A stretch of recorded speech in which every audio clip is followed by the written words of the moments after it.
السلام عليكم اخواني واخواتي اللي عند الباب، لو سمحتوا خذوا اماكنكم لان ان شاء الله لحظات وبنبدا. عميد فيصل.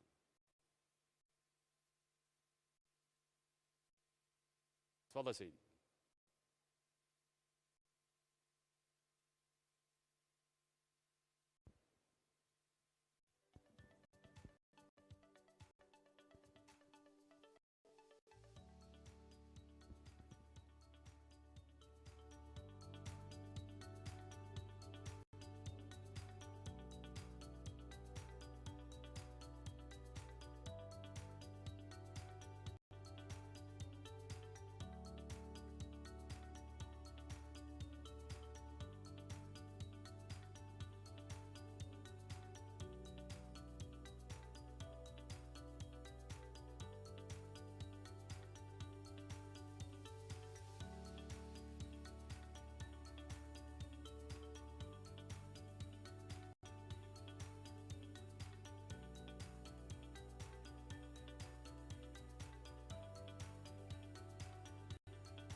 حضورنا الكريم السيدات والسادة، فلنقف معا للسلام الوطني لدولة الإمارات العربية المتحدة. Ladies and gentlemen, let us stand together for the national anthem of the United Arab Emirates.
لا يمكن أن يعرف قدر الحاضر ولا ما هو المستقبل. اللي لا يعرف ماضيه لا يمكن يعرف الحاضر اللي هو فيه، ولا يعرف المستقبل واللي بيواجهه.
بدأت حكايتنا بحلم وطموح والدنا المؤسس الشيخ زايد رحمه الله.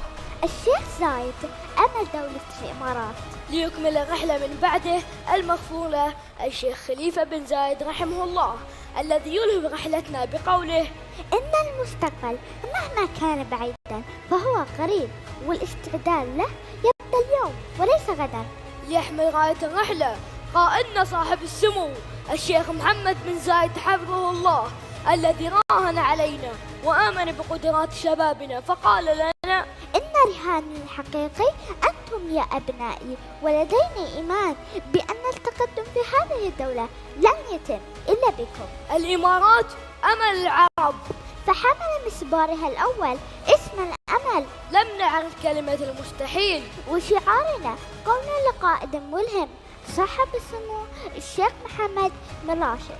الإمارات بأبنائها قادر على تحقيق المستحيل والذهاب لآفاق أبعد في الفضاء.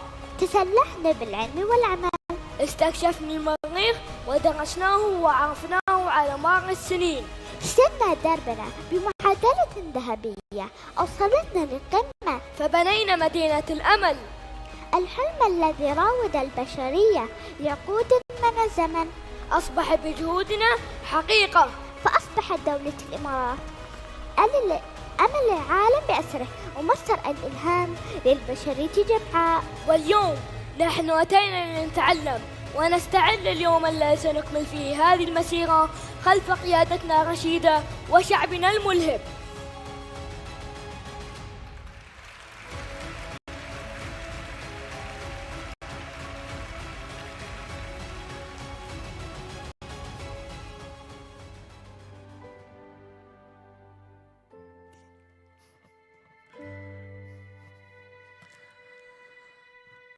Bismillah ar-Rahman ar-Rahim, which also translates to, in the name of Allah, the most graceful, the most merciful. Good morning, everyone. My name is Yusuf Abdul Bari. And first of all, if you thought light is the fastest thing that travels, would like to give our thanks to El Gamma Penumbra, Asia's Got Talent champions, that proved that shadow travels faster than light. Can we give them a round of applause, everyone? In addition to them, the two brave children that boarded this stage right now, and their names are Hamad and Al-Dhabi, for continuing that story of the UAE's achievement into outer space. Ladies and gentlemen, it's finally a reality. Zayed Talks, that's the name of our event, which is a launch to the platform. That's Zayed the Inspirer. We need inspiration to succeed, as much as a car needs energy to move. So before we start, ladies and gentlemen, an improvised story, if you allow me, Your Excellencies. Ladies and gentlemen, today's platform will tackle entrepreneurship. Everybody wants to be their own boss. Raise your hand if you want to be your own boss. That's nice. Now, tell you something. The foremost difficult question a human being has to answer are, what do I major in? Who do I marry? Where do I work? Where do I live? Alhamdulillah, I answered those 4 questions. This was the most beautiful answer so far. But however, the question of where do I work? I think it's more accurately speaking, how do I work where I want to work? Graduating from the university, all employers and organizations look for the one thing every student and graduate does not have, which is experience. And when you carry your resume to organizations, you're no different than a beggar. Doing a common thing in a common way does not get the attention. So how do you do that? You don't really get anything in a time nobody has change to spare. Believe it or not, CV, as a graduate, ripped it off. And I kid you not, I bought lighters. Lighters. And I went to, of course, the place I targeted, which is Media City, targeting the break hours, smoking breaks in particular, looking for someone who needs a light. As soon as I find one, get out a lighter, light a cigarette for them. Why? You need to break the ice.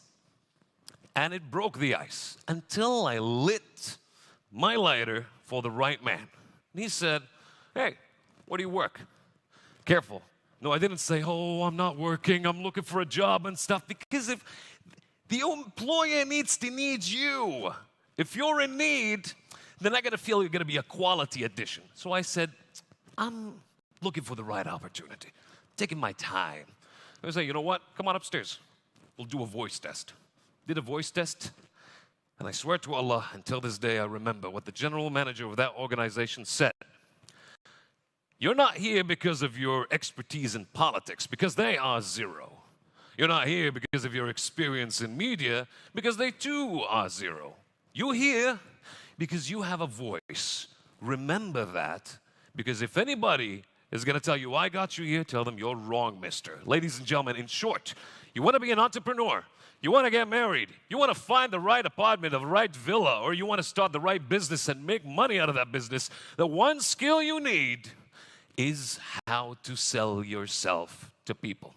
And today, we'll be feeding on that on the very exquisite menu and food to the mind we have for you. Welcome, everyone. With that said, ladies and gentlemen, this stage, the main stage language, will alternate between Arabic and English. Feel free to use your translation devices at any time, should, of course, the need require. But for now, please welcome with me not only a co-host, but also a main host in Arabic. Ladies and gentlemen, the amazing Diala Ali. Thank you, Yusuf. Very welcomed. أصحاب السعادة، ضيوفنا الكرام، السيدات والسادة، أسعد الله صباحكم بكل إلهام في هذا اليوم المميز، ويسعدني ويشرفني أن أكون معكم في هذا الحدث المنفرد باسم زايد، قائدنا وملهمنا الأول في دولة الإمارات العربية المتحدة. الإبداع، التميز، التفرد هدف لدولة الإمارات العربية المتحدة، واليوم نجحت في اعتلاء قمم النجاح، فأصبحت أرضاً للإلهام ومحط أنظار كل ساع للتفوق. وها نحن اليوم في خطوة ملهمة جديدة، نجتمع لإطلاق الحدث العالمي الملهم الأول في المنطقة، زايد توك، تحت رعاية الفريق سمو الشيخ سيف بن زايد آل نهيان، نائب رئيس مجلس الوزراء وزير الداخلية. Well said, Diala. That's what you said, ladies and gentlemen. Your Excellencies and ladies and gentlemen, welcome to Zayed Talk, the Zayed the Inspirer platform that carries the name of our founding father, the father of inspiration. An inspiring morning to you, ladies and gentlemen. And what we'd like to say is that this platform is going to be a global inspiration platform. It started always from the UAE, and it always ends with the world and beyond. وانطلاقا من شعار الحلقة الأولى لزايد توك، كن ملهما أو be inspired، سيجتمع على مسرح واحد 8 متحدثين تحفيزيين عالميين ضمن محور ريادة الأعمال. Ladies and gentlemen, this platform will be bringing together today 8 global renowned speakers to talk about the community of entrepreneurs. So write everything you hear down on your hands if we don't trust our minds. ونظراً لطلب سعادة اللواء سالم علي مبارك الشامسي وكيل وزارة الداخلية المساعد للموارد والخدمات المساندة، وقبل أن نبدأ بمحاضرات وفعاليات زايد توك، نود أن نطلب منه أن يتفضل إلى المسرح لتكريم المشاركين في نجاح هذا الحدث، فليتفضل مشكوراً. Ladies and gentlemen, we are now inviting His Excellency Major General Salim Al-Shamsi, the Ministry of Interior Assistant Undersecretary for Resources and Support Services. Before going with any of the proceedings of our speakers and sessions here today, we'll be awarding all speakers and partners who made this event possible today. Please welcome His Excellency once more. تقديراً لجهودهم ومساهماتهم الملهمة في زايد توك، نقدم لمحدثينا ومؤدي الفقرات الفنية والمشاركين في الورش المصاحبة والداعمين لمبادرة زايد توك دروعاً تذكارية وشهادات تقديرية. سنبدأ بدعوة السيدات والسادة توالياً بأسمائهم لاستلام الدروع التذكارية. Ladies and gentlemen, there is an accompanying exhibition and workshops. That's why we're going to be inviting all of our speakers and partners on the stage, respectively, who made this event possible. And we're going to start with, ladies and gentlemen, Jessica Cox.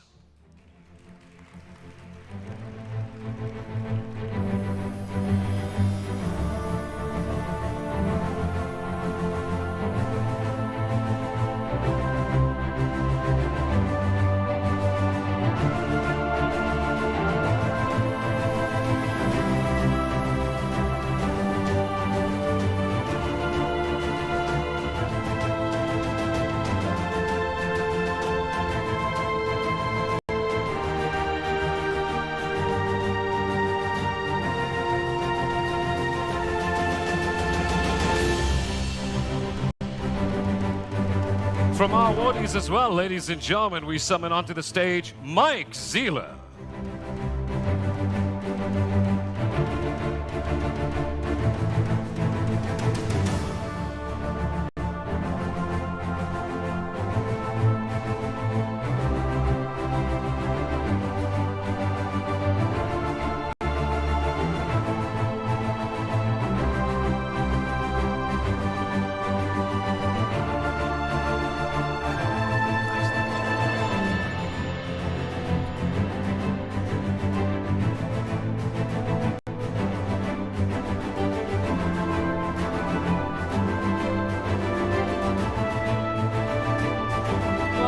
معنا كذلك بالمتحدث والملهم توفيق كردية.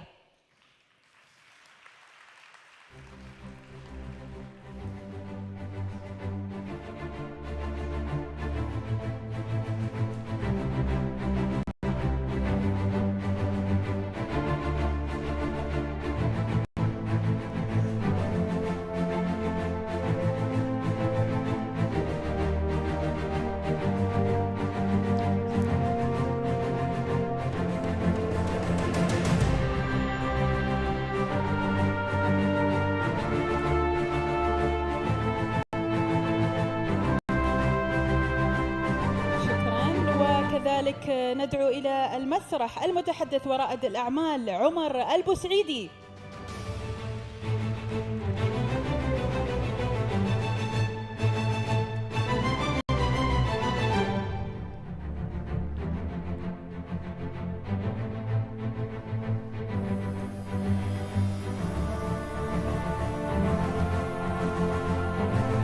And the list is still young, ladies and gentlemen. Make some noise for Dr. Khalid Ghattas.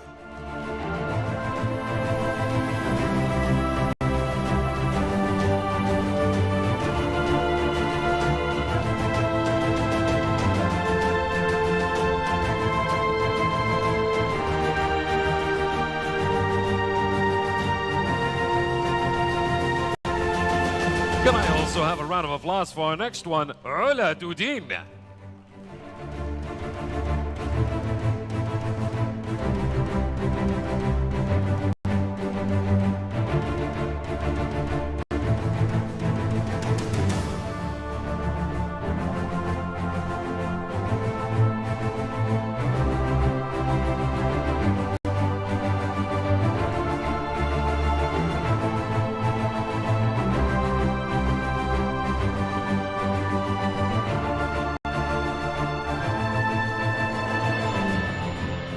That's a nice picture. Coming up is Duncan Stevens.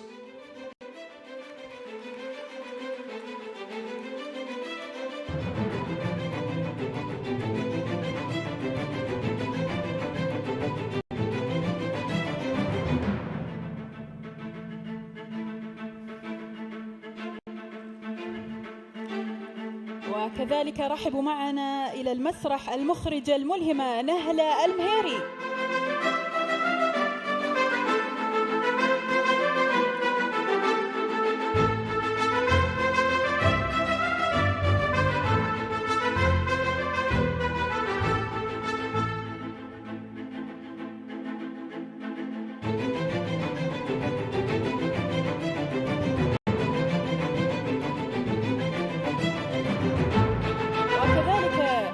نشكر وندعو إلى المسرح على مساندتهم لهذا الحدث ممثلي مجموعة الفطيم. Ladies and gentlemen, calling the representatives of Majid Al Futim Group. Let's carry on. مجموعة ماجد الفطيم. And also, after that, السادة ممثلي ريكسوس مارينا أبو ظبي.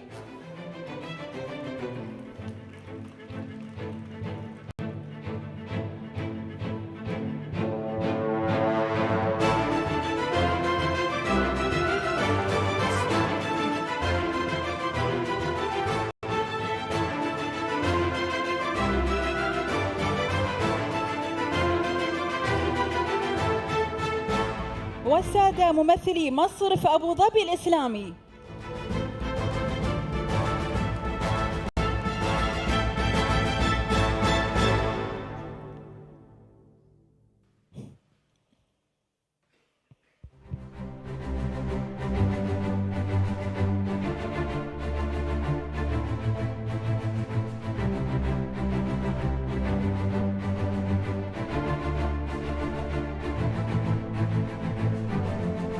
وكليات التقنية العليا. calling to the stage, higher colleges of technology.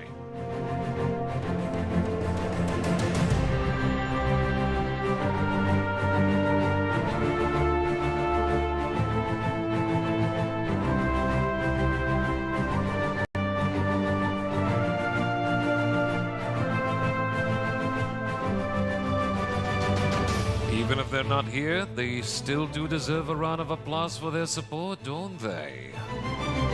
شكراً. They are here. All right, fault is on my eyes.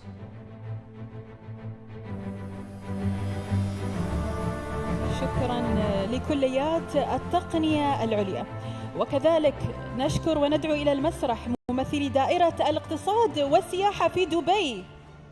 Ladies and gentlemen, the Department of Economy and Tourism, Dubai.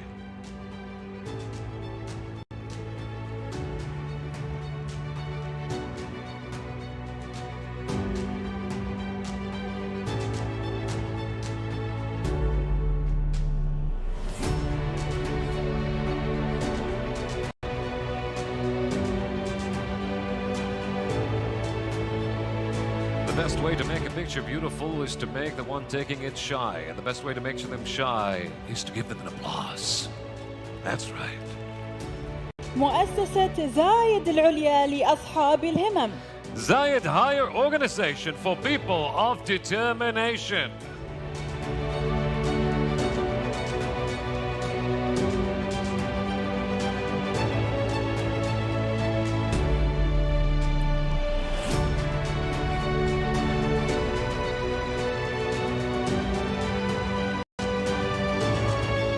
مركز الشارقة لريادة الأعمال.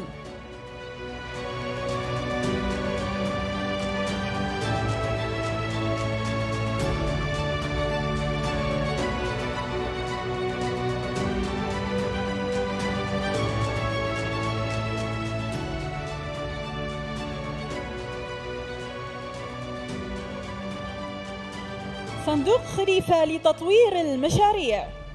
Khalifa Fund for Enterprise Development.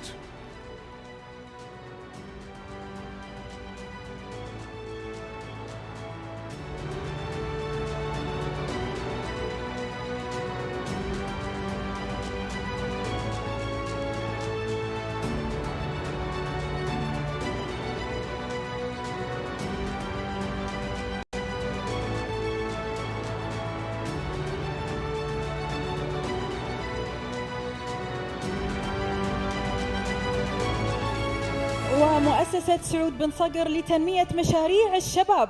Ladies and gentlemen, make it up for RAC SME.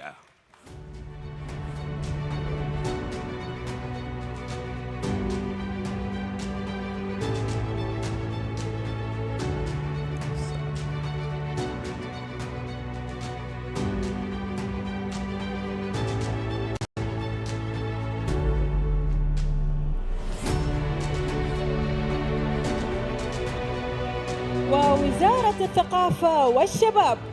Ladies and gentlemen, the Ministry of Culture and Youth.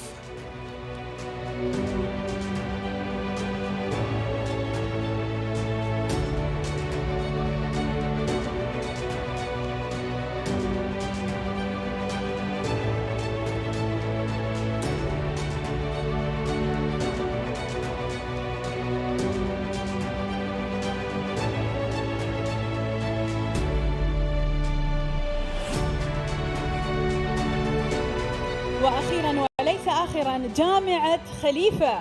Last and definitely not least, Khalifa University.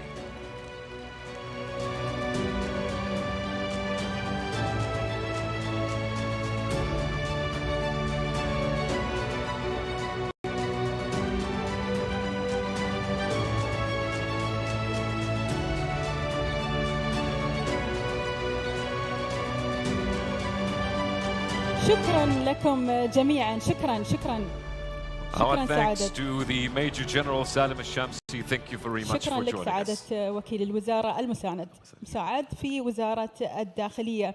نود أن نذكركم بأن هناك معرض مصاحب في الاستراحة تقدرون تمرون عليهم وتشوفون العرض الرائع للكثير من الأعمال التي تم دعمها من قبل هؤلاء اللي شفناهم على المسرح، الرعاة لمشاريع الشباب.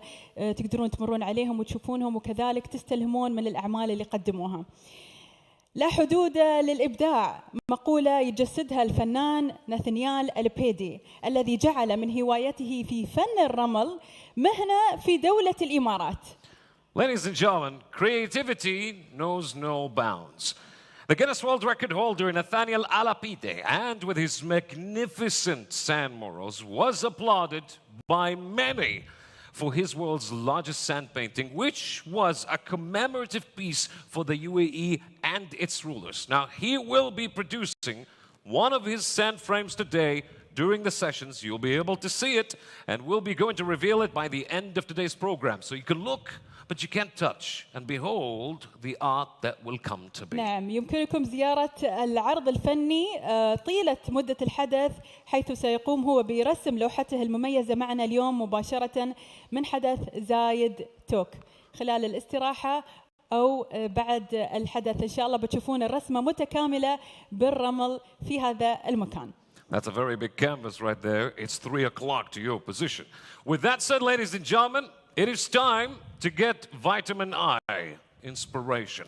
Beginning our groundbreaking and inspiring sessions, and that will be with someone who starts from inspiration in arts to inspiration in life. Despite being born armless due to an unexplained medical condition, she has proven to the world that through exceptional determination and unparalleled perseverance, one can achieve the impossible. All of these characteristics, ladies and gentlemen, has a name.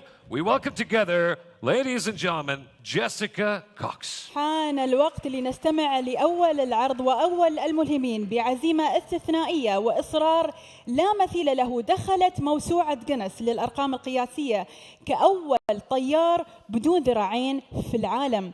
تعرفوا معنا على جيسيكا كوكس التي تمكنت من التغلب على حالتها الطبية النادرة، فأصبحت نموذجا ملهما للآخرين بما حققته من إنجازات. رحبوا معنا بجيسيكا كوكس.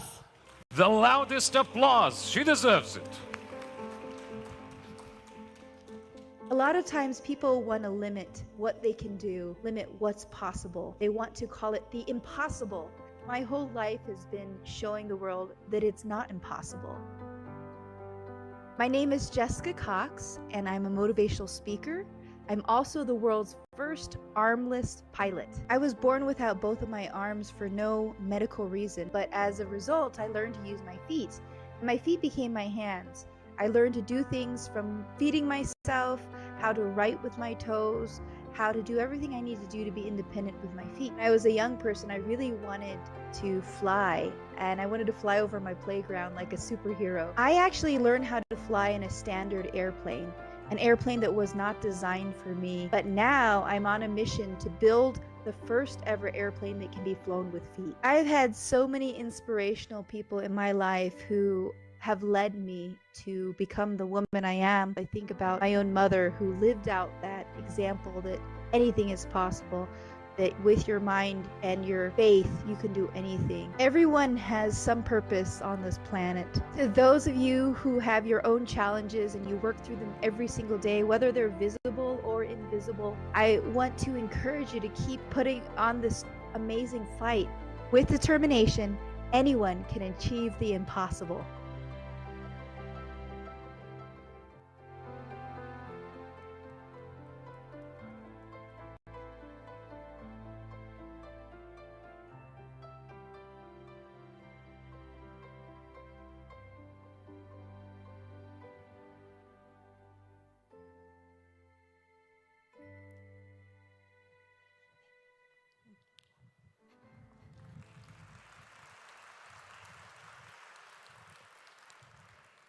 Thank you so very much. It is such a privilege to be here with you this morning. The very first time I've had the opportunity to speak in Abu Dhabi, United Arab Emirates. Thank you for this wonderful opportunity.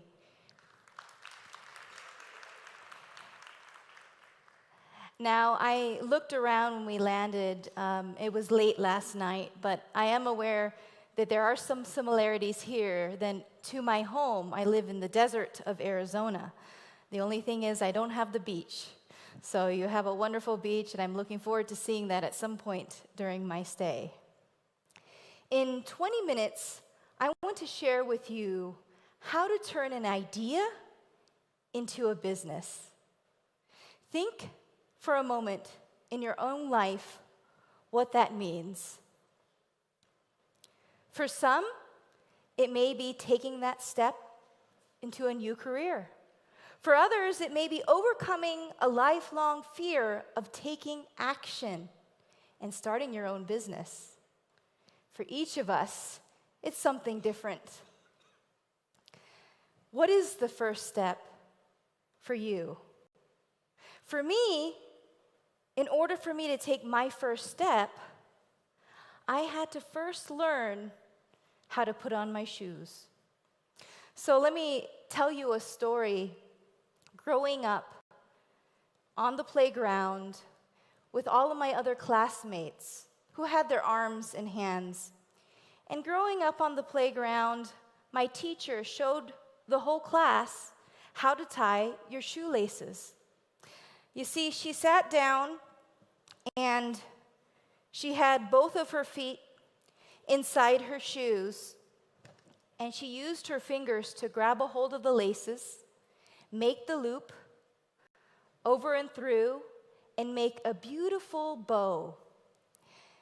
And as I watched her demonstrate to the whole class how to do that, I watched and wondered, well, how do I do that? I don't have any hands or arms. How am I supposed to do that? It was like trying to understand a foreign language without an interpreter.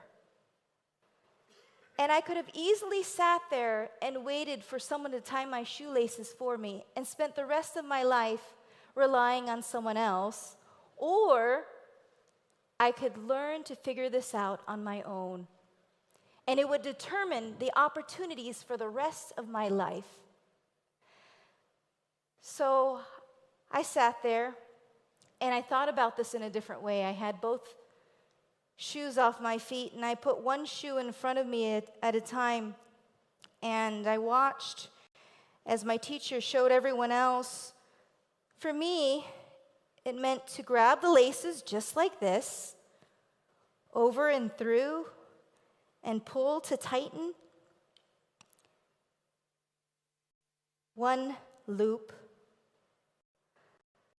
the next loop, and after hundreds and thousands of tries, I made the bow.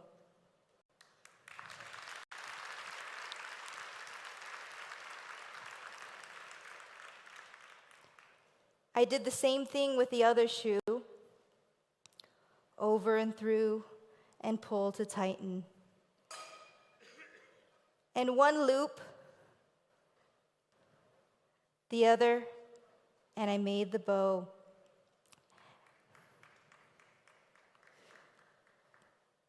I could then slip my foot inside the shoe, And at the age of 6 years old, I not only learned how to tie my shoelaces, but I learned how to think outside the shoe. I was born without both of my arms. And for centuries, in certain parts around the world, certain parts of the world, it would have meant a life of dependence, depending on someone to help me do things like brush my teeth, feed myself, and do everything that's normal. But as I stand here before you, I stand before you as an accomplished entrepreneur, someone who's spoken in 27, now 28, thank you Zayed Talk, 28 countries around the world. It is my pleasure to share with you the strategies for how to take that first step. Now imagine what it would be like if you could take action without fear. What would that mean for you? Maybe an opportunity that crossed your path, you dove right into it without any hesitation. Or just imagine having the confidence to stand up and share your ideas without the fear of being judged. Or imagine trusting yourself to achieve anything in your life. I'm known as the world's first armless pilot, and for many, during the process, they thought it was impossible to fly an airplane without any arms and hands. But I will tell you 3 things that helped me to achieve the impossible.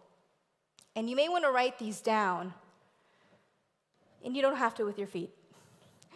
But you can write these down. Number 1, block the noise. Number 2, be consistent. And number 3, be willing to fail. Block the noise, be consistent, and be willing to fail.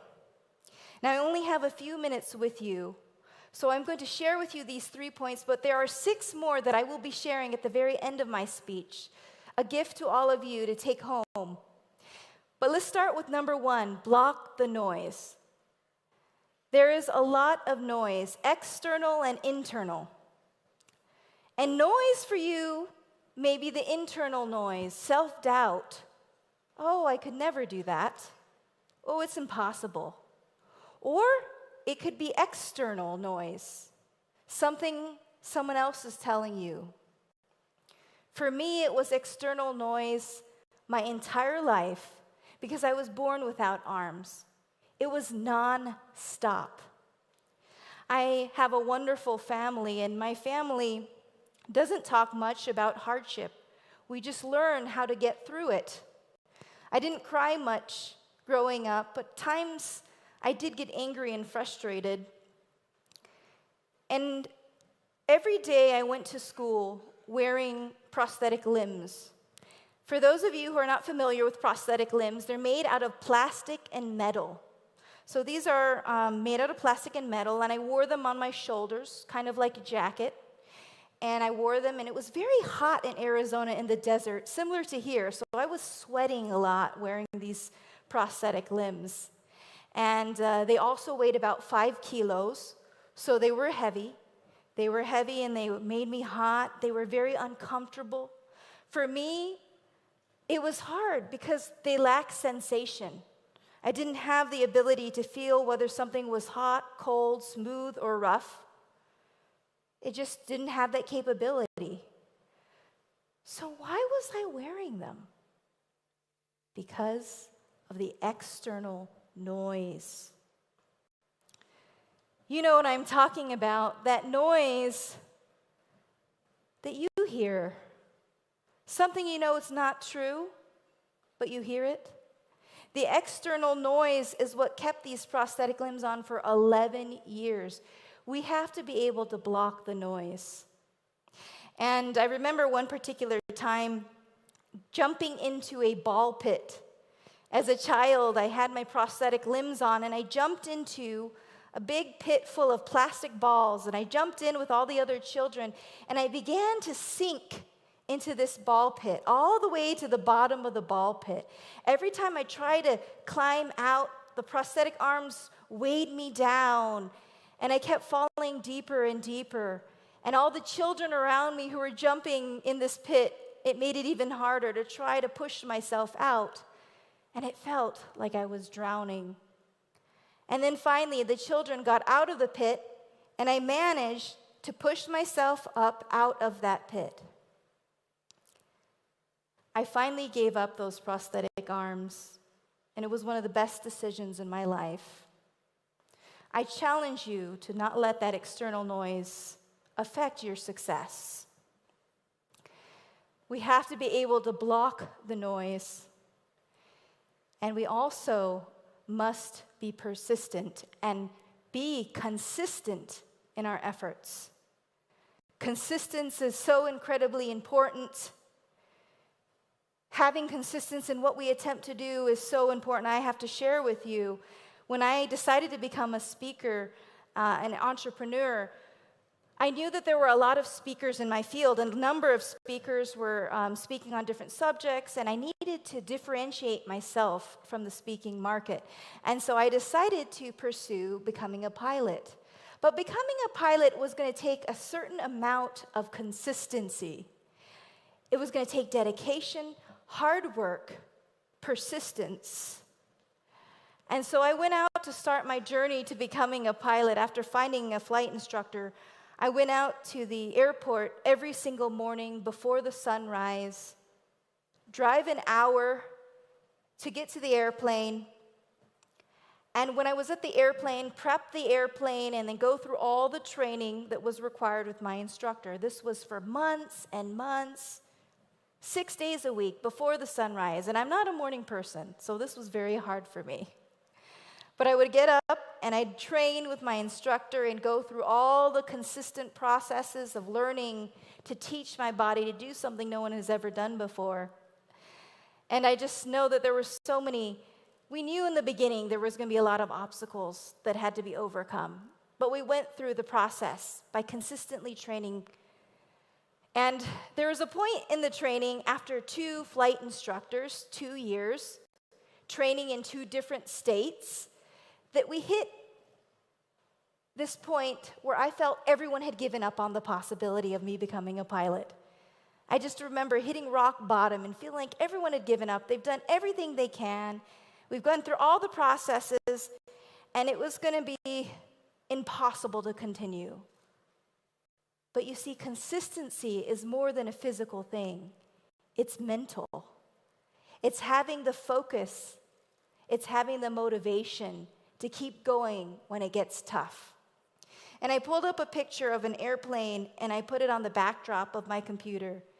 And every morning I spent just a few minutes, a few seconds, envisioning what it was like to fly that plane, what it would feel like, what it would look like.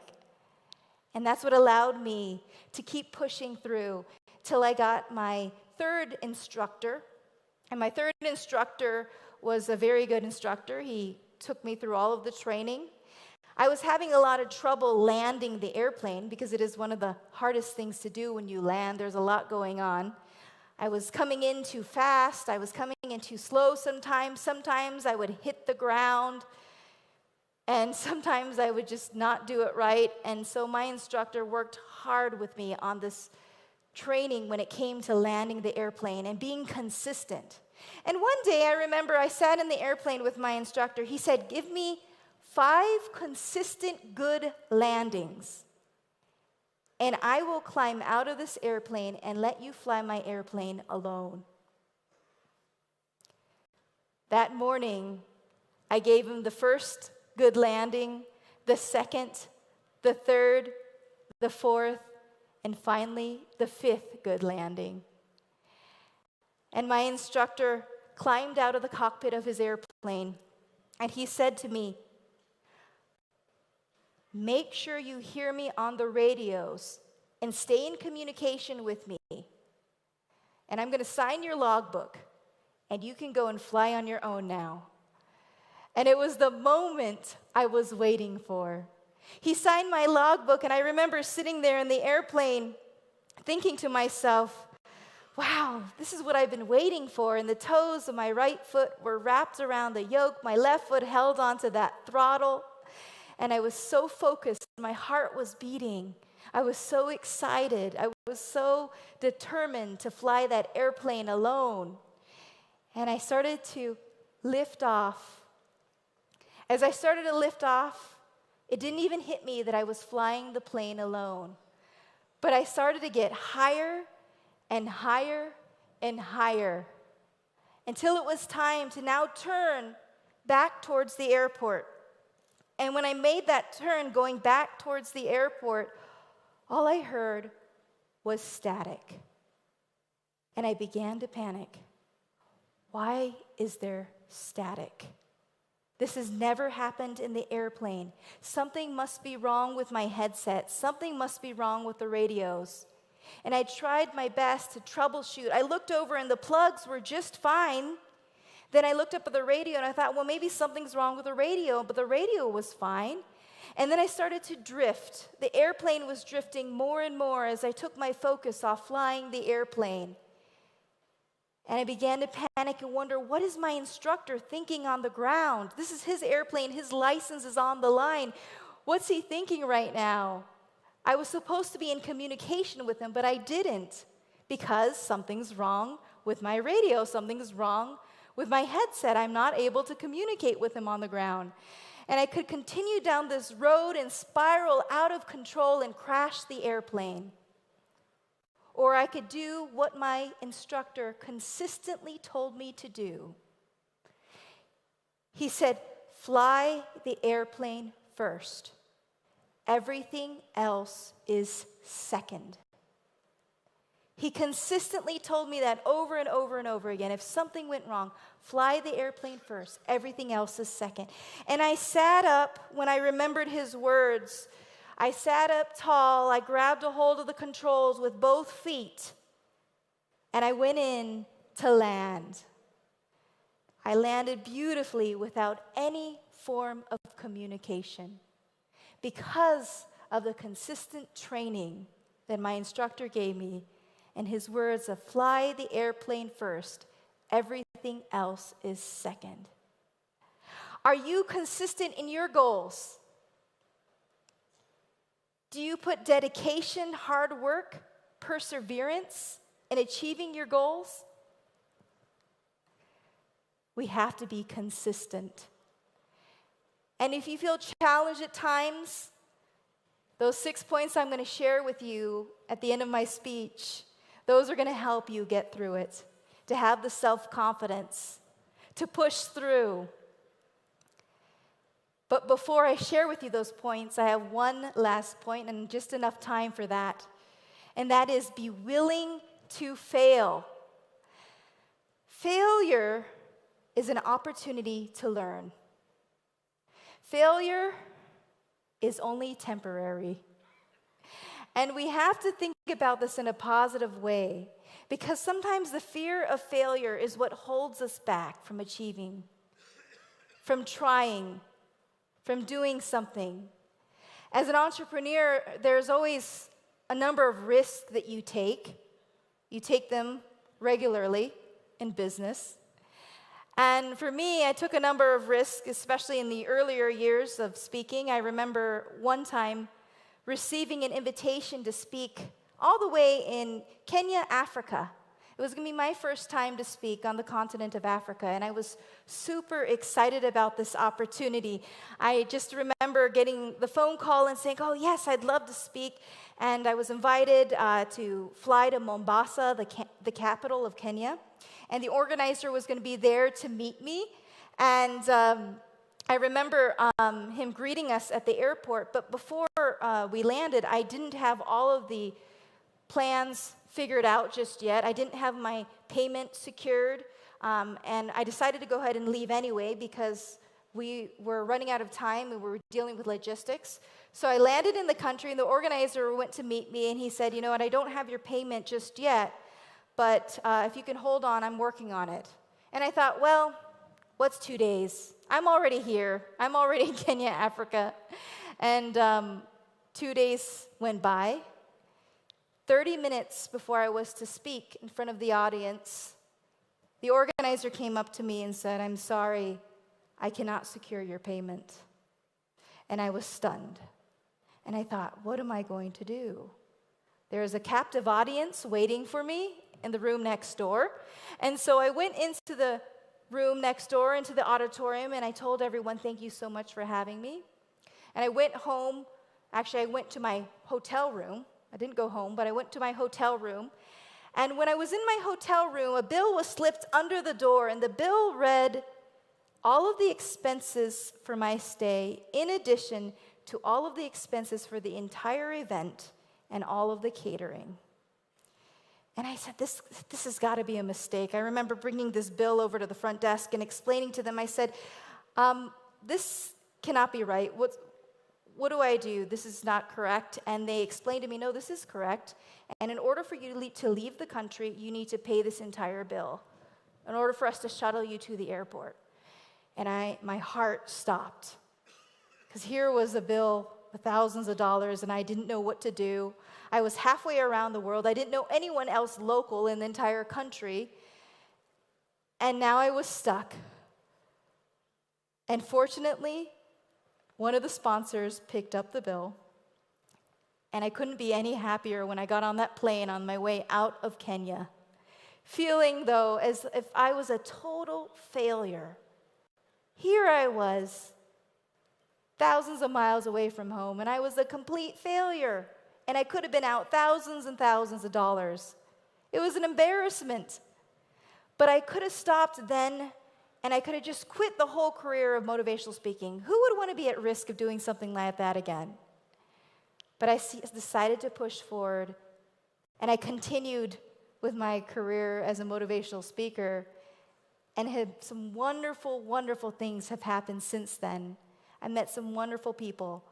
And to be here with you right now is such a privilege. So I'm so happy to see failure as an opportunity to learn. And if you can do the same in your own life, in the things that happen, see failure as only temporary. And it's an opportunity to learn, and it will accelerate you towards your goals. So I've shared with you these wonderful pointers about, number 1, block the noise. 2, be consistent. And number 3, be willing to fail.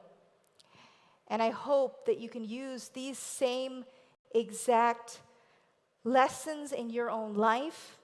I hope that you can apply them. And I have a promise to you that I shared with you earlier. This is my promise to you, the 6 steps that I'm going to give to every single one of you. So with these 9 steps, I'm going to actually ask you, I'm going to use my phone and do the same thing here to be able to receive these steps. Pull out your phone or take a picture of the screen, whatever works for you. I use my toes when I text message, and just pull up the URL here, www.jessicacox.com/resources. And I hope to give you this gift of 6 points. And my wish for each of you is to be able to turn your ideas into your own businesses and believe that you can do anything. Because if I can do this,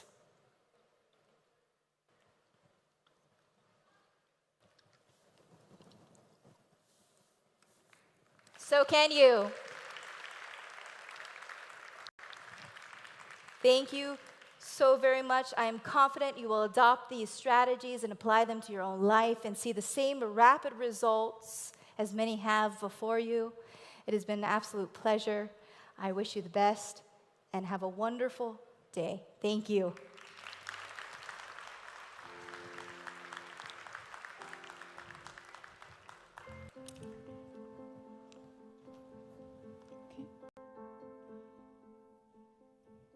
Thank you, Jessica Cox, for your amazing speech and inspiring presentation. Thank you so much.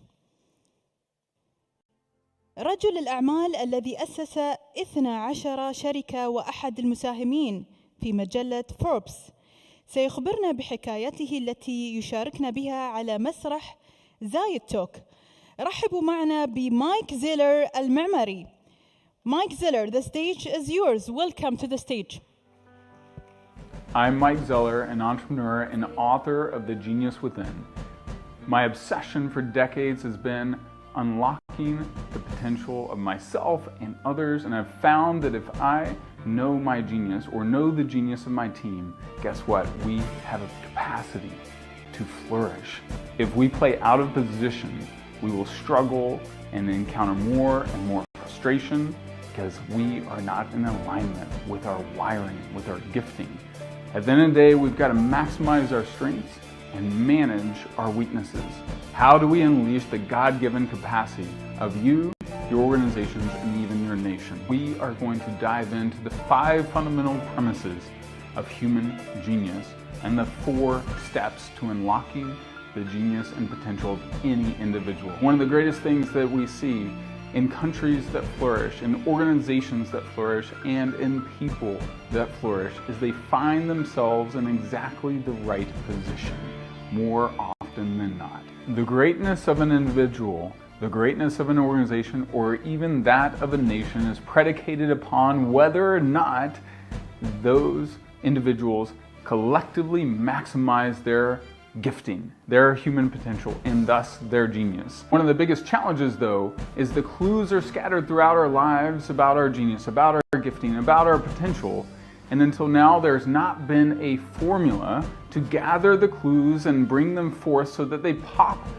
like popcorn. The patterns need to pop so that you can see and make more effective decisions about your life, about your destiny, about your career, about your organization, or even about your country. As the Honorable Sheikh Mohammed Zayed has said, you are the real wealth, not the 3 million barrels of oil. You are the future of this nation's security and safety net. So you don't want to miss this session at the Zayed Talks. The world desperately needs your greatness. It begins now. I can't wait to dive in with you, and thank you for letting me serve you.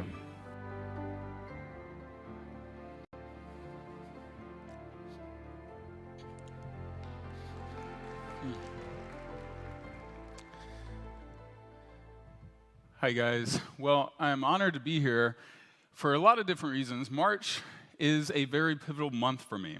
Last March was one of the darkest moments of my life when I came home from a trip like I'm on right now, and my wife came home at about 9:30 at night on a Tuesday evening, and she had a suicide note ready for me.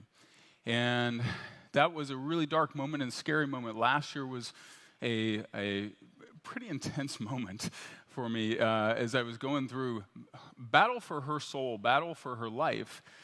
And it reminded me of what I went through in 2018, which is in 2018, I experienced what I thought was the hardest thing I'd ever been through, where I went through a period of mistake or blow after blow, things going wrong. I don't know if you guys have ever had things in your life go wrong that seemed out of control, but I was in that season of life where setback after setback happened, and I ended up losing $1 million that year. And I had also endeavored to get married that year. I had a beautiful wedding planned in Florence, Italy, with my wife and 60 other friends, and it was a beautiful moment. But I also saw, in March that year, one of my core businesses disintegrated right before we got married. And it was a partnership split, and it was one of the most heartbreaking, challenging seasons in my life up until really last year. But you know, the hard things in life often are gifts. I like to think of a Boeing 737. Most of us have flown in airplanes, right? Well, if you ever think about the physics of how an airplane is lifted into the night sky carrying hundreds of passengers, what's it have to do? It has to face this invisible thing called resistance. And it has to face the resistance or the air at a fast enough speed, at enough trajectory, at enough of the right angle that it will force this invisible thing called air, will force an airplane off into the night sky carrying us.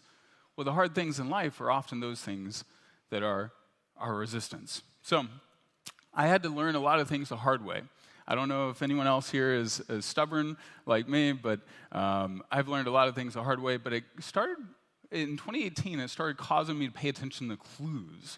What are the clues? Why was I very successful over here, but then why did I make a lot of mistakes over here? There was a lot of reasons for that. And I started paying attention almost to the extent I feel like the Sherlock Holmes of human genius, where I can recognize and see patterns and study how do I unlock my own genius, my own potential, but also unlock the potential of others. So one of my central premises is that extraordinary success is preceded by being in extraordinarily right circumstances, right positions, and that your gifts are best utilized when you can identify with a simple 4-step process, which we're going to go through here. One of the things I've appreciated about your country, what I've learned about your country thus far, this is my first time to the UAE, by the way, which it's been a beautiful trip so far, but I loved the spirit and the vision of the leaders of the country, of Sheikh Zayed, the Honorable Sheikh Zayed that we are here in honor of, and then Sheikh Khalifa and Sheikh Mohammed as well. I love this quote from His Highness Sheikh Khalifa bin Zayed, may Allah have mercy upon him. He said, "The people are the ultimate objective and the aim of development, as well as the engine and the means that drive its efforts." So if people are the ultimate aim, then what if we are driven to maximize the potential of others? What if there was a process and a pathway to identify, hey, as I look at my children, as I look at my employees or my team, as I look at my own life and my trajectory, what if there's a pathway for me to gather the clues about my deepest area of gifting? So I feel like there's 3 main ingredients of unlocking human potential. There's identity. We're going to talk about the identity of this country for a second here in a moment. Genius.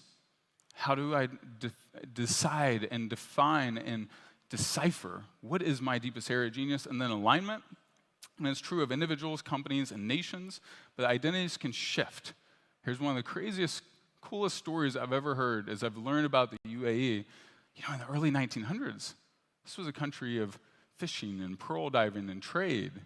Then in December 2nd, 1971, through the vision and leadership of the Honorable Sheikh Zayed and others, they formed a great country with a vision to become even greater, to create great things, right?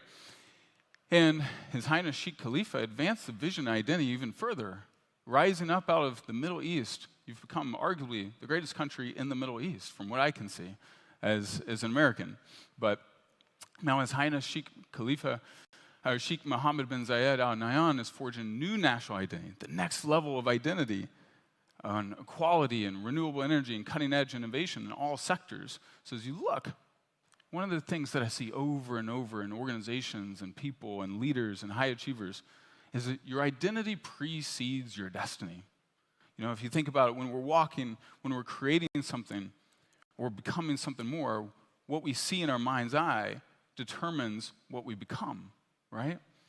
But sometimes if we have a low vision of what we can become, it handcuffs us. But fortunately, we're not trapped by an old identity. Your nation is an example of that. I'm an example of that. The identity of a person can change. The identity of an organization can change. The identity of a country can change. But the identity sets the ceiling, and then genius shows you the right position, and then alignment helps you maximize the potential. So assuming your identity is healthy and matches the vision, how do you go about unlocking the genius or the gifting of people? The reality is we all have areas of genius, don't we? In areas where we're not so good, we must be ruthlessly honest about both. So let me do this little exercise. Unfortunately, most of us here do not have a notebook, so we're going to have to pretend like we're doing this exercise. But imagine you write out on a notebook with your dominant hand. For me, I'm right-handed. So I write out, "This presentation rocks." And then if I switch, I write it out with my non-dominant hand. It would look like chicken scratch, right? It would just be, it looked like a toddler or a 3-year-old wrote. But if you go back to your right hand or your dominant hand and take great care, you'll notice that it will look dramatically different. Because at the end of the day, if we're starting from our point of where we're closer to our mastery, we have a lot less farther to go to get to mastery. But if we start down here where we're not so good, right, it's going to take so much effort to just get to average. We're here because we don't want to be average. I don't want to be average. I want to be extraordinary at whatever I do. And I'm going to lay out a pathway for you to decipher the clues on how you could be your most extraordinary self. So here's another example. Just if I start out with my non-dominant hand, just to get to okay, that's going to take so much effort, so much painstaking labor. But if I start out with my natural gifts, it's going to take just a little bit of effort. Still a decent amount of effort, but a lot less to get to great. And that's where we want to be. And that's where part of the vision of the country is, right? To be great. One of my favorite skill sets or tools is the Gallup Strengths Finder. Has anyone taken the Gallup Strengths Finder? Anyone take personality tests? Do we have any personality test junkies in here? Maybe not. In America, we use them a lot. But when you take this test, it gives you 34 strengths and helps you see the sequence of where you're most naturally gifted and then where you also are not so good. And there's a 1 in 275,000 chance that you'll meet someone in the same top 5 as you, and 1 in 33 million that someone will have the same 5 in the same exact order. That's how unique you are. That's how unique I am. And if we can maximize and start as leaders, if we can start seeing with others their potential and a pathway to understand their potential. So, and by the way, these slides, if you guys want some of the slides, I'll text them to you or email them to you as well, because this is my mission. My mission and my session is unlocking the potential of others. So, first few premises. Our lives have clues about our genius. I don't know if you notice, like I have a little 20-month-old daughter. We could see things about her at the beginning, even early, as she was born, she gets quiet when we go into big rooms. She gets quiet when she's around other people. Tells us she's most likely an introvert. So that tells us, hey, all right, we've got to understand and navigate this. She's very dominant. Her first word was no. At 7 months, she smacked her hands on the table when we were trying to give her food, and she said, no, no, no. Very emphatically. So that tells us that she's a very determined, opinionated lady. That gives us clues about her future, right? So we have clues scattered throughout our lives, but no one until now has given us a pathway to organize and distill and see how the clues pop, right? So second thing, formula for understanding human genius is a 4-step process, which I'm going to show you. Third, genius blockers. Traumas, old identities, limiting beliefs, systemic discrimination, and disempowering stories or beliefs handcuff us. So when my wife was battling depression for 2.5 years, she came from a family of a lot of deep abuse. She is a 3-time suicide survivor before the age of 21. And I knew she had experienced a lot of abuse, but when she got pregnant, it triggered her into panic attacks 3 or 4 times a week, a deep battle of depression for 2.5 years that we literally just came out of within the last few months. Complex PTSD. I don't know if it's like she had been to war like 4 or 5 times and had suffered the worst things imaginable, because when our daughter would cry, it would literally trigger her back into her trauma as a young girl, where she was taking care of 3 or 4 small children as an 8 or 12-year-old. And it would send her body, her parasympathetic nervous system, back into that trauma. So we had to heal that to unlock her potential. We had to get through that. Fortunately, we figured out ways for ultimately what's considered incurable aspects of trauma. But then number 4, the highest performing organizations of the future, highest performing nations of the future, which, if I look at the UAE, you have such a bright future. But they will have the right people in the right places more often than not, much more than the average nations or average organizations or average leaders. So you can have X-ray vision. I'm going to walk you guys through the path to understand, how do I recognize people's genius? 5th, it's next to impossible to succeed at extraordinary levels in a misaligned position. How many of you guys have tried something and you just absolutely stunk at it? Right? It was because we're in a misaligned position sometimes. Sometimes we need to keep going and learn, but other times it's just not the right position for us. So I love this quote by His Highness Sheikh Mohammed bin Zayed Al Nahyan. It says, "You are the real wealth, not the 3 million barrels of oil. You are the future of this nation's security and safety. We are in a good condition now, but we want to establish the vision for 50 years and beyond. That resonated with me. He has the vision. He recognizes that the people are the real wealth. So I'm going to walk you guys through. This is a pathway that I've seen over and over, and it's without fail. I've led 500 leaders through this process, and every single time someone goes through the full process, they elevate their clarity of their genius. They understand how to put themselves in the right position and how to lead their companies and their organizations into the right position. First thing is your unique talents. What if we could gather hundreds of pages of information about you or about your key leaders, about where you're most naturally gifted? Well, you can. I take people through 5 different personality tests. We'll talk more about that. But then you also look at your defining life experiences, those pivotal, meaning-making moments that help shape you and help, as a country, for example, help shape the country, right? Third thing, key relationships, the people that bring you life versus death. Have you ever been around people and you're like, man, I don't want to be around that guy or woman anymore. They bore the heck out of me. Or, I love being around that person. I feel something stirring in my spirit. Like I recognized a few years back, I was like, I have all these best-selling authors as friends. I hadn't written a book at the time. And I was like, I love being around these leaders and movement makers and thinkers. There's something there. And now I have 1 book done, another 2 books in the queue.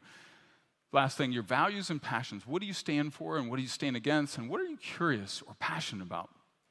So we'll cover briefly through this. So the 4 steps, again, 5 different personality tests. You get 250 pages of insight. When I do the defined life experiences, you go through from your birth to now. And there's clues scattered throughout your life about who you are, what on earth you're made to do, and what gifts you have to offer to the world. Next one, key relationships.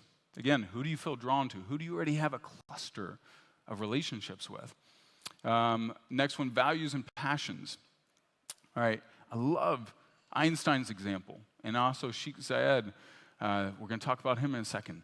Einstein's curiosity drove him to understand how the world works, how physics work, right? How light and E equals mc squared, how that all came together because his curiosity drove him to become passionate about physics and understanding the world, which drove him to become one of the greatest physicists of all time, right?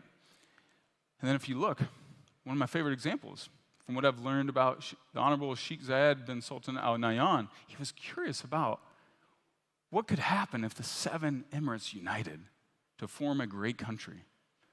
That became his passion, to unite the 7 tribes. And that developed into his purpose to build a great country, which led to his life path. For 30 plus years, he was a great leader, right? He set the stage. His legacy still lives on. His spirit still lives on. And his identity and his talents supported that. So what about you? What are your curiosities? What's your passion? What's your life purpose, right? What if you could gain some clarity on that? I'll fly through these a little bit.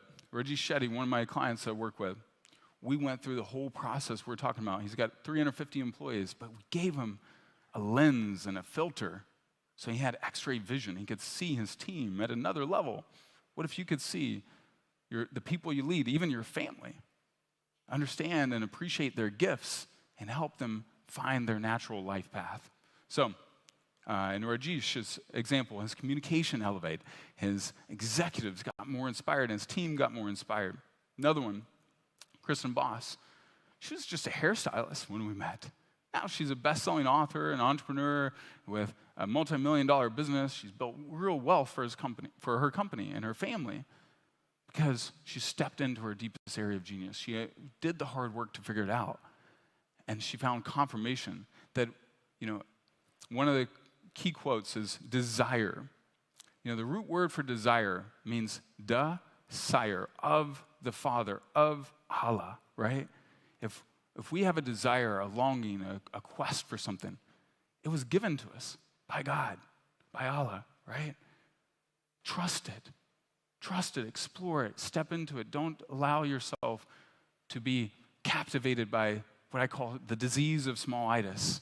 Like, I'm not enough. I'm not good enough. I can't do this. Who am I to do this, right? So here are some of the benefits of reverse engineering your genius. First thing is your flow state increases. How many of you guys are familiar with flow state? Flow state is where you're 500% more productive. It's where work becomes play. And people who experience flow state, they get all 6 of those neurochemical cocktails, where you're twice as likely to step in a flow state if you know your strengths and if you operate from your strengths. How many of you guys, you do something you're not so good at, you don't step into flow state, you step into frustrated state.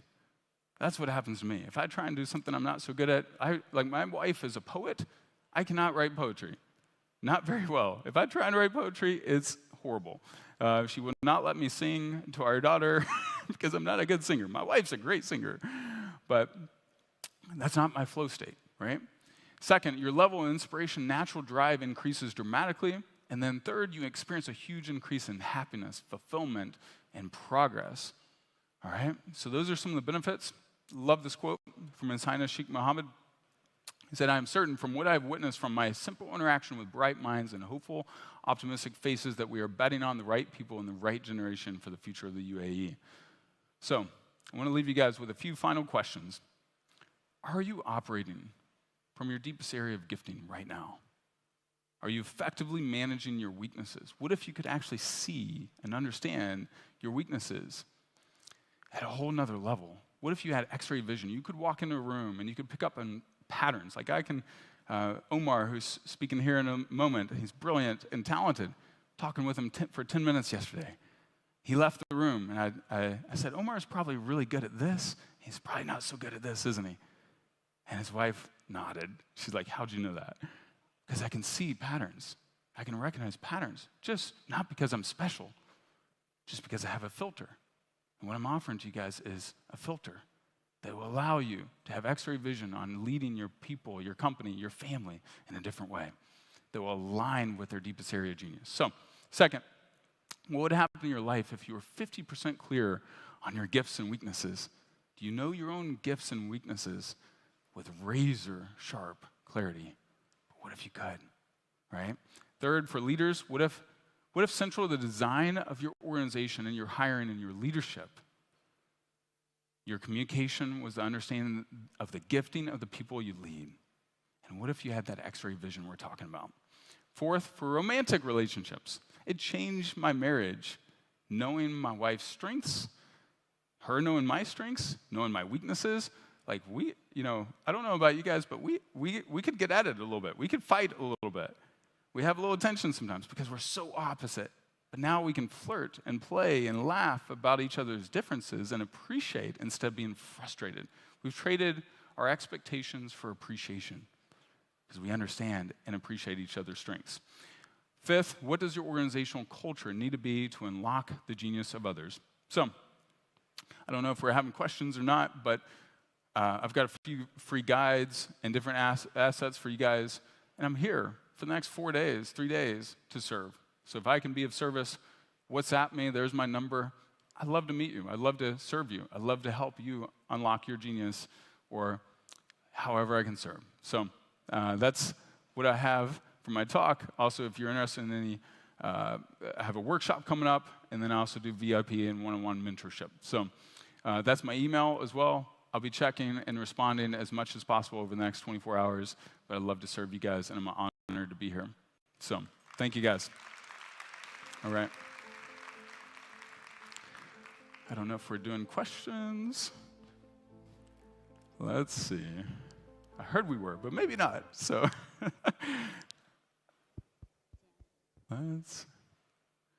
well, guys, I hope you enjoyed that. I believe also that the world desperately needs your greatness, and I want to remind you guys that if you step into your genius, that you will shine much brighter and you will have more fun too. So, Natasha, are we doing questions or off?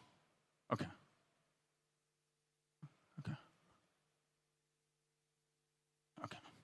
All right, thank you. Sorry. Thank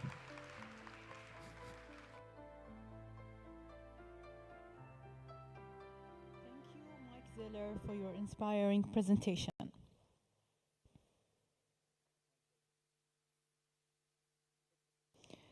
يعد من أنجح رجال الأعمال في المنطقة، وهو الرئيس التنفيذي لمجموعة براندز فور ليس، الذي نجح في تنمية وتطوير مجموعته لتصبح العلامة التجارية الأم للعديد من العلامات التجارية بأكثر من 50 فرعاً في العديد من الدول. رحبوا معنا بالملهم توفيق كريدية.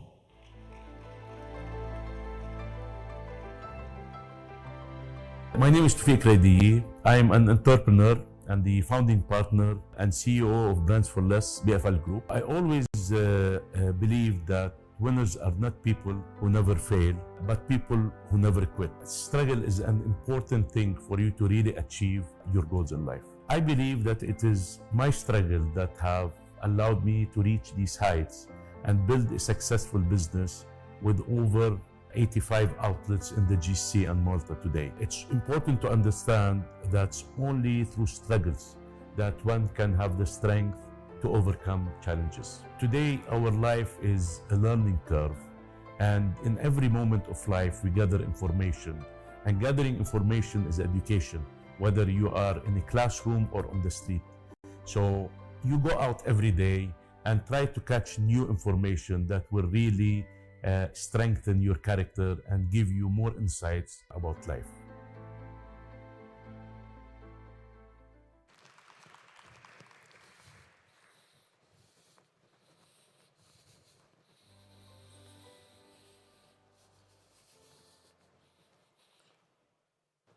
Hello. Thank you for inviting me for Zaid talk. I'm really honored to celebrate with you the innovation, entrepreneurship, and the spirit of excellence that defines this country, UAE. Today, I'm pleased to stand here before you as a CEO and entrepreneur. And to be very frank with you, I am not a real motivational speaker. I'm a person who really worked hard in his life, went through a lot of struggle, and found my way in this country of opportunity, the United Arab Emirates, and was able to make it. And the minute I shared my story with the Gen Zs, with the young people, they saw in it motivation. And from that point onward, I was always being invited to come and speak about my story. So I'm proud to call this country, UAE, my home. It's the country that I grew my business in. I grew professionally, and even I grew my family in this country.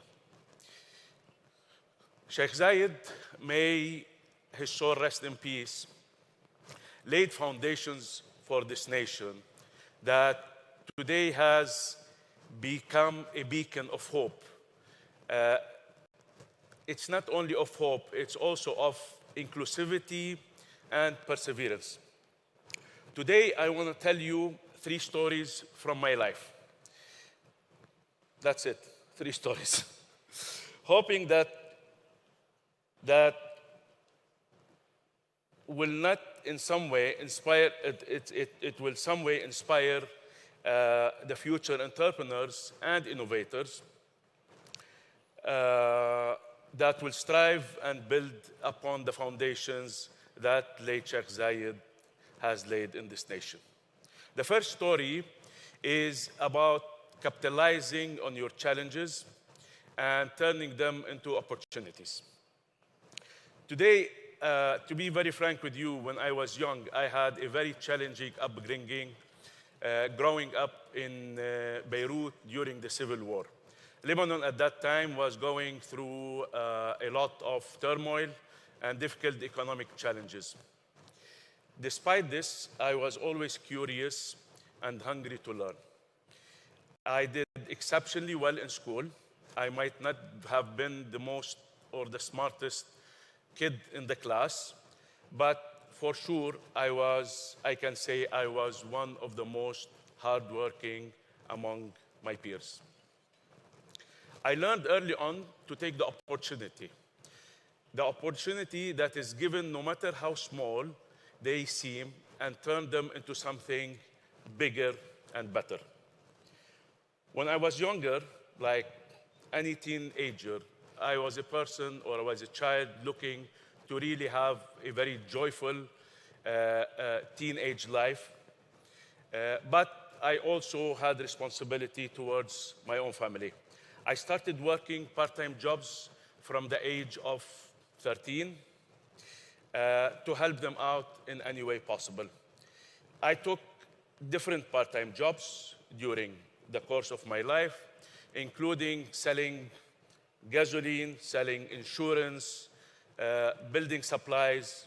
Throughout these part-time jobs, I learned the importance of managing my finances, exceeding customer expectations, and keeping always a positive vibe. It wasn't all romantic though. My first job was at a tiny grocery store where I helped the owner with various day-to-day tasks and was paid as low as a daily wage of $5. My days used to start 5 a.m., where I was constantly on my feet, juggling task after task, but I loved it. Throughout these part-time jobs, I learned the importance of managing my finances, exceeding customer expectations, and keeping a positive attitude. It wasn't all romantic though. The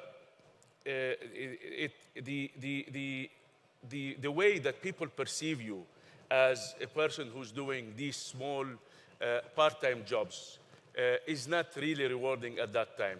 But at the end of the day, it's a matter of what we are learning and how we are building our character for us to be able to deal with any difficulties in the future. At that job, I loved being able to meet and be exposed to different types of customers who had different professions and who treated the small convenience store as their socializing ground. These encounters turned out to be priceless later on.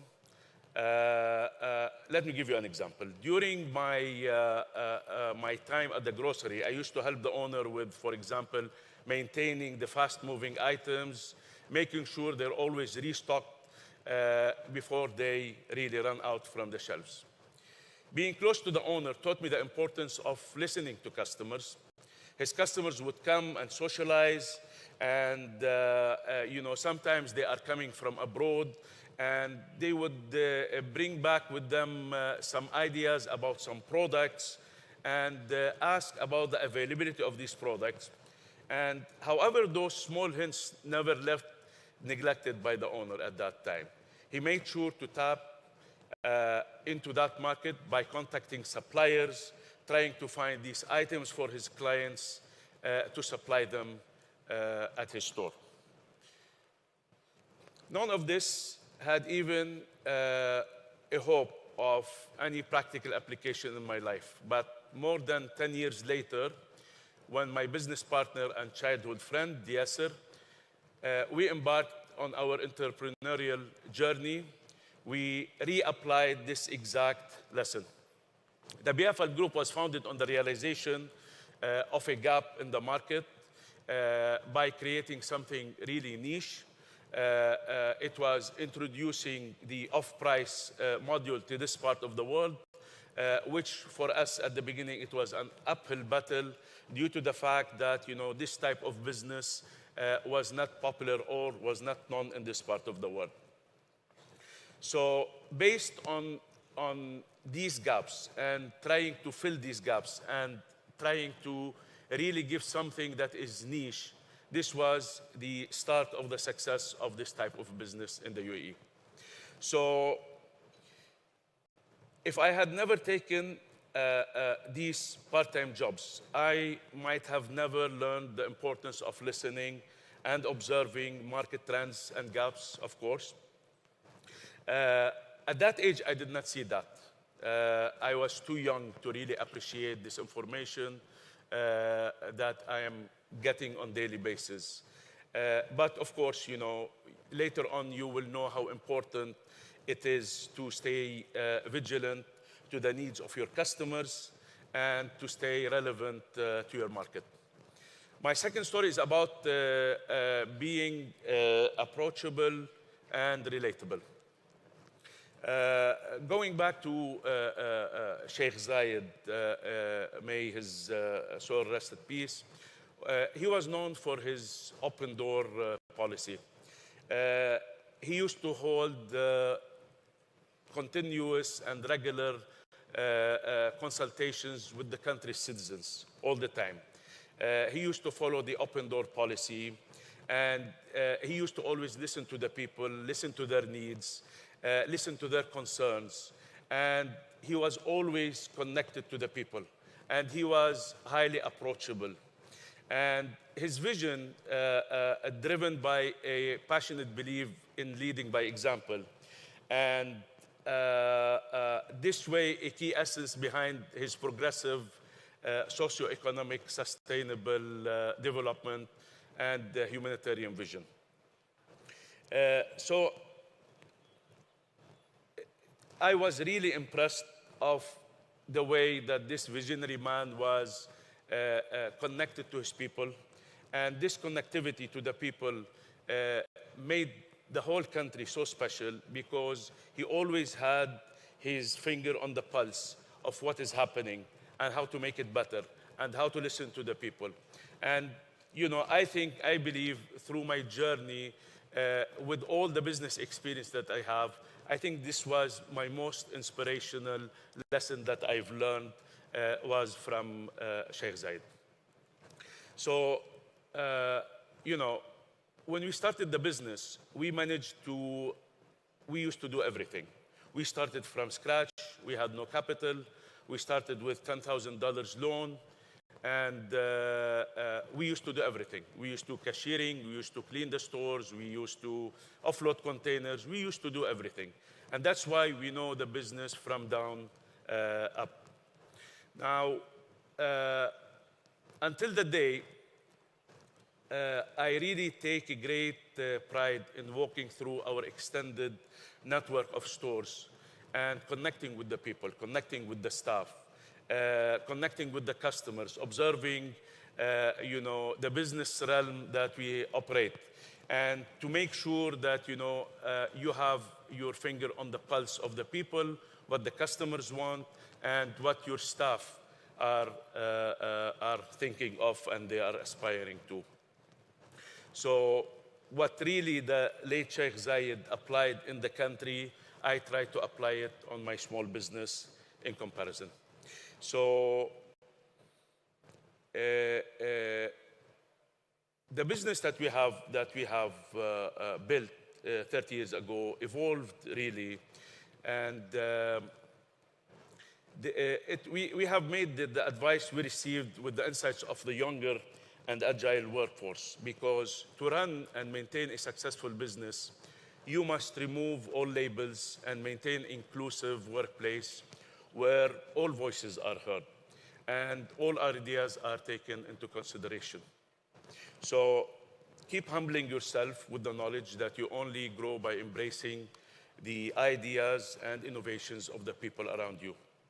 My third story is about empathy and inclusivity. Late Sheikh Zayed was known and celebrated for being visionary.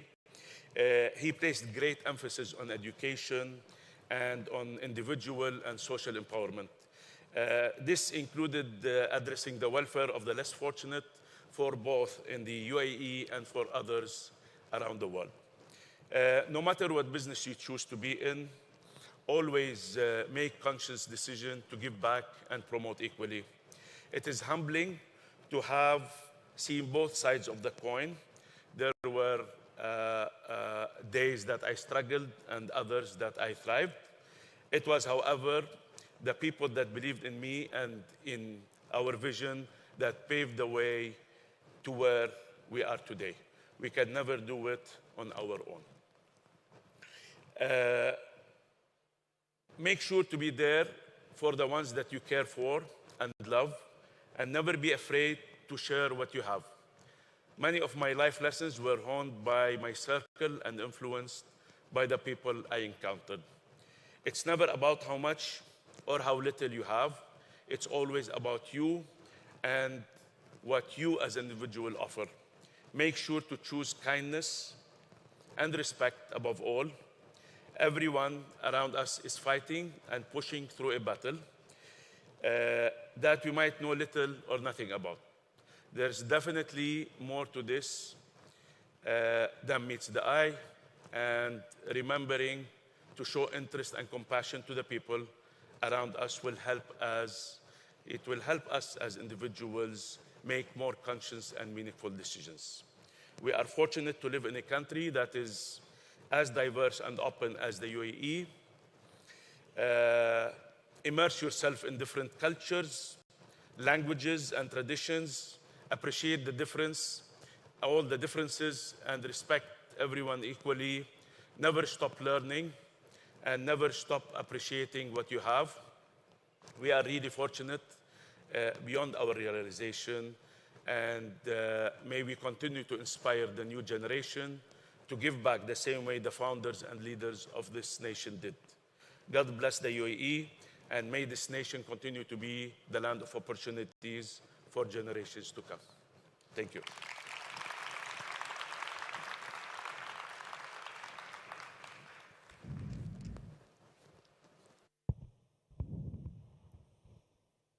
Thank you, Tawfiq Keredia, for your inspiring story and presentation and speech. Thank you so much.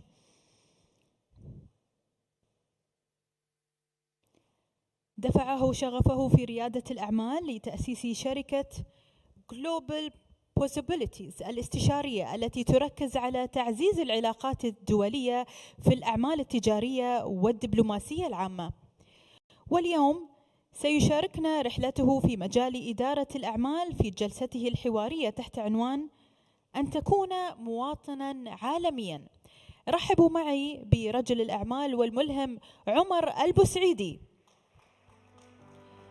أود أن أنبه أن هناك ستكون استراحة بعد هذا العرض.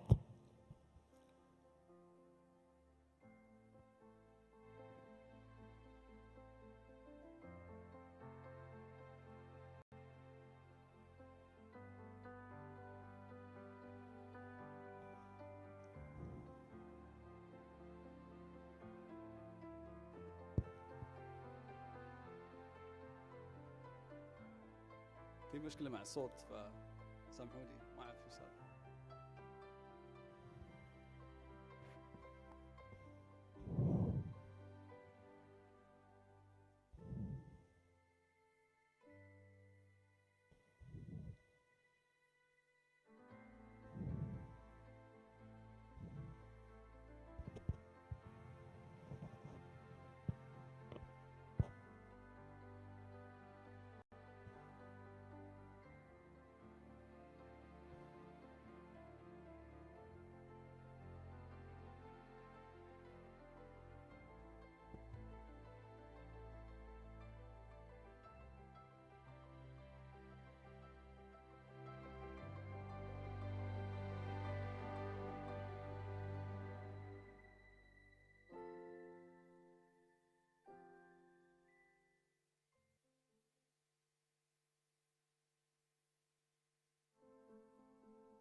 السلام عليكم ورحمة الله وبركاته.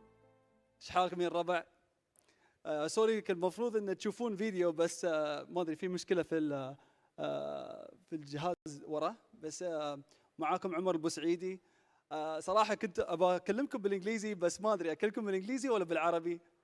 عربي خلاص اوكي، لان شفت انه كله انجليزي وقلت اوكي يلا. اوكي في البداية معاكم عمر البوسعيدي. أنا كاتب ورائد أعمال، عندي كتاب اسمه Just Read It. للأسف يا شباب الحين الكتاب باللغة الإنجليزية، بس إن شاء الله بتترجم قريب بالعربي. الكتاب عن تطوير الذات، وفي الكتاب أتكلم عن الذكاء العاطفي والاجتماعي. So very quickly, ladies and gentlemen, I'm an author, an entrepreneur. I published a book called Just Read It, and the book is about social and emotional intelligence. I'm going to do this both in English and in Arabic, so the translators in the back don't have to worry. I want to take care of everybody here. Very quickly, أنا بديت رحلتي صراحة من يوم أنا كنت صغير. نحن في البيت ما كان عندنا خدامة. الوالدة كان تخبرنا إنه أوكي لو تبون علاوة شهريا لازم تداومون، ويعني ما تقدرون تطلعون في الويكند أو ما تقدرون تروحون حتى المدرسة إلا لو تنظفون البيت. يعني تقوم من الشبرية على طول you gotta make your bed. لو يوم مثلا تخلصون الغداء والعشاء لازم تغسلون الصحون. When I used to grow up, my mom, she wanted to just give us a monthly allowance on only one condition, because we didn't have a housemaid growing up. Because it's kind of usual in this part of the world for a lot of people to have like a help in the house. But for her, she was like, fine, if you want a monthly allowance, the only way you're going to get this is that you have to clean the dishes, you have to do the dishes, you have to do the house chores, clean the car, and everything else. وحتى يعني يوم نحن كبرنا شويه وكنت كان عمري يمكن 13 14 سنه، يعني احنا في اجازه الصيف عندنا يمكن 3 شهور صح؟ اوكي، بس بدال ما مثلا اطلع مع ربعي والعب وكذا، الوالده كانت تقول لي لا، عندك بس شهر واحد بتلعب مع اصحابك، والشهرين الباقي لازم تدور دوام، لازم تداوم في مكان. قلت لها ما انا عمري 13 14 سنه، وين بداوم؟ وين بحصل شغل؟ وين بيعطوني شغل صح؟ ف my mom, when I grew up, when I was a teenager, about 13, 14 years old, she's like, you only have in the summer break 1 month of playing with your friends, and the next 2 months you had to find yourself a job. And I was surprised. I was like, Ma, where in the world am I going to get a job at these 2 months, and I'm only like 14 years old. But subhanallah, alhamdulillah, إن الدولة أعطونا فرصة إن مثلا نداوم في البنوك وش اسمه في البرنامج الصيفية. فما أدري يمكن في وزارة الداخلية عندكم برنامج هذا ولا لا؟ صح؟ عندكم صح؟ موجود عندكم. So إن شاء الله next summer أنا بقدم عندكم. أخذ شيء خبرة من وزارة الداخلية. Anyways, so basically there was opportunities that was offered by our government to work in the bank. So at a very young age, at like 14, 15 years old, I was already working in the bank. So من يوم أنا صغير تعلمت شيء واحد، إنه كيف مثلا مو بس أكون يعني رائد أعمال، إن كنت أفكر في هالشيء، بس في نفس الوقت قدرت إن أكون أو حسيت إنه مواطن عالمي، لأن هني في الإمارات الحمد لله عندنا فوق 200 جنسية ساكنين في الدولة صح؟ ويوم كنت أداوم في البنك كان عندي ناس من الهند أو من مصر أو من لبنان وكذا، أو من بريطانيا وأمريكا. So at a very young age, I was already exposed to so many different nationalities that helped me understand their way of thinking. So even when I was presenting a project, I was comfortable with how to speak to somebody from the UAE or somebody from Egypt or somebody from these different countries. And this is the beauty about living in the UAE, a country that's so diverse, it has people from all over the world. I'm very, very happy, and I hope my mom is watching, and I love you, Ma. Thank you for this amazing, let's say, inspirational qualities that you put in me from a very young age. يعني الله يحفظ كل أمهاتنا. So one of the people that's really influenced me في النص هذا خالي عيسى الرواحي، وما أدري لو تعرفون الريال اللي عنداله محمد بالكوس الفلاسي. تعرفون سادل؟ كوفي سادل؟ اوكي، هذا صاحب سادل محمد بالكوس. سو نحن يعني شركاء بعد، عندنا بزنس توجذر. اوكي خلاص الشباب كلكم تعرفون. اليوم على فكره سادل عندهم عشاء وعندهم ما ادري ايفنت اليوم، لو ما ادري الساعه 6 المساء وعندكم شيء تعالوا سادل وفي زحمه، فيلا بنشوفكم هناك.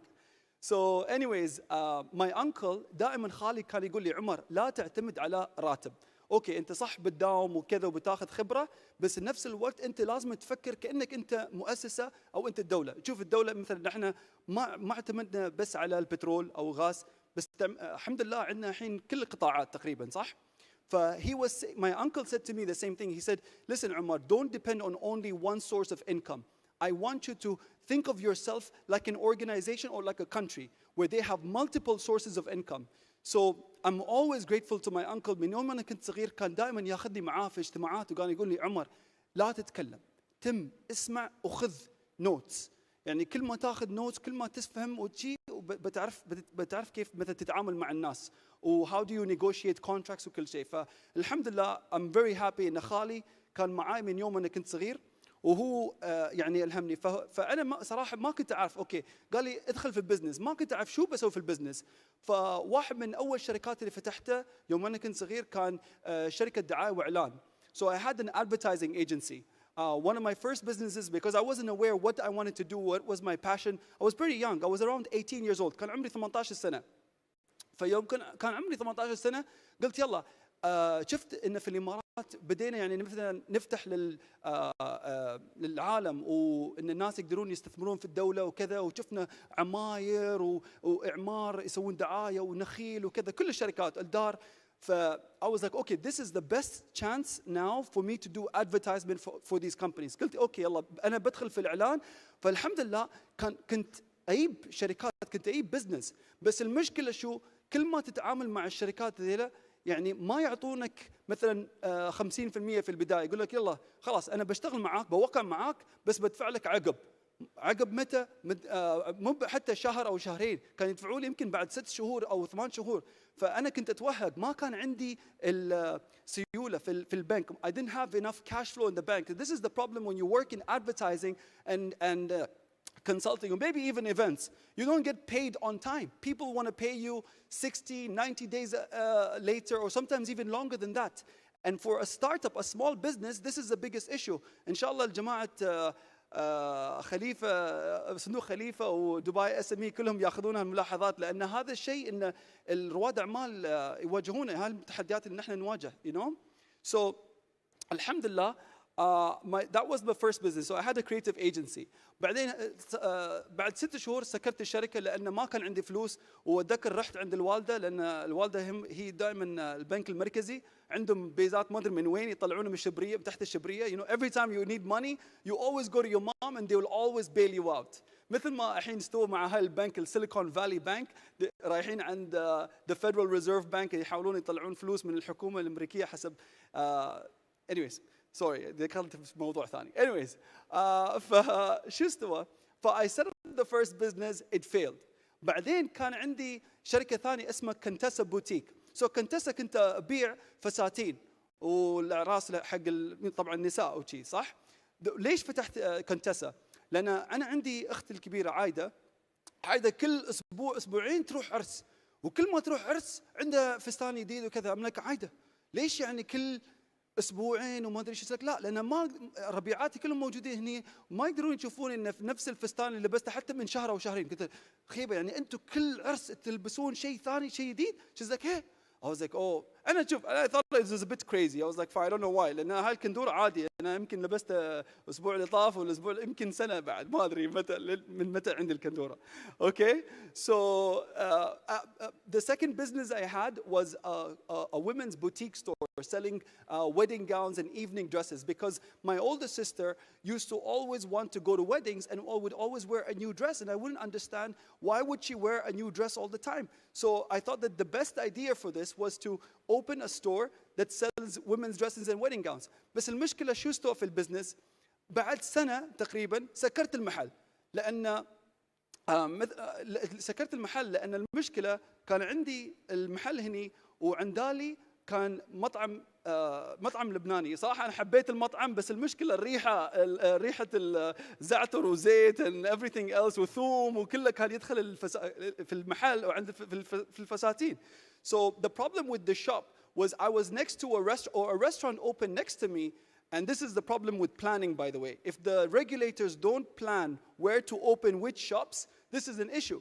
So the shop had all this smell coming to the dresses. فبعدين البنات كلهم كانوا يقولون حق الجمهور لا تروحون عند عمر يبيع فساتين كلها شيء صراصير وما ادري شو هذا. ف I had to close that company as well after almost 1 year. بعدين طبعا الوالده كانت تقول لي عمر انا قلت لك انت تنفي الدراسه وعندك مداوم انت اوريدي، فليش يعني تبغى تسوي كل هذا لا تسمع كلام خالك. يعني انا من ما this is your brother ما شاء الله، يعني هو لان خالي ما شاء الله عليه هو تاجر وعنده شركات في الاويل اند جاس وكذا وكل شيء. فأوزك لا انا لازم اكون مثل خالي you know.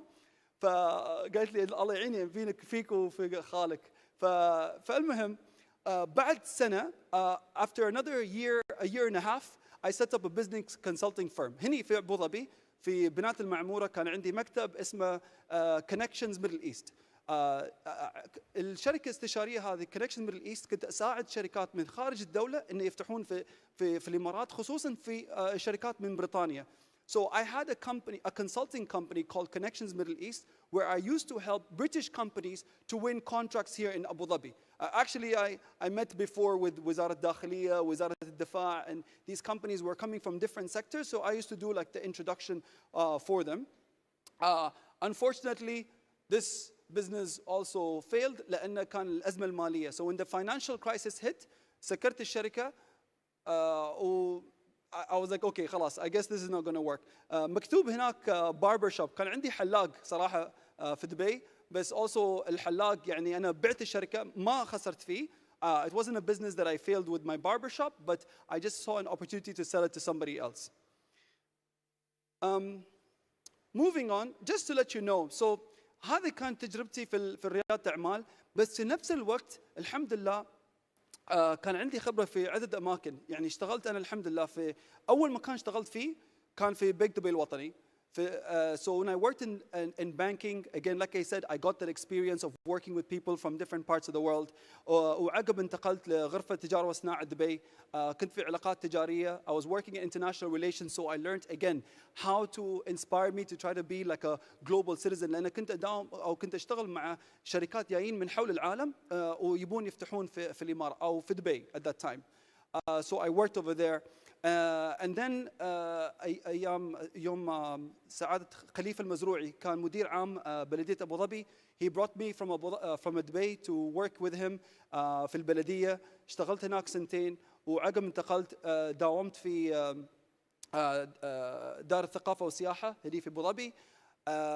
And then للأسف في سنة 2018 الوالد الله يرحمه توفى. فأنا طلعت من أبو ظبي وحصلت فرصة سبحان الله إن أشتغل في الشارجة. شارجة فتحوا أول إذاعة اسمها Pulse 95 بالإنجليزي، وكان يبون مواطن اللي يتكلم إنجليزي يكون يعني مذيع. فأنا كنت أتكلم عن المستقبل، يعني I was talking about futurism in Pulse 95. والحمد لله والشكر بعدها يعني أنا رحت أمريكا وكنت أدرس ماسترز في شؤون دولية. I was studying my masters in the US in international affairs, and I managed to work at the UAE consulate. كنت أشتغل في القنصلية الإماراتية في نيويورك كملحق تجاري. So I was supporting American companies to do business here. كنت أساعد الشركات الأمريكية إن يدخلون الإمارات. بس في نفس الوقت one of the things اللي أنا كنت أشتغل عليه يوم كنت في القنصلية كنت وايد أحب موضوع التسامح والتعايش. طبعا نحن هني في الدولة دائما نتكلم عن هالموضوع وكثير مهم. فأنا يعني يوم كنت أتعامل مع ناس من يعني سواء كانوا يهود أو المسيحيين وكذا، فأنا كنت دائما أدخل في حوار معاهم وأثقفهم عن إسلام. وحتى إن مثلا نحن هني في أبو ظبي عندنا مسجد اسمه مريم عيسى بن مريم، مسجد عيسى بن مريم. ما كانوا يعرفون إن مثلا نحن في الدين في الإسلام إن يعني نحب ونصلي لمريم وعيسى عليه السلام. يعني نحن we pray for them. So a lot of people in America, and some of you may relate to this, they were not aware. People when I used to engage with Christians or Jews, that in Islam we also respect Mary and Jesus. I started to get involved when I was in the consulate talking about religion and business and everything else. And this is where I had the opportunity to then basically be an ambassador for our country. It was always something that I thought in my head that I want to represent the UAE. Moving on, يعني with the experience I got from my businesses, with the experiences that I got from working different places, كل التجارب اللي حصلتها من البزنس وحتى يوم كنت أشتغل في الحكومة وكذا، يعني هذا تعلمت شيء واحد من كل الأقوال يعني من شيوخنا الله يرحمه والله يحفظ رئيس الدولة. you can see here that basically Sheikh Zayed said the real spirit behind progress is the human spirit. نحن يعني أنتم دائما أحب أقول حق الشباب يوم تطلعون أنتم من بيوتكم نحن نمثل أكثر أو أكبر منا نحن. يعني أنت تمثل عائلتك، أنت تمثل دولتك، أنت تمثل دينك، أنت تمثل العرب. So when we go outside, how do we represent the best version of ourselves? يعني أنا أحب مثلاً أتعلم حتى يعني من كل لغة أعرف جملة مثلاً، فرنسي أو إسباني أو يوناني أو روسي أو هذا. فيوم تتقابل ناس يعني هم يحبون هالشيء.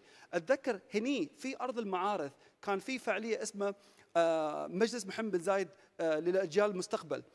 I was a speaker at that event. أنا كنت واحد من المتحدثين في أول فعالية المجلس. وفي المجلس الشيخ محمد بن زايد قال إن نحن كلنا سفراء. الشيخ محمد بن زايد النهيان the president of the UAE, he said in an event which was a very big event that took place right here at ADNIC. It was called the Mohammed bin Zayed Majlis for Future Generations. In that event, in front of 3,500 people, Sheikh Mohammed bin Zayed said that we are all ambassadors.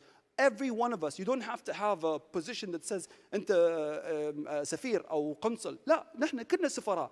يعني ونحن سبحان الله نحن we're maybe like 1 million people. فنحن المليون شخص لازم نطلع ونمثل يعني أفضل وجه للعالم.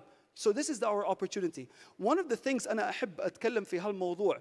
قبل كان عندي سيارة أودي، فأتذكر يوم كنت أودي السيارة للعلي وأولاده هني في مصفح، كنت قاعد في الريسبشن وما بتصدقون يا جماعة أنا شو شفت. تخيل في أودي أو في علي وأولاده كان عندهم ستاند مثل شيء إعلان كاتبين service your car in 90 minutes أو ودي سيارتك للصيانة ل 90 دقيقة، وتحت مكتوب timed by Germans. يعني اللي حطوها 90 دقيقة يعني كاتبين إن هالوقت من الألمانيين، يعني هم يتكلمون عن الألمان إنهم كلهم دقيقين يعني. So imagine if a company، هاي مش دولة، شركة تتكلم عن شعب ككل إنهم they are punctual، يعني بيخلصون السيارة في 90 دقيقة. نحن لازم نفكر نحن كإماراتيين what will people say about us؟ ليش ما نحن نتكلم يعني ناس يقولون هذا صنع من الإمارات أو مصمم من الإمارات أو كذا. So لو الناس يعرفون إن نحن we stand for something, this is our opportunity now to build a brand, and this is the idea of becoming a global citizen. يوم نحن نطلع الناس اللي بيعرفون أوكي هذا إماراتي، هذا مخترع أو هذا ما أدري شيء. You know what I mean? So we have to build this brand, and every single one of us can do this. Moving on. فبعض المواصفات المواطن العالمي هو متسامح أو يعني يحترم الحقوق الإنسان أو يبغي يعني anticipate toward making a difference، يبغي يسوي يعني فرق في العالم. هو open minded يعني منفتح يعني بالأفكار، يحب يسمع. صح نحن نختلف مع الناس في بعض الأمور، بس يعني أهم شيء إنك يوم تقدر تقعد مع الشخص وتفهم وتاخذ وتعطي معاهم. This is important for us as Emiratis to be doing. And actually not only Emiratis, wherever you are from, all of us have to be global citizens. أنا أحب دائما أقول إن أنا مواطن عالمي من الإمارات، أو you could be مواطن عالمي من لبنان، أو مواطن عالمي من كذا. The more that we do that, the more that we're all going to be stronger connected with each other. أنا سوري أنا أشوف إن ما عندي وقت للأسف. فواحد من الأشياء اللي الحمد لله اللي قدرت إن أنجزه، مثل ما كتبت خبرتكم في البداية إن أنا كتبت كتاب اسمه Just Read It، بس بنفس الوقت كنت واحد من المؤلفين في كتاب اسمه Agile Government و Innovative to the Core. Agile Government it was published this year في ال World Government Summit أو القمة الحكومية في دبي اللي صار من كم شهر. فالكتاب طلع في هذا. فأنا كتبت عن شيء اسمه مجلس دبلوماسي، إن مثلا نحن في الميلس كيف نتعامل في الأمور الدبلوماسية وكذا، وكيف القرارات يعني تنتخذ في المجالس. The other thing اللي الحمد لله يعني قدرت احصل على البعثه معروف في امريكا، يمكن مش معروف هنيك وايد، بس من الحكومه الامريكيه اعطوني البعثه فول برايت. انا عن طريق الفول برايت رحت امريكا ودرست الماسترز. سو الحمد لله حصلت على هالشيء. الورلد ايكونوميك فورم اللي هم اصلا ينظمون القمه الحكوميه، انا كنت عضو شيء اسمه جلوبال شيبرز، سو اي واز ا ممبر اوف ذا جلوبال شيبرز كوميونتي هني في ابو ظبي. وحتى كنت صرت على برنامج ثاني، حتى نهله المهيري موجوده معانا اليوم، هي كانت على نفس البرنامج International Visitor Leadership Program.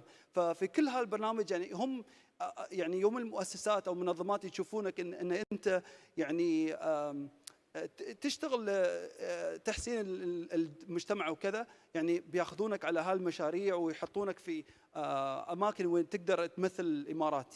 فالحمد لله مع كل هذا قدرت ان اخذ التجارب وكذا واكسب من الخبرات اللي كان عندي. اسست الشركه اسمها جلوبال بوسيبيليتيز. ففي جلوبال بوسيبيليتيز انا ما اشتغل بس ان اجذب الشركات والمستثمرين الى الامارات، لان في مبادره اصلا اوريدي انتم مثل ما تعرفون اسمها يونايتد جلوبال اميريتس. نبغي نجذب فوق 150 مليار دولار للامارات، بس I'm trying to do that from my own company. بس في نفس الوقت احاول ان ابني جسور بين العالم وبين الاديان. وشكرا، جزاك الله خير. Hi, my name is Omar Al-Saidi. I'm an author, an entrepreneur, and a son of the UAE. What inspires me every single day is the United Arab Emirates, its leadership, its people, and how we were this tiny country in the Middle East that was able to create this massive global impact. One of the things that always kept me going is the perseverance from my family, from my country, seeing how, you know, regardless of the challenges that were ahead, we were always able to move forward and continue to build.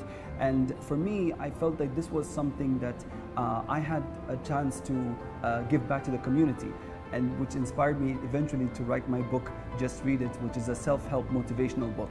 Just as the same way we got the motivation from the leadership to me and the rest of the people, I felt that I had the responsibility to carry that message forward and deliver it to the youth of this country, and this is what kept me going. And as a result of this, I ended up setting up my company called Global Possibilities, which is a consulting company focused on international relations, whether it's in business or public diplomacy, and communicating the message of how the UAE is not only a great place to do business, to live here, but also it's a place where there's tolerance and coexistence amongst people from all over the world and from different religious backgrounds. And this is what inspired me to do this. The only disability in life is a bad attitude. And the other message that really inspires me is a quote by Sheikh Mohammed bin Zayed, the president of the United Arab Emirates, and he said that every single one of us are ambassadors. We're ambassador for our country, our faith, our families. The moment we step outside, how we treat people is the way that they will remember us. So it's an extremely important responsibility for us to carry on and to try to spread that message everywhere we go. شكرا. عمر البوسعيدي على مشاركتنا قصتك الملهمة. والآن على أنغام الكمان نترككم مع استراحة قصيرة ستقدم خلالها التوأمان ميرا وجيدة حلاق فقرة موسيقية لمدة نصف ساعة، لنستكمل بعدها فعاليات زايد توك. لازم أخبركم أن في حتى خصم من كتابي Just Read It 50%. بترشلكم إيميل إن شاء الله، بتحصلون على الكود، وكلكم إن شاء الله بتحصلون شهادة حضور من زايد توك. تقدرون تستخدمون هذا في السي في أو في اللينكدين. وثالث شيء لازم أخبركم أن ديالا علي اللي مقدمة البرنامج كمان هي كانت معانا في الجامعة، وواحدة من يعني أبرز طالبات كانت في الجامعة معانا. فديالا شكرا. عمر. والآن ندعو التوأمان ميرا وجيدة حلاق على هذه الفقرة الموسيقية. استراحة قصيرة ونعود من بعده لنستكمل فعاليات زايد توك.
وأمان ميرا وجيدة حلاق على هذا العرض الأكثر من رائع بأنغام الكمان. والآن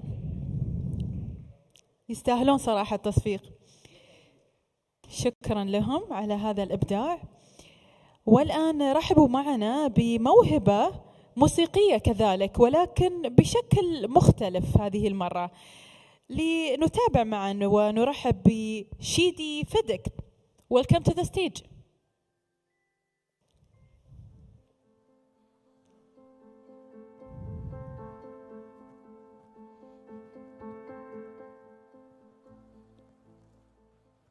Assalamu alaikum, all the Emiratis in the house. A happy good afternoon to everyone. My name is Chidi Ede. I'm a multi-mouth instrumentalist. I'm from Nigeria, and I'm here to sing the famous UAE national anthem. I humbly crave the indulgence of all the Emiratis to please come in and join with me and sing this famous UAE national anthem. It has been my dream and passion to have a platform whereby I display my talents as a multi-mouth instrumentalist, and this is a dream come true. And I'll encourage all the Emiratis in the house to please join me and sing this famous UAE national anthem. Please, can we all stand, respect the country UAE? We have to stand up and sing this famous song because it's a song that inspires us also, the residents of the UAE. Please, can we all be on our feet as we all sing the famous UAE national anthem as I blow my trumpet with my mouth alone. Please, can we all stand, please? We respect the country called UAE. We have to stand and sing this song together.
Thank you so much. Thank you so much for this privilege. I really appreciate for you guys to know more of myself. I also sing the national anthem of 6 countries, which are UAE, India, Pakistan, Germany, Nigeria, and lastly, Malawi. Assalamu alaikum, UAE. Thank you so much.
للعودة إلى مقاعدهم. أدعوكم جميعا للعودة إلى مقاعدكم لبدء فعاليات زايد توك المتبقية، المزيد من الأحاديث الملهمة. أدعوكم جميعا للجلوس أماكنكم لبدء جلسة الدكتور خالد غطاس.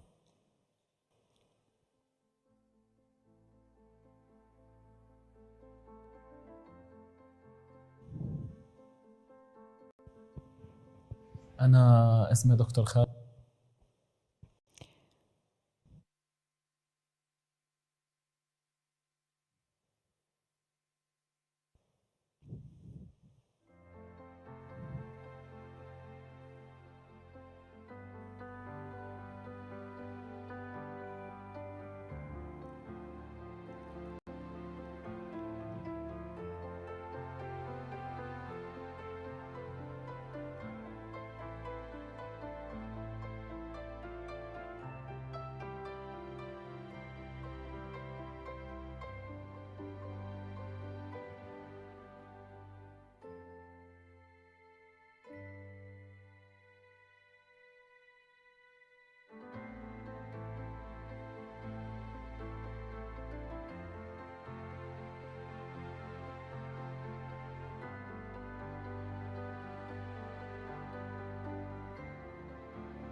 جديد نرحب بكم جميعا من جديد، ونستكمل وإياكم فقرات وأحاديث زايد توك. في الوقت الذي بات للسوشيال ميديا دورا مؤثرا في حياتنا، استطاع هو من خلال مبادرته الورشة وحساباته على وسائل التواصل الاجتماعي أن يدخل بعض الفكر في أفكارنا، وبعض الحياة في حياتنا، وبعض الإنسان في إنسانيتنا. رحبوا معي بالدكتور خالد غطاس.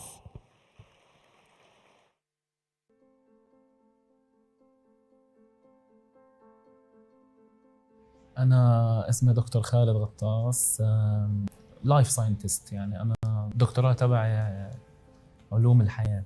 خطير ربط الإلهام بحدث. أنا أكثر بفضل ربط الإلهام بأبروتش للحياة، بطبيعة مقاربة الحياة. لما يكون الإنسان عن جد يتطلع بالحياة ليفهمها، ليشوفها، ليحسها. في محلات بالحياة بدها تضحية، وفي للتضحية معنى، وهيدا بخلينا نوصل للعلاقات المتينة. فريندز اند فاميلي بدهم تضحية ليكونوا هيك، مش هن فريندز اند فاميلي بيجوا هيك. I think we lost the balance، يعني نحن خسرنا الجزء الإنساني، خسرنا جزء منه، ونحن وعم نمشي عم نخسر أكتر. الفردية اللي عم نعيش فيها، تشتت العلاقات، يعني ما يسعد الإنسان بالحقيقة هي علاقاته. العائلة والأصدقاء هن العناصر الأساسية للحياة الحلوة.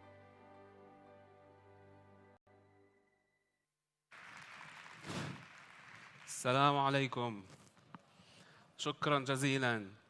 يعني بدكم تعذروني شوي لأنه أنا بدي أحكي بالعربي. ويعني والله يعين الترانسليترز لانه انا بنط من عربي لانجليزي ان شاء الله يلحقوا. ف to start with يعني انا عن جد honored وفخور وسعيد انه انا بيناتكم بهيك ايفنت وتحت هيك اسم. فعن جد it's a pride. هيدي شغله. ثاني شغله، حدا بيعرفني من قبل يرفع ايده. اوكي so quite a few.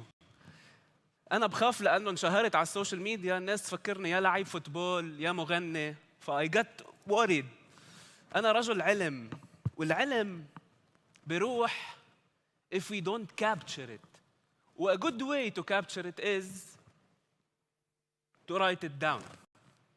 عشان هيك حطيت لكم على الكراسي قلم بنسل هدية مني عليه كلمة that might inspire you وورقة. I wish my session كانت الصبح because a lot has been said. فعلا بده يتسجل وأنا سجلته. Anyway, we'll start from now. واللي القلم does not inspire him جبت لكم كمان gift كتابة وكان النفاق جميلة محطوط برا، واللي بده signature we'll do it afterwards. شكرا شكرا شكرا. حبلش هيك أحكيكم بس 4-5 قصص أو أحداث صارت معي that inspired me بحياتي. It might be useful. بس excuse my language. أنا بحكي بشكل كتير يمكن طبيعي زيادة. اسمحوا لي فيها. This is me. أول ما بلشت أول فيديو كان 2016. عملت سيرة سميته المعسولين. معسولين كلمة جدي كان يقولها لما يحس في حكي فاضي. شو يقول؟ احكوا المعسولين. يعني قولوا الحكي الصح، ما توجعوش راسي بالحكي الفاضي. So I started series سميته المعسولين. وصل السيريز لماي ادفايزر. كنت عم بعمل دكتوراه ودكتوري اسمه بروفيسور مروان صبان. وصل لعندي قال لي شو عم تجرب تعمل؟ قلت له يا دكتور الدنيا مثل ما انا شايفها ماشيه رايحه لاشياء that is gloomy وجراي، وفي اشياء عم نخسرها، قيمنا، مبادئنا، عيالنا، علاقاتنا، اهدافنا، احلامنا، في اشياء مش ظابطه بالمستقبل. قلت له I want to change that. قال لي بدي اسالك سؤال. هو على طول هيك challenges me الله يطول بعمره. قال لي do you think people change؟ هلا هذا السؤال إلكم. do you think تعتقدوا إنه الناس بتتغير؟ Who says yes؟ يرفع ايده. Excellent. So we think إنه الناس بتتغير. بلشت أنا لجاوب هذا السؤال إنه كيف يا خي الناس بتتغير؟ في شغلة missing. على طول بكل كتاب بقراه، بكل لكتشر بحضره. To drive أي change أو تغيير واقع معين، في شغلة لازم تكون سابقة على كل هيدي الأشياء. جربوا تحذروها. شو اللي بخلي الناس تقوم على عمل تغييري، سواء إنتاج دولة بهيدا الحجم أو إنتاج علاقة سليمة أو إنتاج شركة كبيرة؟ شو اللي بخلي الناس تقوم على تغيير واقع معين؟ شاوت، علوا صوتكم. The will، هدف، الحاجة، العلم، كلهم صح، بس في وحدة سابقة. القلم، القلم هيدا. القلم البين. يس. الحلم. في شغلة سابقة بالقدرة على التغيير أو بالقوم على تغيير معين، اللي هو شو؟ اللي هو جوا الإيمان. بس شو هو الإيمان؟ الإيمان المسبق بالقدرة على التغيير. الإيمان المسبق قبل الفعل. I should feel inside that it is possible. ولا حدا بيقوم على ولا أكشن إذا كان الحيط مسدود 100%. ولا يمكن. فالإيمان المسبق إنه هيدا الواقع متغير، فينا نعمل منه شيء. هيدا في بقلبه فيجن، في بقلبه اشياء. بيجيني ناس يا اما عندهم مشاكل يا اما عندهم احلام، بسألوا سؤالين ثلاثه، بقول له do you really believe this is possible؟ كل الناس اللي من جواتها عندها بليف مسبق انه it's possible they do the change. ولا يمكن الانسان يقوم على عمل ما في بقلبه امل بالتحقيق. وهذا اللي بيميزنا عن بعض. يعني امبارح انا طاير بالفلايت it was one of the most turbulent flights I had in my life.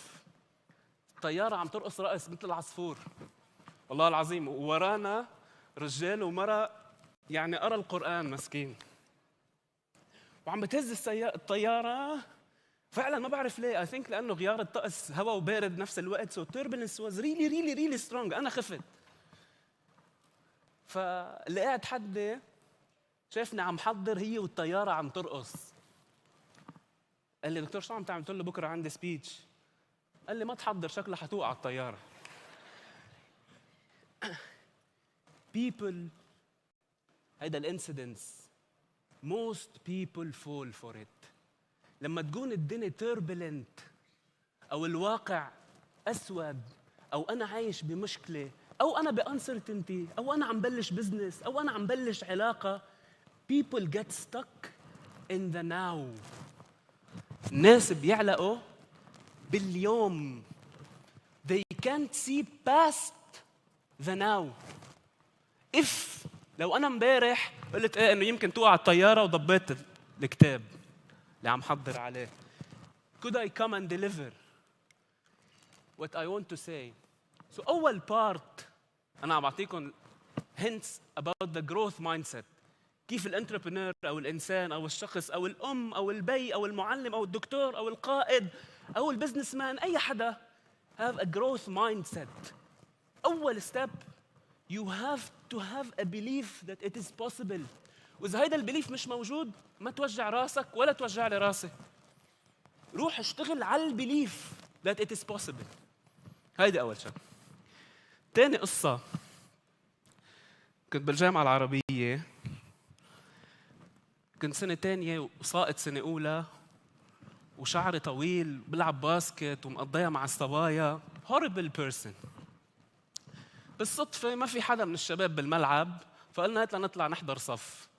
طلع صف كيمستري اسمه كولويدز، اللي هو يعني سيرفيس تنشن والاشياء، كيف السوليوشن، كيف ليه الحليب ما برقد وليه الرمل بالمي برقد، شيء كتير كتير كتير صعب. قعدت أول صف. يسأل الأستاذ وأنا شكلي مستهتر يعني ساقط. والله العظيم it changed my life. والله العظيم قعدت أول صف. يسأل الدكتور جاوبه مستهتر، إذا زبطت ما زبطت ما تزبط.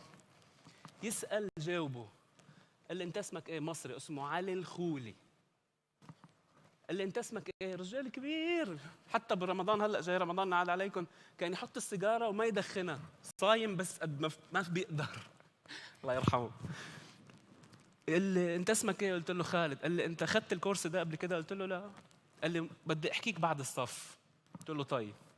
ظهر الصف، وقفت أنا ناطر، كان بوجه اللكتشر روم مكاتب الدكاترة الثانية. وقفنا هيك على الباب، شو عمري 19 سنة. مسكنا هيك من إيدي، قال لي ممكن أكلمك زي ابني؟ قلت له أكيد يا دكتور. قال لي أنت حمار. I was so intimidated. كيف يعني؟ بقول لي هيك بس تستأذن قبل. نزل لي الديفنسفنس. قال لي شايف هول الدكاترة؟ أشر لي على المكاتب. قال لي I know he is exaggerating I know probably he is lying to me. شو قال لي؟ قال لي شايف هول الدكاترة؟ قلت له إيه؟ قال لي أنت أذكى منهم مجموعين. It stayed in my mind. وقال لي بيت شعر اللي بدكم تكتبوه كلكم. متنبي بيقول ولم أرى في عيوب الناس عيباً أشد من نقص القادرين على التمام، ولم أرى في عيوب الناس عيبا، يعني it's the most shameful، أكثر شيء عيب أشد من نقص القادرين على التمام. يعني اللي عنده قدرة وبوتنشل أكثر شيء عيب not to live to this potential. فتاني ستيب بالجروث مايند سيت have someone who triggers you مثل الدكتور علي. وتاني شغلة من بيت الشعر تبع المتنبي، عيب not to live up to your potential. It's a duty. هيدا واجب، واجب إلك ولعائلتك ولمجتمعك ولبلدك ولمحيطك ولأمتك. Don't think of this as a luxury. مش أنه والله أنا بدي أتطور، لا، واجبك تتطور. هيدا الفرق بين المسؤولية والموتيفيشن. It's a duty to do that. ثالث قصة، بيجي لأحكي مع الشباب بقول لهم شو أهم سكيل بما أنتم هلأ بدكم تبلشوا حياتكم؟ شو أهم سكيل عندكم؟ شو بيقولوا لي؟ سيلف كونفيدنس. وصاير سيلف كونفيدنس هو عنوان الديفلوبمنت لأي حدا. تعرفوا شو أسوأ هيومن بايس بالحياة؟ هيومن بايس يعني الانحياز، ليه الناس تاخذ قرارات خطأ بحياتها؟ over confidence. Number one human bias is over confidence. إنه الناس بتفكر حالها أذكى وأكبر وأهم من الحياة ومن اللي بعلمها. فتالت بوينت هي تواضع. امبارح سألت عن الصفات الأساسية للشيخ زايد الله يرحمه. تواضع is in the top list. شو بيعمل التواضع؟ Don't think of التواضع وهيدي الفاليوز على إنه والله كرم أخلاق التواضع.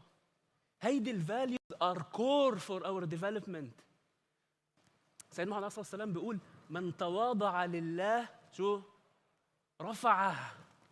ليه؟ لأنه ولا يمكن الإنسان يتعلم، ولا يمكن الإنسان يسمع، ولا يمكن الإنسان يحس، ولا يمكن الإنسان يتعاطى مع محيطه وتفوت عليه فاريبلز الحياة إلا إذا كان من جوا شو؟ متواضع. عنده الحس تبع فعلا إنه هو عم يتعلم من الحياة وعم يتلقى منها وعم بيعيش فيها. We are over stressing confidence. يعني شاب عمره 19 سنة بدي أقول له أنا أنت القصة كلها وأنت تو يونيك وأنت كل الحياة. They are yes these are true بس learn.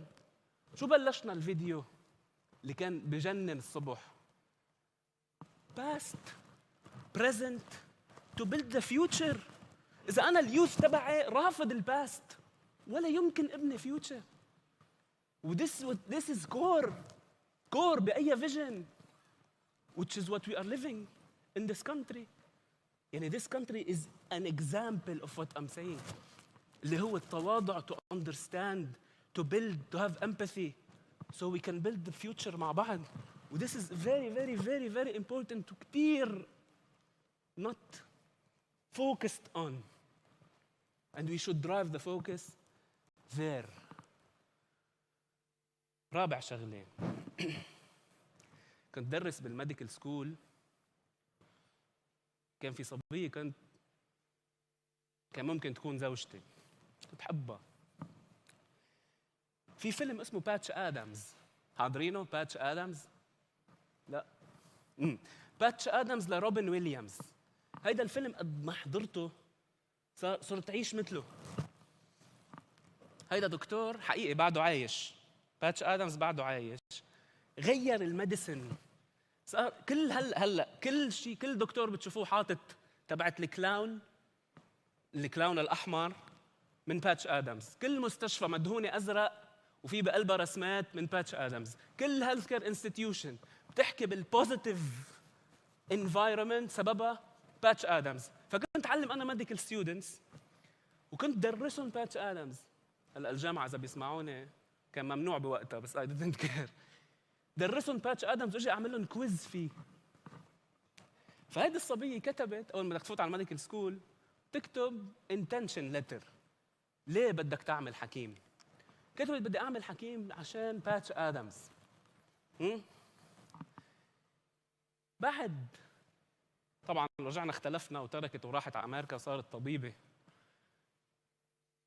من كم سنه مين انتحر؟ روبن ويليامز اللي هو مثل باتش ادمز ذا موفي، انتحر. فاي جت انتو سيفير ديبريشن.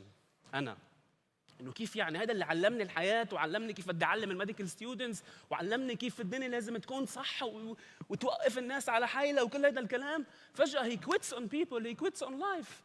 بغض النظر عن الاسباب ميديكال ولا مش ميديكال، بس انا الاسباب اللي وصلتني كانت هيك.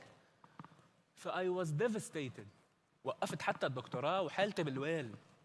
الى ان بعد سنين بتبعت لي مسج هيدي الصبيه. شو قالت لي؟ سطرين.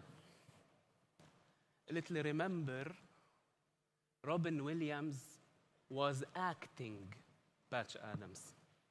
Patch Adams is still alive and he is still doing what he's doing. Outcome. Get real. خليك حقيقي. ونحن عايشين بزمن مش كتير حقيقي. Get real. شوف عن جد انت مين وشو مشاعرك الحقيقيه. What are your real passions.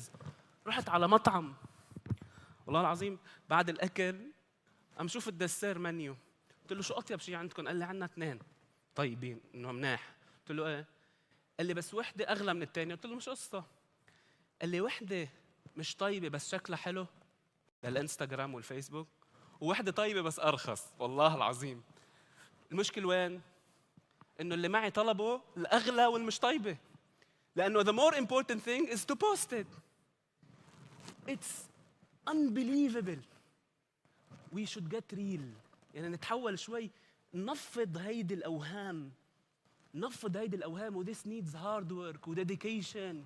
بدي اقول لكم شغله للناس who are listening to us, entrepreneurs that are starting their careers.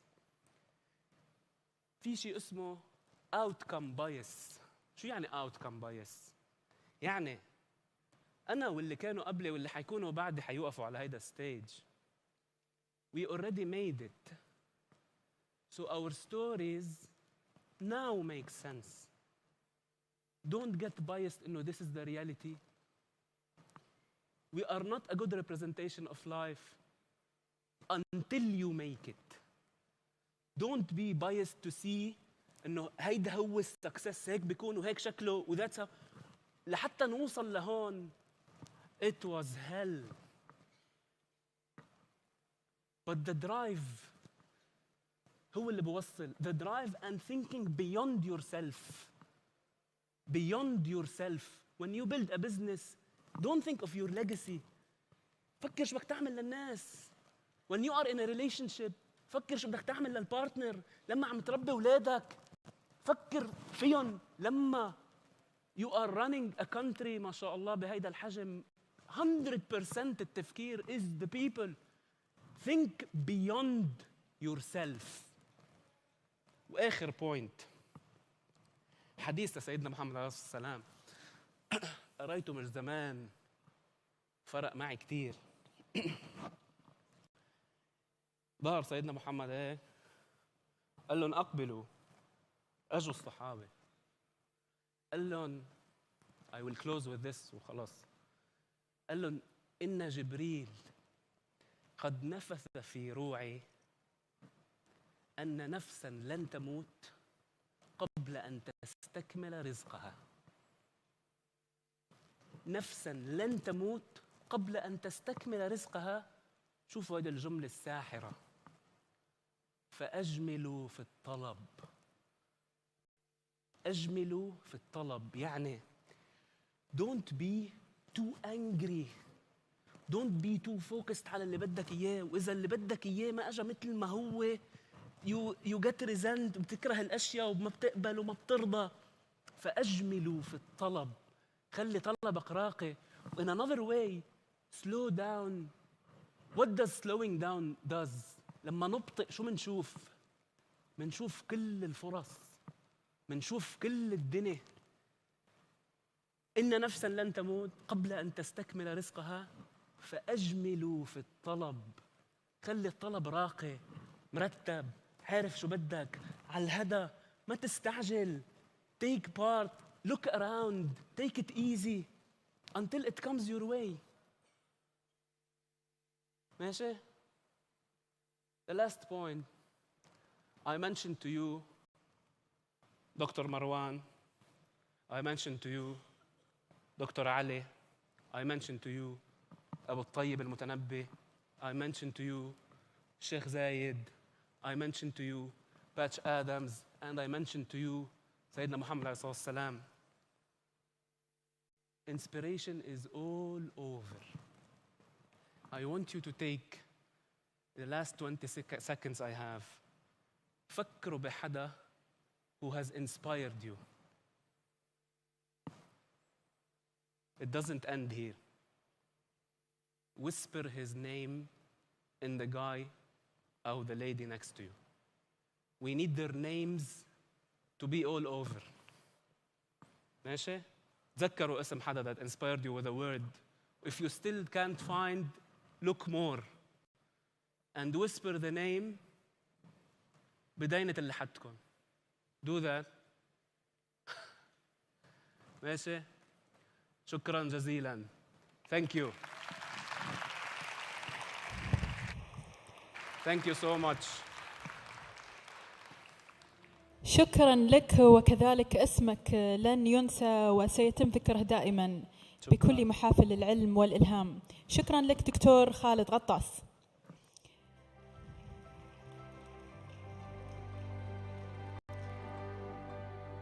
في زمن التداول الإلكتروني والعملات الرقمية، استطاعت هي أن تكون رقماً صعباً في مجالات العملات الرقمية والتكنولوجيا المالية من خلال تأسيسها لمنصة بيت أويسس، والتي أصبحت أول منصة أصول رقمية إقليمية في دولة الإمارات. رحبوا معي بعلا دودن. My name is Ala Dudin. I'm co-founder and CEO of Bit Oasis. We're the largest and right now I think the first digital asset exchange that started in the region and focused on the GCC market widely and other parts of Middle East and North Africa. At Bit Oasis, we're focused on building the on-ramps and the off-ramps to crypto assets and public blockchains. So we are an exchange, a wallet, and an API platform that allows people to buy, sell, and trade cryptocurrency.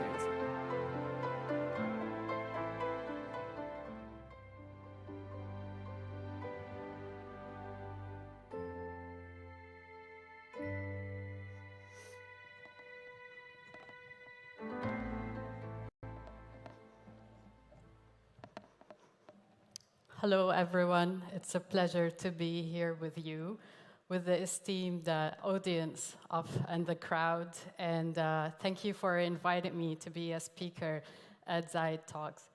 Especially thanks for Dr. Khalid for his speech. And I was always taking notes and making sure there's some ideas that I have to reflect on as an entrepreneur, as a founder in my journey. Similarly, other speakers that were on the stage this morning, Jessica, Omar, and others as well. It's a pleasure to be here with you. I do want to note, even though I am on the stage here as a founder that has built a multi-million-dollar company, I don't believe that I made it yet. And for any person here in the crowd, if they actually start their own business and they also go on in their journey and at some point they share their story with others, I want to tell you that your journey is a number of stations that you will arrive to where you achieve certain milestones. But the ambition continues to grow much bigger. The passion continues to be much bigger and the target much larger and larger. I believe I'm probably at station 2 or 3 of a journey of hundreds of stations. And I think this is what makes it very exciting for me as an entrepreneur. And I'd love to share my story with you. My name is Ala Dudin. I'm CEO and co-founder of Bit Oasis. We're the region's leading crypto asset platform where we allow people to easily buy, sell, and use crypto assets Today, we're the largest in the region. We're also the first to establish, and we're headquartered here in the UAE. We were the first platform that partnered up and was a registered entity under the Financial Intelligence Unit under the Central Bank of the UAE. And very recently, we've gotten our approvals under the Virtual Asset Regulatory Authority in Dubai. And today, we have over 100 employees, predominantly in the UAE and across the Gulf. We have served over 600,000 customers across the region, and we've traded over $5 billion. And I'll talk more about all the different achievements that we were able to do over the last few years. But most importantly, and the story I'd like to share today, is the story of how a startup that started back in 2016 was able to partner up with the government, and the government acted as an enabler, not just for us as a fintech and a crypto company, but for the wider space here in the UAE, where through that enablement, we were able to grow, prosper, and nurture talent and partner up with regulators and open up this industry. First of all, I'd like to share the story of myself. I'm originally from Amman, Jordan, where I was born and raised. I always had a passion for technology and sciences, and I later on moved to the UK, where I majored in electronic engineering in University of Birmingham. Later on, I became a researcher in Imperial College London in their geomatics engineering department. I was very determined to finish my PhD, but later on, I pivoted to work in the technology industry, where I've taken a role at Ernst & Young in London in their IT advisory and security service line. And my passion in technology started at that point, and I also became a programmer while I was programming in my free time as well. I moved back to the region around 2012 or 2013. I wanted to be part of a space that is very dynamic, in a city that is cosmopolitan, but also in the Middle East. So I chose to move to Dubai from Amman. That was 7 years ago. And today I consider the UAE as my home, a place that, as a resident, gave me a lot of opportunities to grow. It's given me a space to innovate as an entrepreneur and as a woman, and at the same time has given me a lot of support and resources throughout my journey at BitOasis. Throughout my story, I'd also like to talk about how I started BitOasis and all the amazing talent that we have as part of the company. Today, as a company, we've raised over $35 million from venture capital investors, some of it tier one international investors and some investors here in the region. But most importantly, and through sharing my story of how I founded BitOasis, in its essence, it's part of a bigger story. And the story is how the UAE is becoming a fast-growing tech hub here in the region, but also globally, where the UAE is able to nurture talent, is able to nurture the passion of entrepreneurs, and able to incubate those companies, grow them into scaling companies, and also be home for the biggest unicorns in the region as well. And throughout, I hope I share some inspiration and motivation for some of the people who are starting their businesses or thinking to start their businesses. In 2014 or 2015, I was working very closely with Fadi Ghandour, who's one of the leading entrepreneurs here in the region. He's a cornerstone of the entrepreneurship ecosystem. RMX is a publicly listed company in DFM as well. And through working with Fadi, I was able to introduce myself into the entrepreneurship space. Around the same time, I got interested in Bitcoin, which today we call crypto or Web3. I think there are different namings to it right now. And when I was researching the internet for new technologies, as I was programming in my free time, I stumbled upon a post on a forum on the internet that was talking about this crazy global currency that is going to take over the world and the world's central banks. I dismissed that rhetoric at the time. I thought that idea was super crazy. But at the same time, there's a bit of curiosity in me that thought that, well, whether it would be an alternative to currencies that we know today, or it would become this transformational global payment system that allows for value transfer cross-border and disrupt financial services. If it falls at any place across the spectrum, I want to be part of that space. And I remember in 2015, I was researching who's building in crypto in the region, who's part of this space, which companies are doing work in that space. I found none. So I decided with a couple of friends that were interested in the crypto at the time to start meetup groups. So we started a meetup group in Amman, in Beirut, in Dubai as well. Later on, some of those people that were attending the meetup group started some in Riyadh and some in Doha. And through that, I was able, with my friends, to cultivate a community where I also met my two co-founders as well. And at the time, we weren't really determined to start a company, but what we wanted to do is build our knowledge further in the blockchain and the crypto space. So we started with building somewhat of a small project. It was a wallet where through that, we were trying to better understand how we can build with this technology. Later on, that wallet became a platform where close to hundreds few people were buying and selling crypto. Later on, we worked with our lawyers to understand how we can ultimately regulate this. That platform became a trading platform where today we're the region's largest buy and sell platform for crypto. So we've got over 600,000 customers that we served across the region. We're live in 7 countries. Most of our activity is in the GCC and here in the UAE. We've raised tens of millions of dollars that enabled us to attract the best talent here in the region and from outside the region moving into the UAE. We've traded over $5 billion, and we've got over 100 people, the majority of which are actually programmers, technologists, and product people that are working on R&D to help us grow more products further and further. And this is one stop and few milestones that we achieved. We are determined to build the first crypto unicorn out of the region. We are determined to build a great company out of the UAE that expands regionally and globally as well, and compete with other global companies in this technology, in this nascent space, and set an example of other companies as well and what they're able to achieve.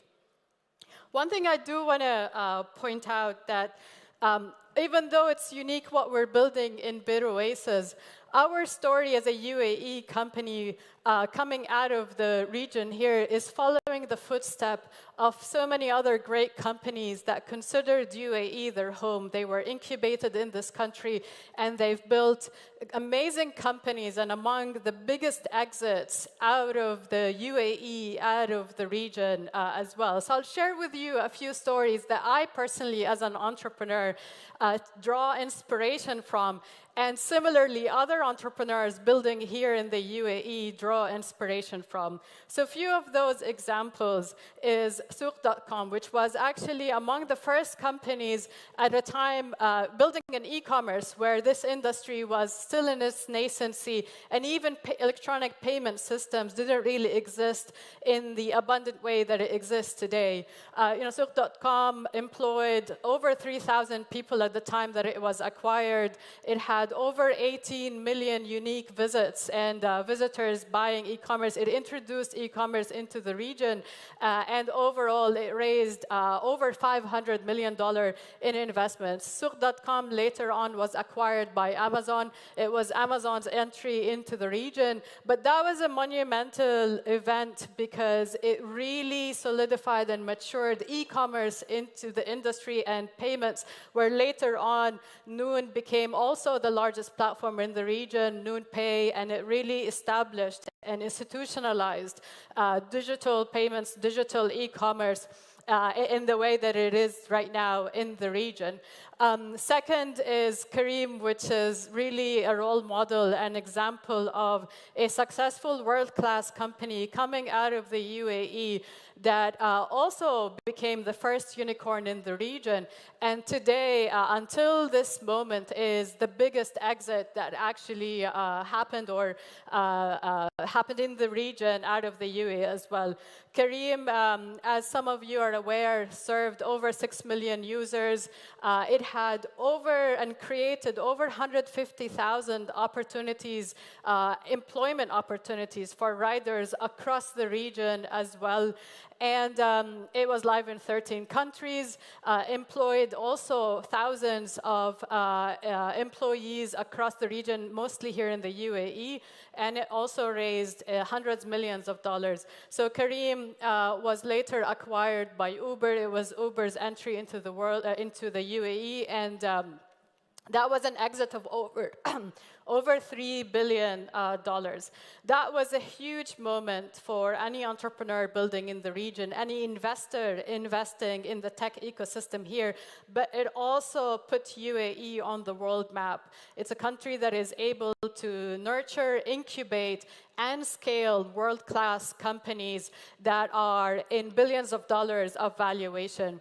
When Careem exited, it minted hundreds of other angel investors that were able to exit and were employees of Careem that was through the exit obviously able to continue their journey and invest in similar entrepreneurs. And some have started companies, and later on some were able to also mentor other entrepreneurs in their first time starting a company. So it's that ripple effect of innovation, entrepreneurship, and entrepreneurs where it starts with either one person or a group of people that partner up together, but it has a huge ripple effect in not only creating economic value, but also changing the mindsets of entrepreneurs and showing them what is possible. Today, there are 100 other companies like Souq, like Careem, like Noon, Talabat, etc., across the region that are day in and day out showing up to work, leading their companies, that are creating huge value either in terms of employment opportunities or innovation in their own space, and are also creating impact in their own communities as well. You know, some of those examples are across the UAE, Kitobi, Tabi, and Rami, that was also one of the publicly listed companies going on NASDAQ. I think that was in 2020 from Abu Dhabi. And there are numerous other examples of great entrepreneurs. I can't sort of do it justice mentioning few names here, but there are remarkable entrepreneurs throughout the UAE building great companies that are great role models for other future entrepreneurs as well.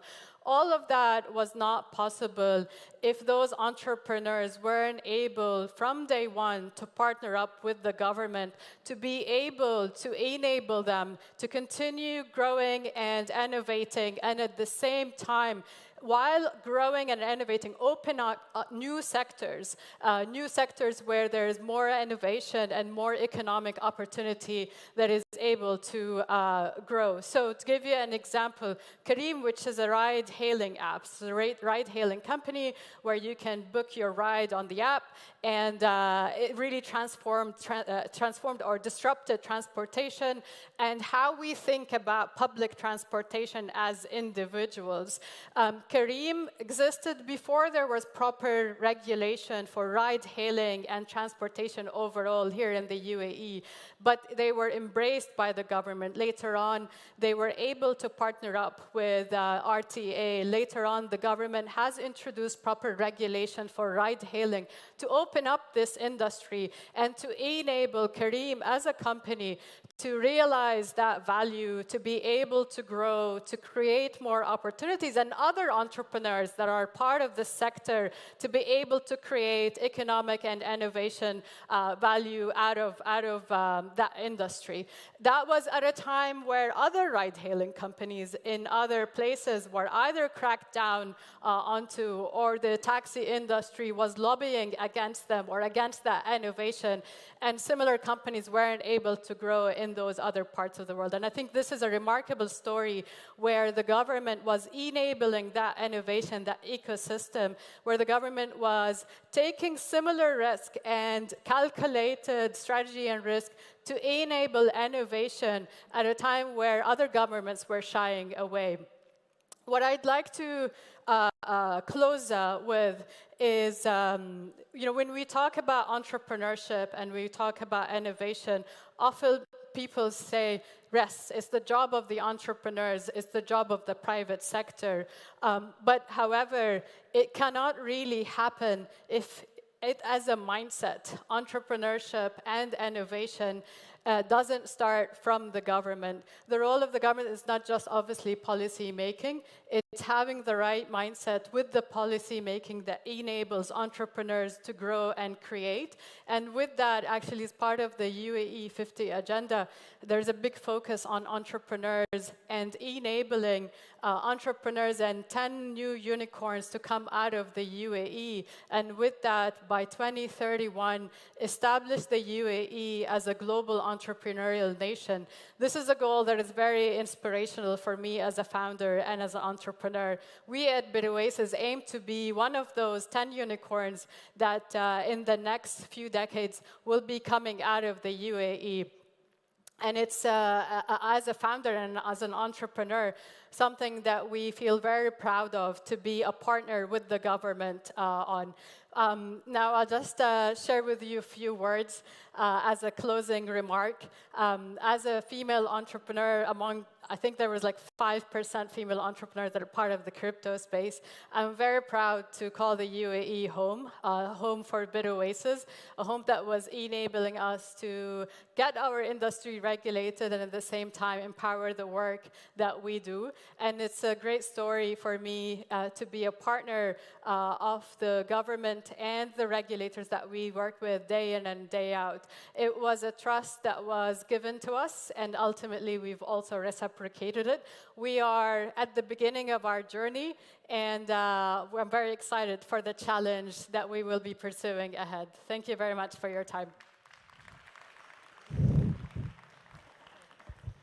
Thank you, Ola Doden, for your amazing presentation.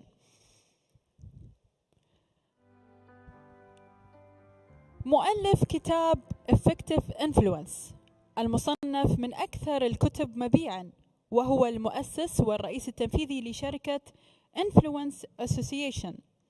يمتلك سجلاً حافلاً في مساعدة الشركات والمؤسسات على زيادة الكفاءة في العمل والابتكار والإبداع في مجال المبيعات وخدمة العملاء، كما يساعدهم في تحسين جودة العمل وتعزيز التعاون الفردي والجماعي. رحبوا معي بدونكان ستيفنز.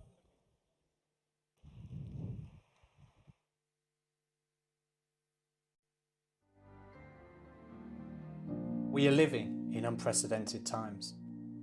All industries have been affected in some way or another by the global pandemic, and many have seen a downturn to sales and services. Now more than ever, the question arises, how can you influence more people more often to buy into an idea you have or purchase more of your products and services? At the same time, how can you translate that same influence into higher levels of effectiveness without spending more money, recruiting new employees, or compromising your values? What's the secret? Why is it that some people are better at influencing or more effective than others, despite having the same resources and the same tools? It's one thing to have a great product or an idea, but if you can't get people to buy it or even believe in it, then it doesn't matter how great it is. For many of us, we all have certain skills, often that we've learnt right at the start of our lives or careers. Our common default as humans is to stick with these skills we first learnt and keep doing what we've always done. But if we keep doing what we've always done, we'll always get what we've always got. So, how do we influence more people more often and become more effective in our work and private lives? Well, what I want to share with you is my effective influence model and how you can do just that. Increase your influence and effectiveness and unlock that extra percentage to give you the edge. My name is Duncan Stevens, and since a young age I've been obsessed with why we behave the way we do, why we make the choices we make, and how we can influence others to act, say, do or behave the way we want. This passion has allowed me to lead an abundant and fulfilling life. I run a number of successful businesses, I'm author of a best-selling influence book, founder of the Influence Association, and alongside keynote speaking, I travel the world performing psychological illusion shows, all underpinned by influence and persuasion. I turn down the hundreds of other things I could be doing to focus on the one thing that really drives me, helping other people unlock their own powers of influence, to allow them to become more effective in their work, social and private lives. I found that through my time in the world of corporate industry and business and running my own startups, people are great at what they do, but many are not getting the results they want or believe they're capable of. I found that after 10 or so years of influencing and persuading other people in both the business and theatrical settings, these skills could be distilled down into an easy to apply model. This same model can help businesses, companies, brands and their teams become more effective and exert greater influence. As I mentioned, I call this my effective influence model. And this, when combined with other powerful principles of persuasion, can not only unlock your effectiveness, but can also get you into a position to enable you to generate more sales, convert more customers, retain more clients, and manage your teams better and more effectively. It's often said that our effectiveness is directly proportional to our ability to influence others around us. At the heart of both of these are the people who surround us and the relationships we have with them. Unlock the secrets to these relationships and you'll see your influence and effectiveness soar. So, if you feel like you're stuck in a rut, looking for something new, refreshing and innovative, and something to transform your minor successes into major successes, and start turning more no's into yeses, then I'll show you the way.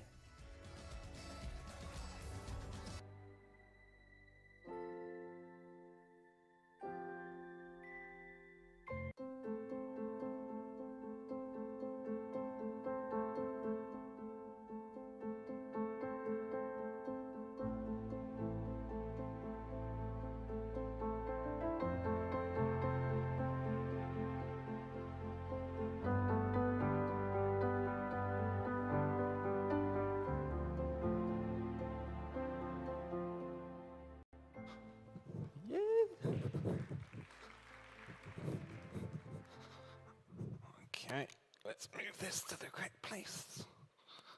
There we go. Okay, so hello everybody. Salam alaikum. Amazing. So, as you've heard, my name is Duncan Stevens and I'm three things. So I'm a keynote speaker, which means I travel the world helping brands, companies, teams and leaders become more influential, more persuasive and increase their performance ability. I'm number two, the founder of the Influence Association, an author of a best-selling book. And finally, number three, I'm a mentalist. Does anybody here know what a mentalist is? Yes, you do? So for those who don't, it's somebody who uses suggestion and psychology to influence and persuade people under the umbrella of entertainment. So hopefully we're going to have a little bit of fun along the way as well. So why is all of this important? Well, it doesn't matter if you've got a great product, great service, great idea. If you can't get people to buy it or even believe in it, then it doesn't matter how great it is. And equally for you, you may already be fantastic business people, may already be fantastic entrepreneurs, great leaders, but if you can't get people to buy into you or believe in you, then it doesn't matter how great you are. So we've only got a short length of time together. I think we said 4.5 hours, I think. I'm joking. We've only got a short length of time together. And in that time, I want to give you some tips, tools, strategies to help you become more influential, more persuasive, and elevate your performance as leaders and entrepreneurs and young business people. Does that sound good? Perfect. So, as I mentioned, I spend a lot of my time working with some of the best, highest performing leaders and organizations in the world. And what I found was this. This is Hansel and Gretel. I found that success leaves clues. And if you follow the clues, you too can be successful. And what I found with those most successful businesses and organizations around the globe have the highest level of responsibility. I don't mean responsibility, I mean response-ability. Ability to respond at a moment's notice. If the wind changes, they change course a little bit. They don't get blown off completely. But it's not just responsibility they have. They have two other humanly competitive advantages. The first is they think and create teams which are more creative and innovative. And secondly, they learn faster and quicker than their competitors. Now, we don't have time to go into both of them in too much detail today, but I do want to touch on both. The first being innovation and creativity. By a show of hands up here who would regard yourself as creative. Hands up if you're creative. A small handful. Yes? I would argue, thank you, I would argue that we are all creative. We're born with monsters under the bed, Santa Claus in the sky, and toys that talk to us. We're born with that creative expression to sing, dance, paint, and play, and imagine all kinds of things. But then the creativity gets educated right out of us. We're put on the straight and narrow and told to conform in readiness for adulthood. But this lack of creativity is hindering growth and suppressing innovation. Companies fall by the wayside. Take GM Motors, Blockbuster Videos. So how do we become more creative? Well, like I said, it's a long process, and I spend full-day workshops and 60-minute keynotes delivering ideas on how you can unlock your creativity. But for now, I just want to give you a sweeping brushstroke. And the first is time. By a show of hands up here who's got too much time on their hands. Nobody, right? Other than yourself. Thank you for being honest. We don't have time. As leaders, as business people, it's the one resource we can't get more of and we don't have enough of. But I want to share with you how important giving time to nurture your creativity and innovation is. Has anybody heard of the organization called Scania? Yes, thank you. Scania is perhaps one of the largest long haulage or truck manufacturers in the world, based out in Sweden. Their revenue every year is about 15 billion, so they're a big player. Now once a week, every week, they shut down their production lines for 26 minutes. And in those 26 minutes, they give their team time for creative thinking. As a result of this creative thinking, they've apportioned a year-on-year growth in productivity of 15 to 20% because of that creative thinking time. So the first thing I want you to take away with as young entrepreneurs and business people is consider giving your organization and yourselves time to think creatively and innovatively. The second point I want to mention is you need to learn faster and quicker than your competitors. So how do we do that? Well, Jessica mentioned it in her amazing opening keynote. We need to work with commitment and consistency. Without commitment, we'll never start, and without consistency, we'll never finish. So we have to start. If you want to learn to run a marathon, you can't just run 5 kilometers once a week over a month and expect to be in tip-top condition to run a marathon. You have to be committed to get out of bed every morning and train every single week. So how do we do that as business people? Well, I want to share with you a strategy that some of the highest performing sports people, the highest performing business people use, and I can guarantee that you'll see an elevation in your performance ability. So what do? You get a sheet, and on the top of that sheet, you write the letter A. You write down all of your traits and characteristics, both negative and positive, and exhaust that list. You then take sheet 2, write C at the top, write down all of the positive traits of people you aspire to. Great leaders, great entrepreneurs, great business people. it's sheet B which has the magic. Write down B on the top and write down all the things you need to do to get from A to B. Exhaust that list. This becomes your working document. Put it in your pocket, write it on a notes app. And as I said, some of the highest performing leaders I've ever worked with, some of the highest performing organizations I've ever worked with, and some of the highest performing sports people who you will know do exactly the same thing or a variation of. Commitment and consistency. I want to give you an example to support that. Does anybody here know who this is? Anybody here know who this is? You were so good at all the other answers. It's a no for this one. This is Roald Amundsen, who on the 14th of December became the first man to reach the South Pole. He beat Captain Scott. And the way he did it, he worked out that him and his team with all of their equipment had to march 20 miles per day to beat Captain Scott to the South Pole. Captain Scott, when there was a bad weather, they put up their shelters. They stopped short of that day's finish line. On good days, they overstretched themselves and tired them out. What happened then? Roald Amundsen, he committed to marching 20 miles per day, and in doing so, he was the first man to plant his flag in the South Pole simply because he was consistent in his approach. But I just don't want to focus on one great leader, entrepreneur. I want to focus on a few more. So, by a round of applause, who would say this is a great entrepreneur?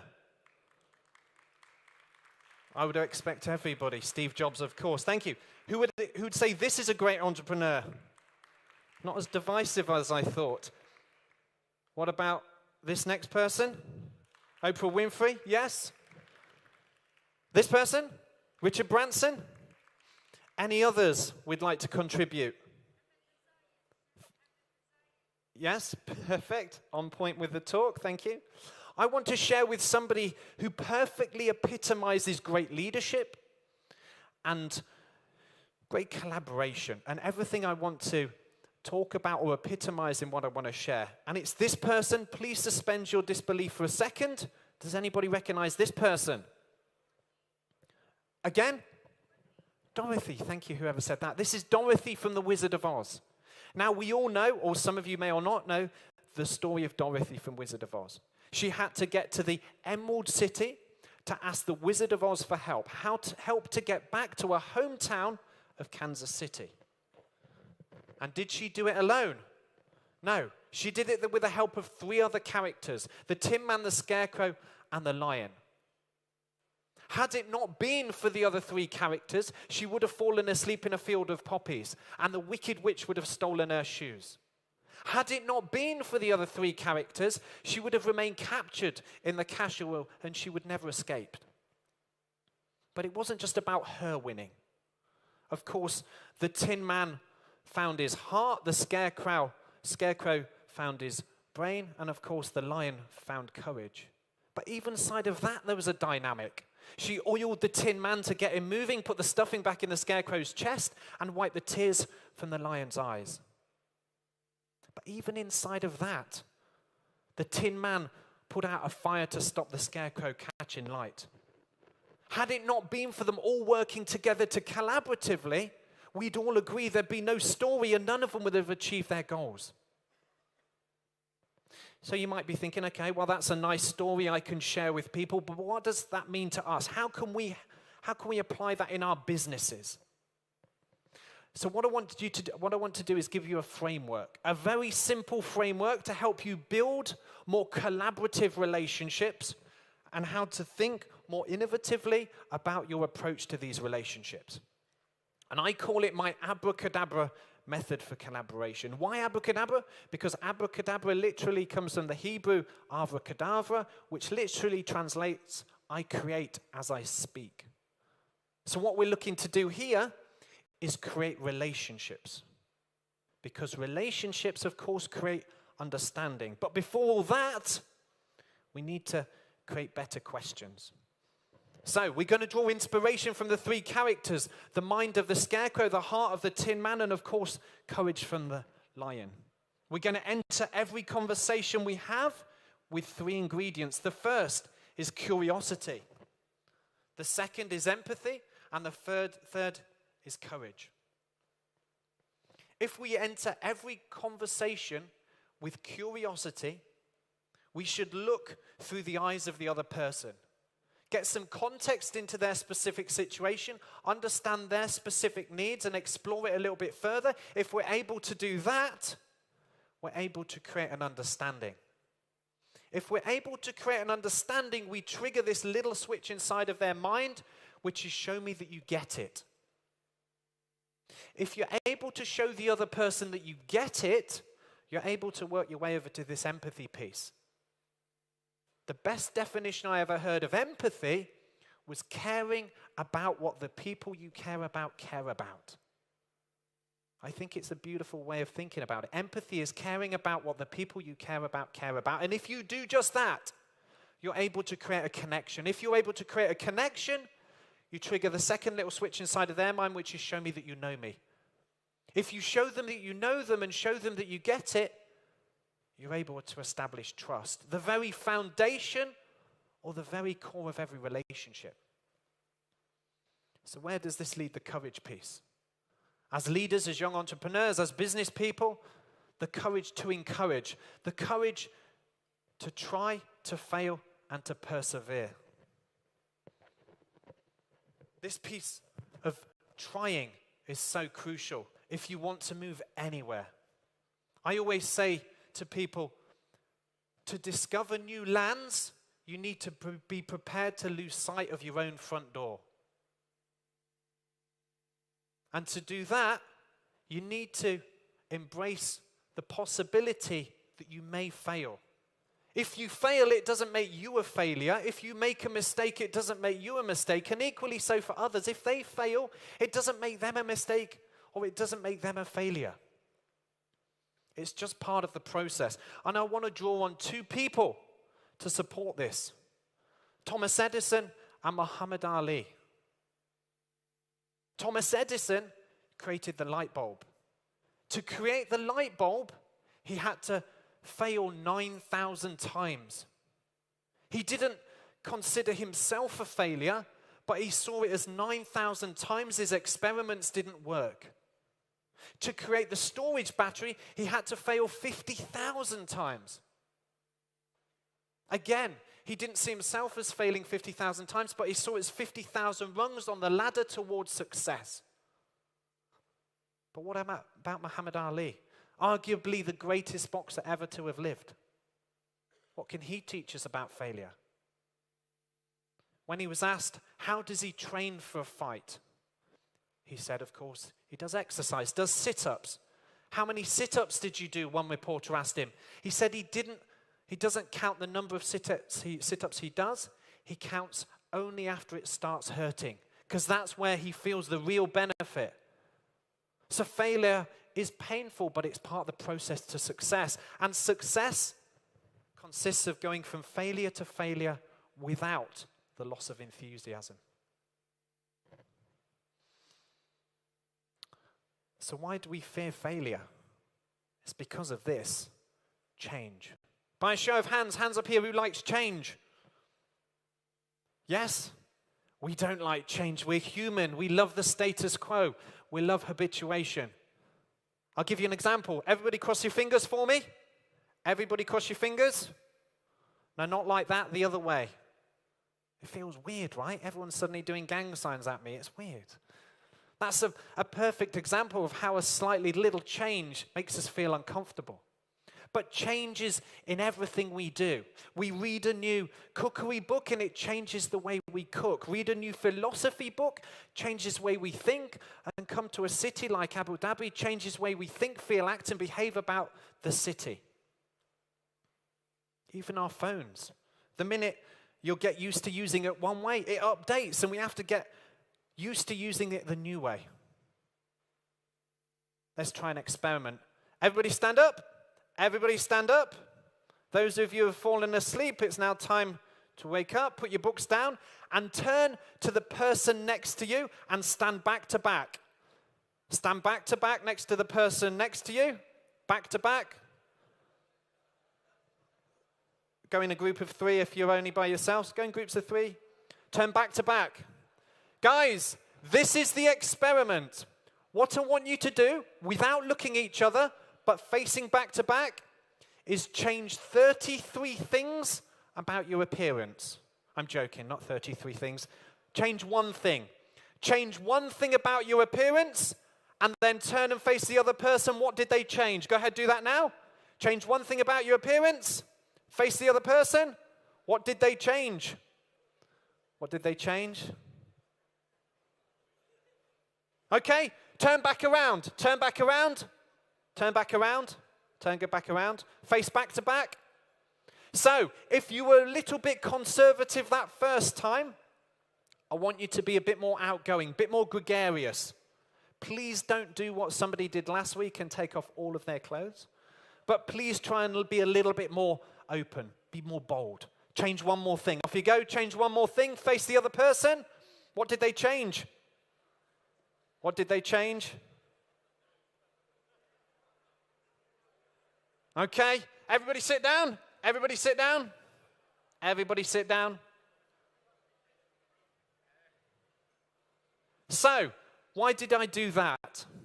I came up on stage and I said to you, change 33 things about yourself. Everybody's face went white. But then I said, change one thing about yourself. And you had a little bit of fun. And then I said, change one more thing. And those of you who had fun the first time had a little bit more of fun the second time. I could have stayed up here and said, change one more thing, change one more thing, change one more thing. So what does that tell us? We should think when we're making changes of 1 degree of change. Think of our minds or your employees' minds as train tracks. If you ask them to change massively, you'll derail the train. So just change 1 degree at a time. And my top tip for you, never call it a change. We don't like change. The best thing you can do is call it an experiment. Let's try an experiment. Everybody's up for trying an experiment. You guys were up for an experiment. So next time you're thinking of change, let's call it an experiment. In fact, let's try an experiment now.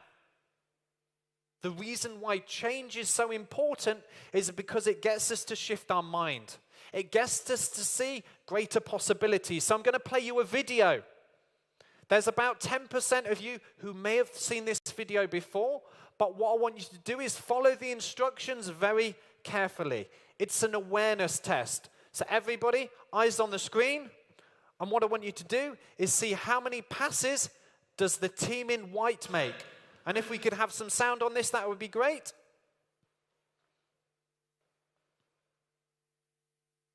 Or not.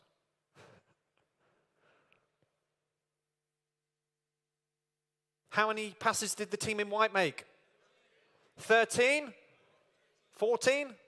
The answer is 13, but did you see the moonwalking bear? 10% did. Let's watch it again. He's going to come in from the right-hand side. Those of you who didn't see him, there he is now in the middle of the screen. We saw him now, right? So change your focus and you'll see the bigger picture. So, before we close, I want to do something a little bit different like that. I did say that I was a mentalist, and I did say that one of my specialties is in influence and persuasion. So I'm going to start off by asking, would anybody like to experience influence and persuasion? Okay, perfect. We've got a few people. The lady in the red headscarf and this lady here. Yes, yourself. Are you both okay with good English? Relatively good English? Yes, and the self here? Let's give them both them. Oh, actually, should we choose one lady and one man? Can we do that? What's your name, sir? Yes, and the lady who's on her way up. Yes, this one here. This is fine. Just this lady here. Yes, up you come. Let's give them both a big round of applause as they make their way up here. Perfect stuff. Quick as you can. If you want to run, feel free. Come, come, come. The clock is ticking. Oh, no, we only need one of you. Sorry, we've had a man as well. Let's give a round of applause for escorting the other lady up. Thank you so much. So if you could come and sit on the chair for me. If you back up that way a little bit, come and sit on the chair. Perfect stuff. What's your name? Do you have a slightly shorter name that I can pronounce? What is it? Pasam. Pasam. Okay, amazing. So Pasam, I'm going to be giving you a deck of cards in a minute. Are you left or right-handed? Are you left or right-handed? Right-handed. So I'm going to be putting them in your left hand. Put your hand out flat. The other hand. That's your left hand. Put that hand down. No, put it down. Cool. I'm going to put that in your hand like that. You're then going to use the thumb on your right hand and open up the deck and see one card. You will see, not me. You're just going to, with that hand, you're going to take a peek. Okay? But for now, you're going to put both hands on your knees and close your eyes. Keep your eyes closed. For everybody else, I want to show you the cards. Can everybody see the cards? Hopefully we've got a close-up of those. Yes? Have we all got them? Can we see them? Amazing. Your name, sorry? My name's Abdullah. Abdullah. Nice and easy. Thank you. So you're simply going to find a target card. Don't do that. You'll see lots of different cards. You're going to open it up and take a peek and see one card, okay? So just one card. Just one card. Yes? Okay. Have you got a card? Yeah. Perfect. Commit that to memory. And what I want you to do is in nice big handwriting. No, you stay over here. Nice big handwriting. You're going to write it big on there. I can see. Maybe this way is good. I like that. Perfect. From along there. I can see. Shh. Don't say it. Yes? Yeah, it's fine, if that's what you saw. Oh, so you remember? Did you want to try again? Thank you for helping out. Let's try again. So try again. Go for the suit this time. You've got one? Yes? Yes, don't say anything. Okay. Abdullah, your handwriting is enormous. Thank you so much. But you'd agree it's that. Can everyone see? Yes? Let's give Abdullah a massive clap for helping out. Abdullah, your job is done. Thank you so much. So, we've all got this, yes. This is the part which is the important part. So, keeping your eyes closed, I am going to give you a deck of cards. I do want to show everybody else that deck of cards again. Hopefully we'll get a close-up of those. Can we all see the cards? Yes, at the back as well? Yes? Perfect. So, I am going to put an elastic band around them so you don't feel like you're going to drop them. Okay, keep your eyes closed for now and extend your left hand out. Perfect. Keep them there. Cool. So, in a minute, I'm going to ask you to open up your eyes. Okay? You're going to use the thumb on your right hand to open up the deck and see one card. In a minute. What I would say is don't focus on the heart card on the bottom. You could break it at the top. You could break it at the bottom. For all I know, you could break it 6 cards down. It's up to you where you open the deck. Does that make sense? Okay, perfect. So do that now. Use the thumb. Open up your eyes. Open up your eyes. Open up the deck. See one card. Open up the deck. See one card. And then close the deck up. Have you seen a card? Close your eyes. Close your eyes. No, close your eyes. Have you seen a card? Okay. Keep your eyes closed. 100% seen a card, yes? Okay. Let's see if this works. Hello? For the first time, in a loud voice, what's the card you saw? You can say it. 6. 6 of? Yes. And the suit? Was it a diamond, a club, or a heart, or a spade? Heart. A heart. So the 6 of hearts? Yes. Let's give a massive clap, everybody. It's a 6 of hearts. Fantastic stuff. You can grab a sit back down. Perfect. So, thank you so much. Let's give another round of applause for helping out. So, why did I do that? I shared that with you as a little sample of how we can influence and persuade people. But I also want to just touch on this very quickly, because That was an example of how I created something new out of two ideas. I took the existing of a physical force and combined it with a verbal force. So I researched and I collaborated with my colleagues and people that I know to understand how we could force a card physically. I then spoke to linguistics. I spoke to NLP practitioners. I traveled the world to find people who could help me linguistically influence somebody to force a card or a word. I combine the two to create something new. And if you're entrepreneurs or business people, a new idea is simply that. Taking one existing idea, take another existing idea, combine them together to create something new. So, on that, I would like to finish with this. Entrepreneurship, leadership, business, and life is a journey, an adventure, if you will. And on that journey, we're not striving to be the best, we're striving to be better. Because better will always be better than the best. We're not striving for success, we're striving for excellence. Because excellence pits it against ourselves, success pits it against others. So strive to be better and strive for excellence. And if on that journey you come across a mountain, you don't see it as a challenge or as an obstacle, but you see it as an adventure. Life, business, entrepreneurship, it's an adventure. I wish you every success on yours, and I look forward to catching up with you again. Thank you so much, guys. And I'll leave you with this.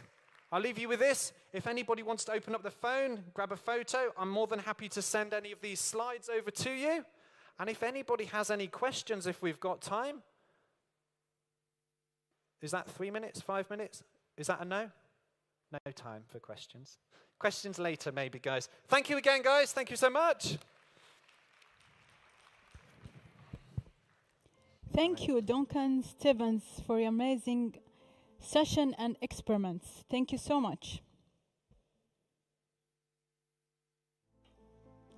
يقال لو شاهدت العالم بعيني أنثى لكان كل ما فيها حقيقيا وجميلا. وهذا ما نقلته عدسة المخرجة الإماراتية التي قادها شغفها في فن التصوير لتؤسس شركة الإنتاج بيوند ستوديوز المتخصصة في إنتاج الفيديوهات والأفلام الوثائقية وتنظيف الأحداث. رحبوا معي بالمخرجة الإماراتية نهلة المهيري.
السلام عليكم ورحمة الله وبركاته.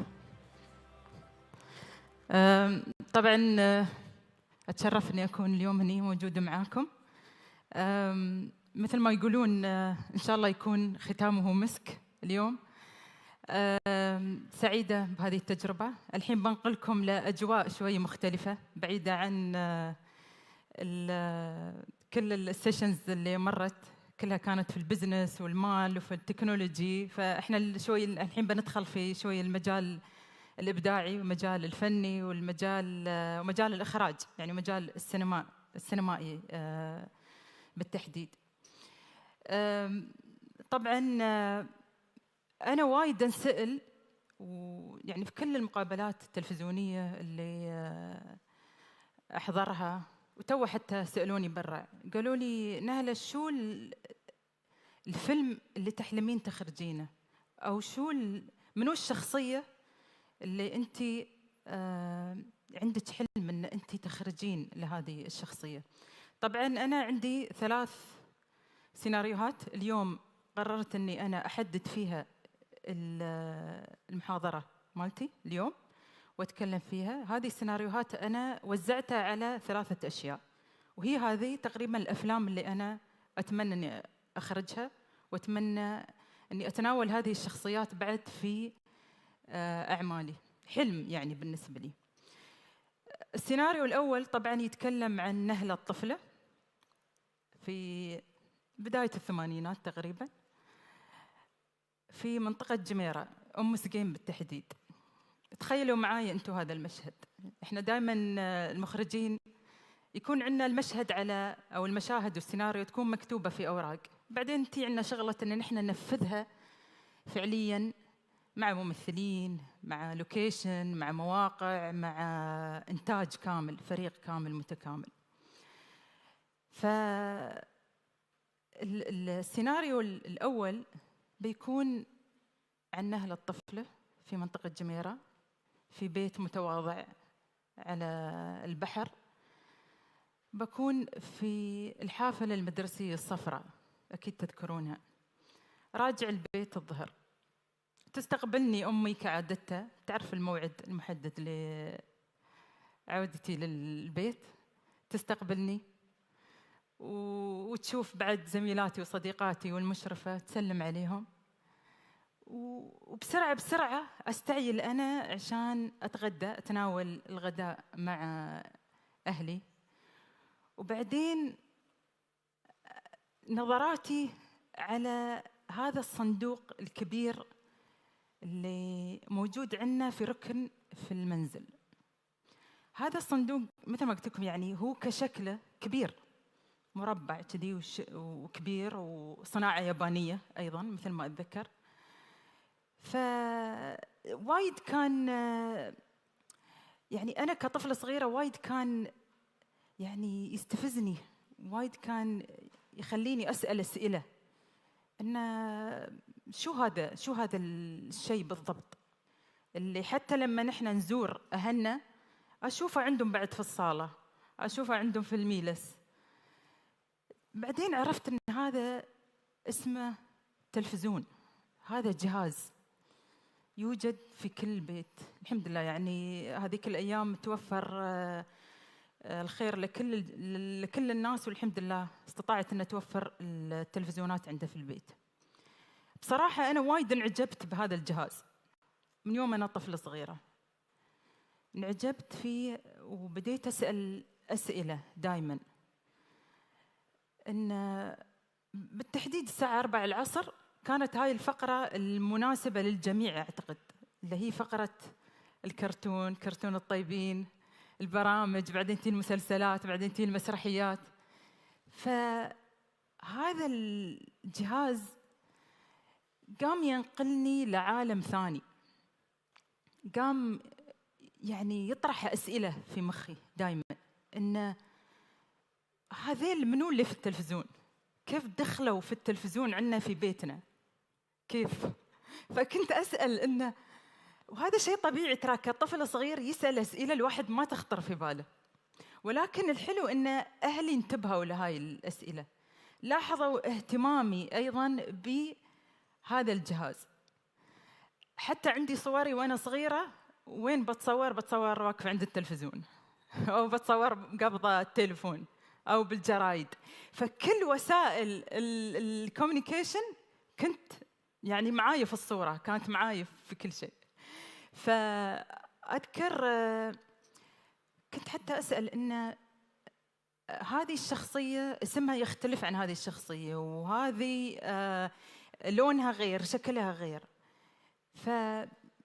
يعني هذا الجهاز مؤثر، يجعلك تعيش في عالم مختلف، يجعلك تتفاعل معه. احنا نشوف في اشياء ما تعودنا عليها في بيئتنا، فاثار فضولي. بعدين يعني من خلال الصوت والصوره، فمثل ما قلت لكم حسيت ان هاي الشخصيات الموجوده هم صاروا يعني هم كانهم ضيوفنا في البيت، هم اصدقائي. ويخلص هذا العمل ويجي عمل ثاني نفس الشيء، اتعرف على شخصيات جديده. فبعدين الشيء الحلو اللي كان تاثيره في التلفزيون علي انه نقلني لمدن ولمعالم مو موجوده كانت عندنا في الامارات، مو موجوده عندنا، يعني شيء جديد انا اشوف، شيء اتعرف عليه، شيء جديد. عرفني على عادات وتقاليد ايضا مختلفه. على سبيل المثال في عمر ال5 سنوات تقريبا انا عرفت ان ساعه بيج بن موجوده في لندن بسبب كرتون سندبل. اذا حد شافه ويحضره شافه. تعرفت على بغداد من خلال سندباد من بغداد، إذا تعرفونه بعد متابعينه. تعرفت على حركة النحل من زينة ونحول. أنا هذا الجيل اللي ارتبط بالتلفزيون وتعرف على عادات وتقاليد وتعرف على أنماط وتعرف على أيضاً مدن ما زرتها وأنا طفلة شفتها في هذه الأفلام. فكبر هذا الشيء معايا من يوم أنا صغيرة، كبر يعني حب الاستطلاع والفضول. والأكثر من كذي في مسميات كنت أقراها في التتر، هذه أيضاً كبرت بعد معاي وكنت أدونها وأسأل عنها. هذا شو معناته؟ شو معنات الكاتب؟ شو معنات المنتج إنتاج؟ شو معنات المخرج؟ فكلها تركت عندي أثر إلين ما كبرت وحسيت إن خلال هذه السنوات صارت يعني عندي علاقة وطيدة بيني وبين القنوات التواصل هذيك الفترة، التلفزيون، الراديو، المجلات، الجرايد. والحلو بعد في التلفزيون إذا تذكرون دائما نشرة الأخبار. طبعا أبوي الله يحفظه حريص على مشاهدة الأخبار. كنا يوميا نشوف، هو ما كان يعني مو مثل الحين في كل حجرة أو في كل صالة تلفزيون، لا كان في الصالة تلفزيون واحد والعائلة كلها تتابع. فكنا نشوف أخبار الشيخ زايد الله يرحمه ويغفر له يوميا بشكل يومي، يعني زيارات، افتتاح، كل شيء. فكان التلفزيون هذا هو المصدر الوحيد لبث الأخبار لنا ونقل الوقائع اللي تصير في الدولة. فنحن كبرنا على مشاهدة كل النشاطات واللي كان يقوم بها الشيخ زايد الله يرحمه ويغفر له والشيخ راشد بن سعيد والآباء المؤسسين عبر هذه الشاشات. وبعدين كنت أربط بين صورة الشيخ زايد في التلفزيون وبين دفاتر المدرسة، كنت أستانس إنه موجود. فحسينا إن بقربة معانا وتأثيره فينا ومصدر إلهام بالنسبة لي أنا شخصياً. فاللي أبغى أقوله إن مصدر الإلهام الرئيسي كان بالنسبة لي هو المنزل، هو البيت. ولليوم أنا أبصم إن السبب الرئيسي لإلهام أي طفل تشوفونه الحين ما بينكم هو المنزل، الأب والأم والمحيط الخاص فيه. فالحمد لله أن أنا الله أنعم علي بأب وأم الله يحفظهم كانوا مصدر الإلهام لي. شافوا عندي هذا الشغف في الميديا، الشغف في التصوير، اشتروا لي كاميرا الأولية نيجاتيف. شافوا إن نحن عندي حب للفيديو، للمسرحيات، للأفلام. بعد اشتروا جهاز الفيديو واشتروا لنا الأفلام. هذا الشيء نما عندي كبر. لما بعدين كبرنا ووصلت للمرحلة الدراسية أيضا كبر هذا الشيء عندي، لأن البيت هو الأساس مثل ما قلت لكم، إن نمى هذا الشغف عندي.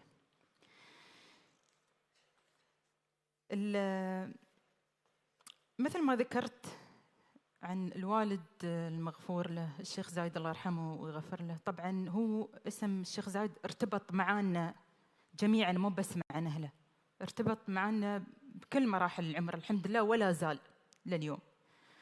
فأنا محظوظة، وكل شخص أيضا عاصر الشيخ زايد حس بهذا القرب. صحيح أني أنا ما قابلته ولا مرة، ولكن تأثيره كبير سواء علي وعلى كل فرد هني موجود لليوم. أبونا الشيخ زايد كان اسمه يتردد أيضا في الإذاعات، كنا نشوفه بالجريدة، كنا نشوفه في كل مكان، ما نشوفه شخصيا ولكن نحس فيه لليوم. يعني حتى أذكر أن نحن يوم إحنا كبرنا على حب الشيخ زايد، وكبرنا على المقولات الخاصة بالشيخ زايد، وأنا أحتفظ أيضا بهذه المقولات وأحتفظ فيها لسبب ما الحين بقول لكم عنه. طبعا من هذه المقولات اللي نشكر أيضا مؤسسة أبو ظبي للإعلام وام إنهم وثقوا هذه المقولات وعملوا منها منصات، أيضا منصة الشيخ زايد الرقمية وغيرها، فيها كل المقولات للشيخ زايد. زين الحين أنا اليوم شفت بداية الحفل في مقولة للشيخ زايد اللي هي اللي من له ماضي ليس له حاضر. هذه حفظناها الحمد لله، وكل ما نسمعها نحبها. في من المقولات المشهورة أيضا واللي تكررت أيضا من الشيخ زايد الله يرحمه ويغفر له، وأيضا قالها بصيغ مختلفة. الشيخ زايد عمل معادلة من هذه المقولة إذا بننتبه له. هو ربط العمل بجهد والعزيمة والإخلاص من أجل هذا الوطن. ما تكلم عن المادة. إذا بترجعون لمقولاته كان يصر على موضوع العزيمة، الشخص تكون عنده عزيمة ويعمل بجهد وبإخلاص، وبعدين جهوده بتثمر. وهذا احنا اللي اليوم نشوفه في دولة الإمارات. هذه احنا ما ننظر للمادة قبل الجهد والعزيمة، ننظر للنتيجة، احنا وين سايرين. فهذه المعادلة أنا صارت بالنسبة لي مثل منهج حياة، صارت مثل قاعدة عندي، طبقتها في شغلي، طبقتها في دراستي كلها. فالحمد لله دائما أعتمدها ودائما أخذها أسلوب ومنهج حياة. ومثل ما نقول إن زايد هو الملهم، زايد هو يعني السبب الرئيسي لنجاحنا، أيضا نجاحنا إحنا كمرأة إماراتية. اللي كان يسعدني حتى لما كنت صغيرة، لما كنا نشوف زيارة الشيخ زايد الله يرحمه للجمعيات النسائية، للممرضات، للمعلمات، كان يعني سبب وجوده هو دعم لهذه المرأة وتمكين لها. فأنا حسيت أن أنا بعد يوم بكبر بعد بيكون لي مكانة نفس كل امرأة عاملة وناجحة. وطبعا لا ننسى أن من ساندته في هذه المهمة طبعا سمو الشيخة فاطمة بنت مبارك أم الإمارات الله يحفظها ويطول بعمرها، الداعم الأول والأكبر للمرأة الإماراتية وللمرأة أيضا خارج حدود دولة الإمارات.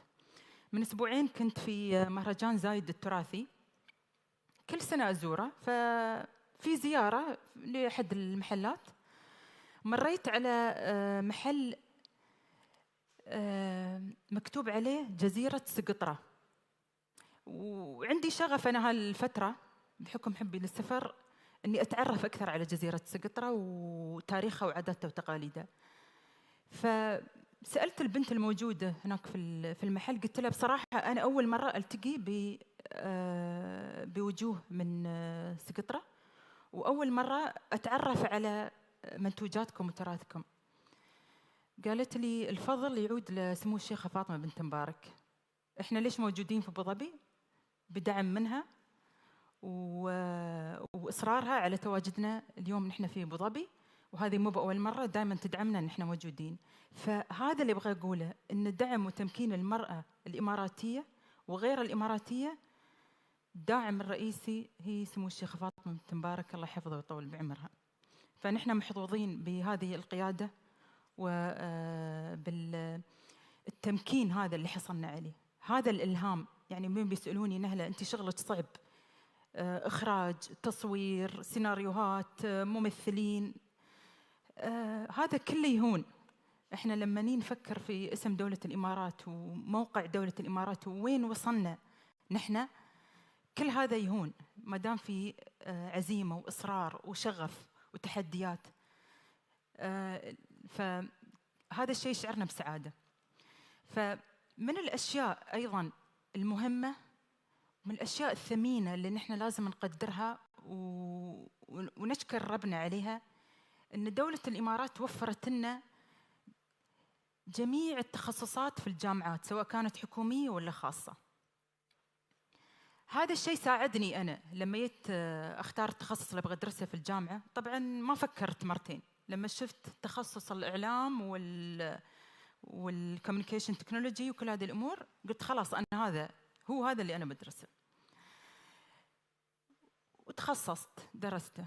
في البداية طبعاً بتسألوني شو التحديات، دائماً يسألوني شو واجهتك نهلة، شو التحديات اللي واجهتك.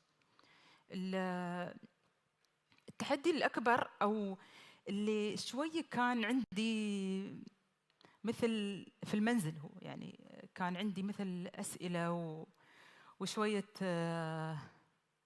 مو بغير قبول، يعني إن شك في الاختيار في التخصص اللي اخترته. هو أبوي الله يحفظه كان يقول لي أنت الحين درستي اخترتي الإعلام، وين بتتوظفين؟ يعني هو ما كان تقليل من هذا التخصص، هو كان خوف علي إن أنا أدرس 4 سنوات وأتخرج وبعدين ما أحصل شغل. فأنا أتكلم هذا عن بداية 2000 لما كان تواجد المرأة في المجال الإعلامي بكافة التخصصات نسبياً قليل. وما كانت، يعني أنا أعترف أن ما كانت حتى كل العوائل تشجع، لأن أنا كثير أيضاً من البنات اللي درسوا معايا بس توظفوا انتقلوا لإدارات مختلفة بعيدة كلياً عن الإعلام. أنا أصريت على التخصص، قلت له أبوي أنا أحب هذا المجال، ما أشوف نفسي في مجال ثاني. قال لي زين كملي. كملت، تخرجت الحمد لله وخلصت. بعدين رد سألني وين بتتوظفين؟ منو بيوظفك؟ رد يسألني هذه الأسئلة. ما تركت لنفسي أي شيء يحبطني أو يكسر من عزيمتي. الحمد لله حصلت على مثل فترة تدريب في أحد المؤسسات الإعلامية في دبي، ودخلت. وايد كنت متحمسة. دخلت هذه المؤسسة، وبعدين أول يوم ثاني يوم وصلت لرابع يوم ما حد كلمني. هم حطوني اختاروا وحطوني في قسم وهو من الأقسام المتخصصة يعني في المونتاج والإخراج وهذا والجرافيكس، وبس هدوني. زين حد يسمعني، حد يكلمني، حد يشوف أنا وين ميولي، ما حد كلمني. فقررت أني أترك هذا المجال. تركت هذه المؤسسة وهذا التدريب وانتقلت لقطاع خاص. طبعاً إذا بتكلم عن 2001-2002 قطاع خاص كان بعده مو محبب من يعني الموظفين، يعني هم بحثاً عن أولاً الراتب، بحثاً عن الأمان الوظيفي هذيك الفترة. فأنا قررت أني أتدرب في قطاع خاص، وبعدين الحمد لله جتني وظيفة ضحيت فيها بنصف الراتب، وضحيت فيها بالأمان الوظيفي، وضحيت فيها بوايد أشياء، ولكن اللي حصلته هو التدريب المهني الصح مع الناس المتخصصين في مجال الإنتاج والإخراج. تعلمت أشياء ما تعلمتها أنا في الجامعة أبداً. يعني من أول يوم دخلوني موقع تصوير، من أول يوم شلينا الكاميرا وكل شيء. فكل هذه تحديات يعني إحنا واجهناها سواء أنا ولا غيري، ولكن الحمد لله يعني قدرنا إن إحنا نستغل الفرص في تعلم كل شيء يهمنا في هذا المجال. يعني في أمور أنا أنظر لها لبعدين، أنا كيف بتعلم، كيف بطور من نفسي. وبعدين طبعا حسيت أني أنا لازم أيضا ما أقدر أتم على نفس الروتين، لازم أنتقل أيضا لمراحل مختلفة. فبديت أخذ كورسز، سواء كانت هذه الورش في دولة الإمارات ولا خارج دولة الإمارات. ما أقدر أقول لكم أن كل فترة كنت أكبر فيها كنت أطمع للمزيد، أبى أسوي يعني أخرج أشياء وايد. بعدين لما كل ما كنت وأقدم أفكار، وكانت يعني ميزانيات شوية أكبر من المرصودة لبعض الدوائر، كانوا يقولوا لي إن هاي الميزانية أو هاي الفكرة ما نقدر بعدين. فبديت شوية أحس بإحباط. طبعا بعد ما كملت 5 سنوات 6 سنوات يعني في المجال، بديت أحس بإحباط، وفكرت بصراحة لوهلة إني أترك هذا المجال، أترك خلاص. يعني حسيت إنه ما في تشجيع من المحيط. ولكن في لحظة الحمد لله يعني يت من الله أن وصلني إيميل بترشيحي لدورة هو عبارة عن كورس مكثف في السينما في الولايات المتحدة الأمريكية. وفي نفس الوقت يتني مثل رسالة أيضاً بتأسيس شركة، لو صغيرة لو مكتب صغير، وإحنا يعني الأمور سهلة إن شاء الله في دبي. طبعاً هذيك الفترة كان في عنا طفرة ما شاء الله، اللي ساعدها أيضاً يعني الشيء من الأسباب اللي خلتني أتراجع عن تركي لهذا المجال، هي الطفرة اللي صارت في دبي. افتتاح مدينة دبي للاستديوهات، افتتاح مدينة دبي للإعلام، الاستديوهات الخاصة اللي فتحت. فهالشيء شوية يعني أنعش الحركة الإعلامية والحركة السينمائية، وطلع عنا مهرجان دبي السينمائي.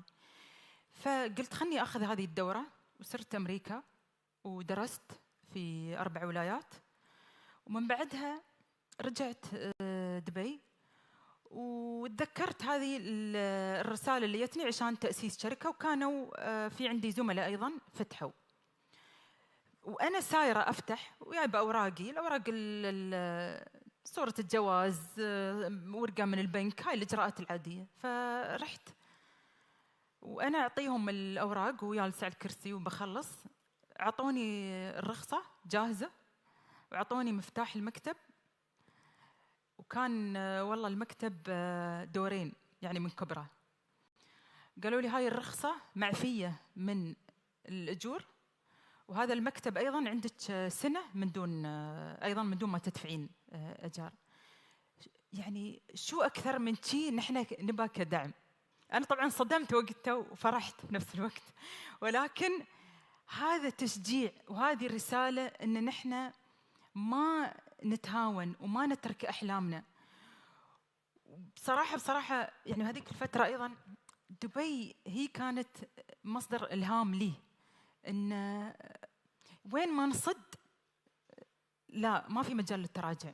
هني في دولة الإمارات ما في مجال للتراجع لأي خطوة نحن نخطيها.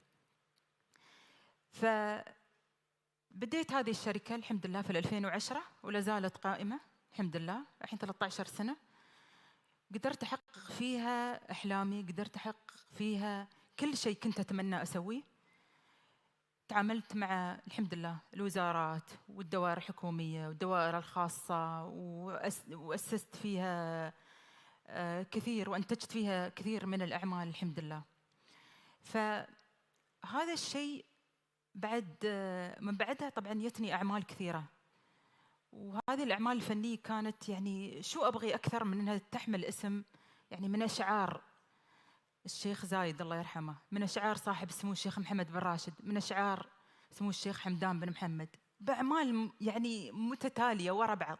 فهذا بحد ذاته تشجيع لي، هذا بحد ذاته ثقة القيادة فيه. فالحمد لله أن نحن في دولة تثمن وتعرف الشخص الناجح والشخص اللي المبدع، تعرف الشخص النشيط والمجتهد.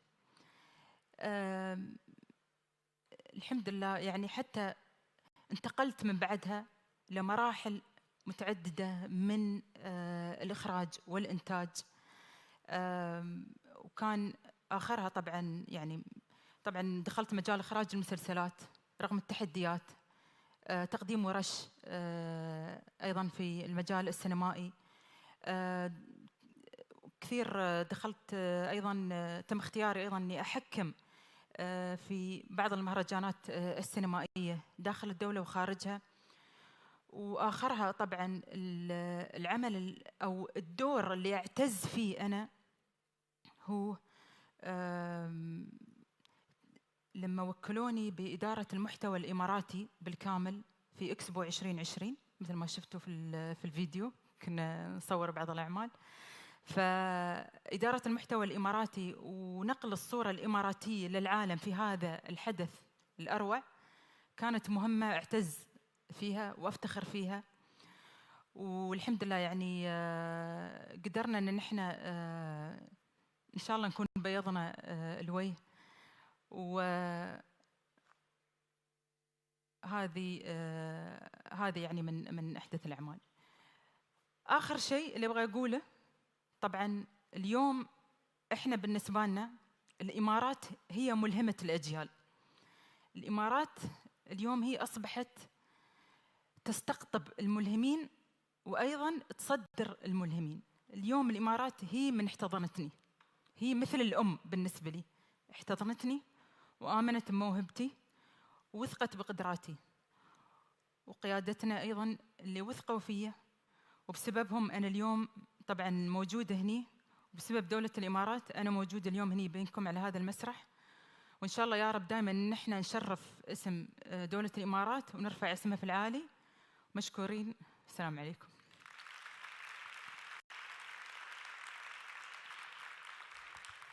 شكراً.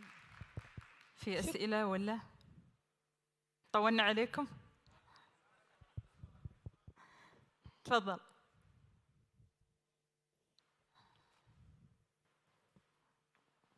تركت الأسئلة لآخر فقرة.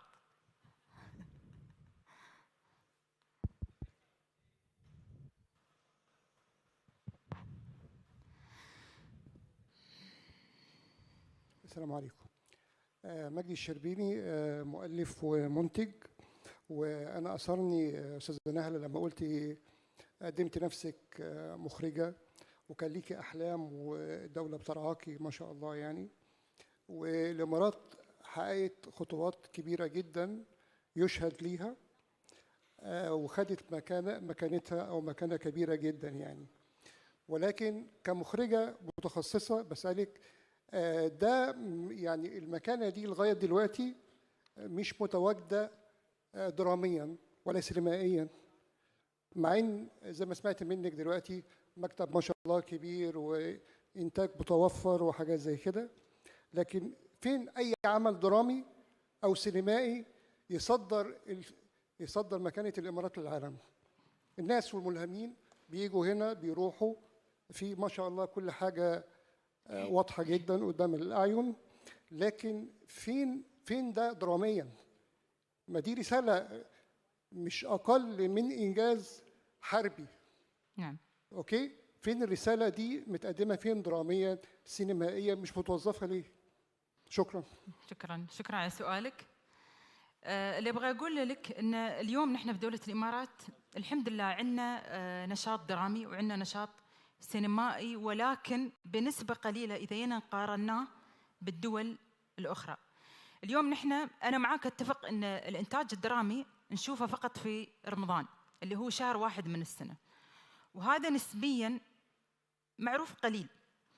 أنا معاك أن نحن نتفق أن ضروري جداً أن نحن نصدر صورة دولة الإمارات والبيوت الإماراتية بطريقة صحيحة عبر الدراما وعبر التلفزيون، مو بس ترى الدراما والسينما، حتى في الأفلام التوعوية اللي نشوفها.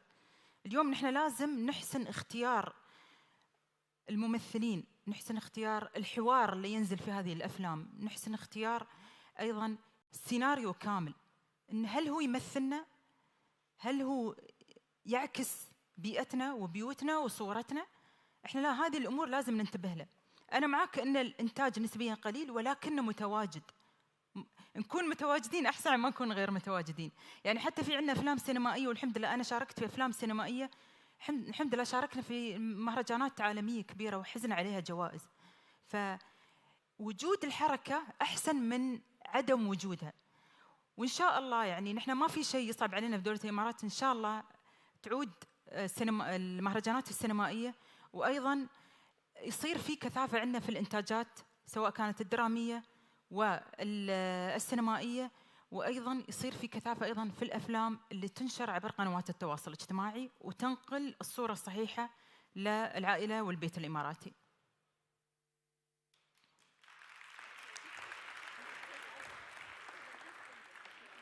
شكراً. شكراً أستاذ.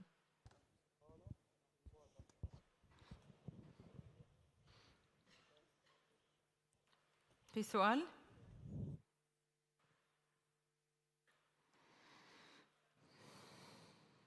في سؤال هني.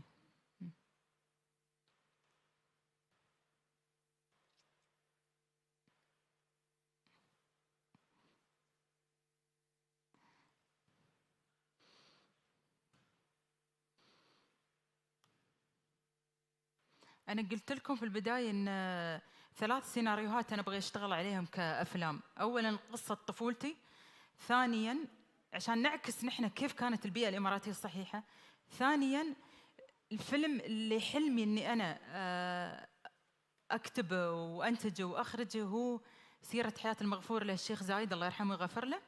وثالثاً السيناريو الثالث هي قصة الإمارات، نجاح الإمارات، لأن بالفعل هي قصة تستحق أن تروى. وإذا بتلاحظون كلها قصص ترى مش فانتازيا ولا من الخيال، كلها قصص واقعية وحقيقية، وهذا اللي نحن نحتاجه، الأوريجينال ستوريز. السلام عليكم. عليكم السلام. وياك عبد الله حميد الخاطري. مرحبا. أول شيء يعطيك ألف عافية. مرحبا. أنا صراحة وايد يعجبني شغلك وتأثرت وايد من الكلام اللي أنت قلتيه، خاصة في الاستديوهات والفنون، لأني أنا صراحة أنا أحب أرسم وأحب مجال الفنون وايد. فبغيت أسألك، أنت الاستوديو اللي أنتم عندكم بيوند ستوديوز، نعم، شو المجالات أنتم تشتغلون عليها؟ مثلا تشتغلون على الانيميشنز أو المجالات الثانية من الفنون؟ كل المجالات عندنا موجودة. مشكور أخوي. وطبعا بيوند ستوديوز هذا كان حلم بالنسبة لي، وفي هني شخص على فكرة هو من الناس اللي في البداية كان معاصرني وقت تأسيس بيوند ستوديوز، اللي هو عمر البسعيدي، اللي كان متحدث بعد اليوم. طبعا عمر، أنا عندي تاج لاين للشركة هو where imaginations have no boundaries، يعني ما في حدود للإبداع عندنا. فهذا اللاين ساعدني فيه أخوي عمر، لأنه هو عاصر فترة أني أنا عندي هذا الشغف أني أنشئ هذه الشركة الخاصة. شركتي مثل ما قلت لك ما في حدود للإبداع. اليوم إحنا اللي تعلمناه من المجال الخاص والعمل في القطاع الخاص هو أن نحن نحتك في المتخصصين الخبراء، نصنع مثل ما نقول النتورك هذا الكبير بين التقنيين الفنيين خارج الدولة، نسافر خارج الدولة للاستديوهات عشان نحن أيضا ننقل هذه الخبرات عندنا في دولة الإمارات. اليوم كل شيء صار متوفر عندنا، ولكن نحن نبحث عن الجودة، نبحث عن الكواليتي. اي عمل الحمد لله نحن اليوم نشارك فيه او نحن نتطرق او نحن نسعى ان نحن نشتغل عليه، تكون عندنا متوفره كل الاساسيات المطلوبه لانتاج عمل فني مرئي مناسب وفيه كواليتي، فيه الجوده العاليه. الانيميشن موجود، البنتات موجوده، الافلام الوثائقيه موجوده اللي انا احبها وايد وشاركت فيها، والطاقم ايضا الفني. فاحنا يعني انا بدوري بعد احب ادعم كل موهبه اماراتيه، وايضا اي موهبه ثانيه حابه انها يعني تلجا او لبيوند ستوديوز، وهذا المكان مكان الجميع. شكرا.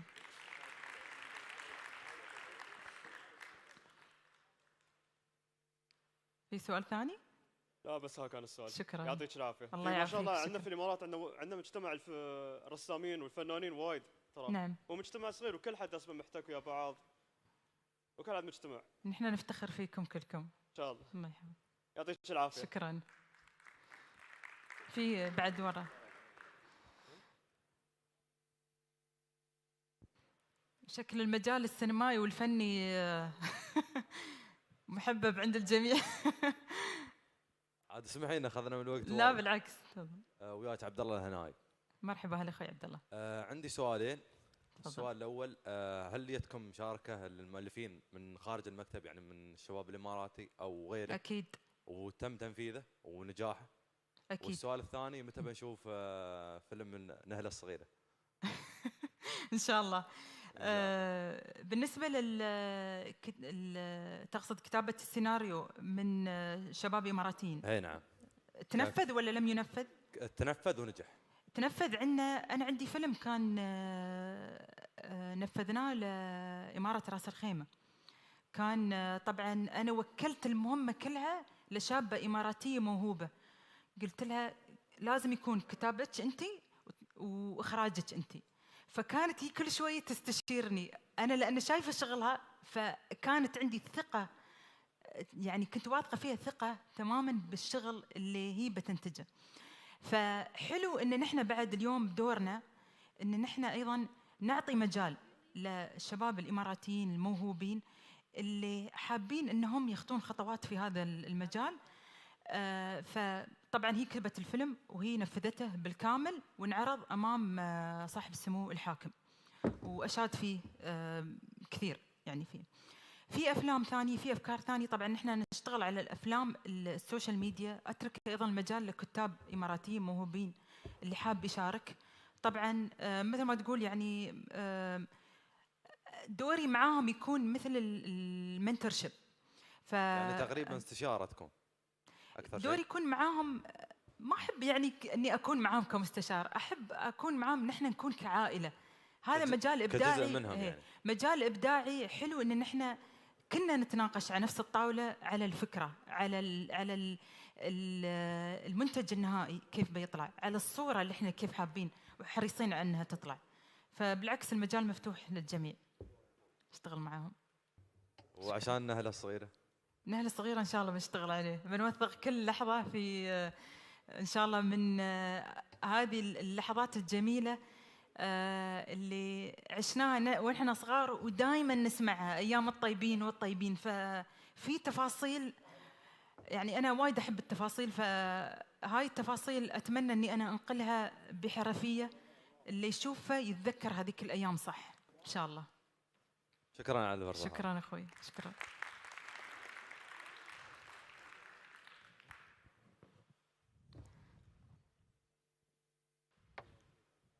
في سؤال هنا؟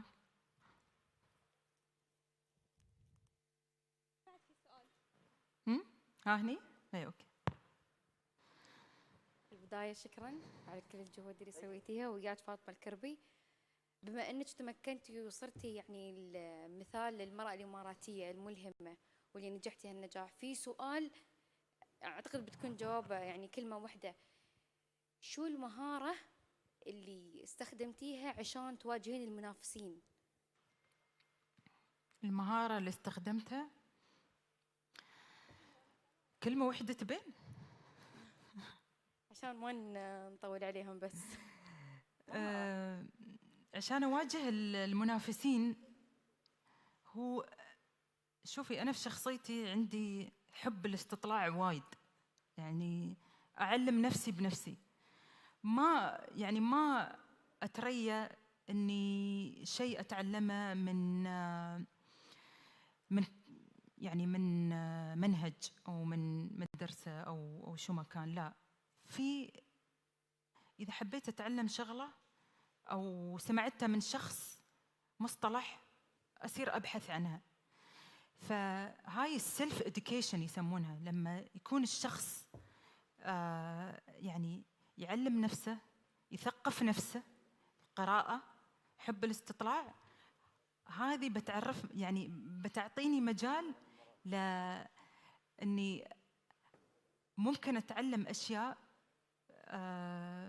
طبعا المجال التنافسي نحن كنا نحبه عشان نستمر في عملنا، فحب الاستطلاع هذا يخليني أطلع مثلا على أحدث التقنيات في مجالي، مجال الإخراج، أحدث الأساليب اللي توفرت اليوم إنه في مجال الإبداعي، في الأنيميشن، في الجرافيكس، شو ما كان، أحدث التقنيات اللي توفرت في مجال الصوت والصورة.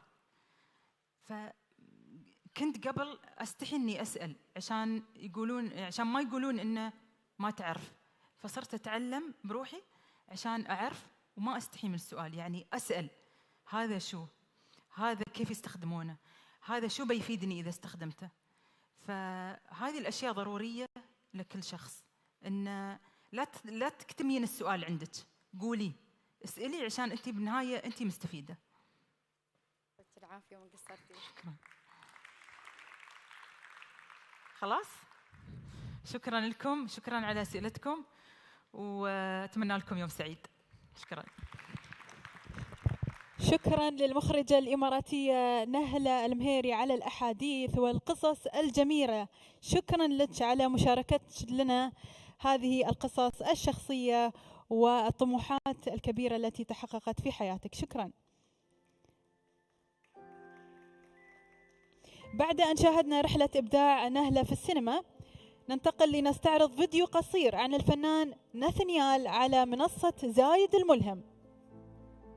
My dreams, they inspire me to achieve big things in life. Well, my name is Nathaniel Alapide. I have been living here in the UAE for about 18 years, and what I do is I'm a sand artist. What I do is I create large murals on the beach or in the desert.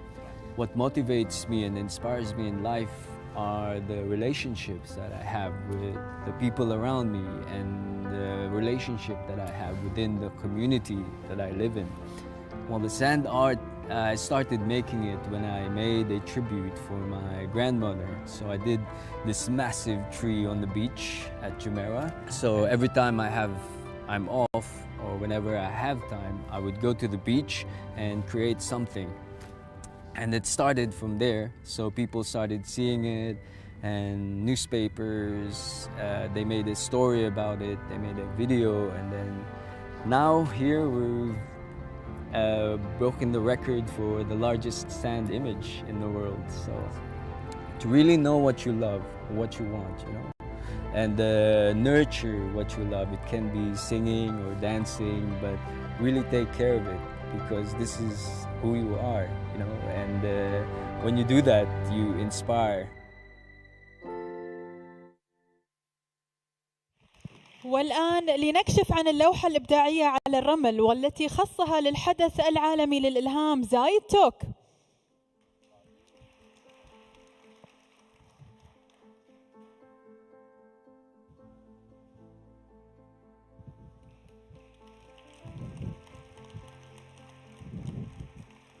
Thank you ناثانيال, amazing job. أود أن أنوه أن بعد ما نخلص إن شاء الله للي ما عنده مانع بيأخذون صورة جماعية جميلة مع هذه اللوحة الرملية للمغفور له بإذن الله الشيخ زايد، وهذه اللوحة بمناسبة هذا الحدث الجميل. في الختام نقول تحقيق أحلامنا ليس بالمستحيل، فقط بالإلهام والإصرار والثقة بالنفس سنغدو قادرين على جعل الحلم حقيقة وكتابة قصة نجاحنا الملهمة في هذه الحياة. فعلى أمل أن يغدو كل حلم حقيقة.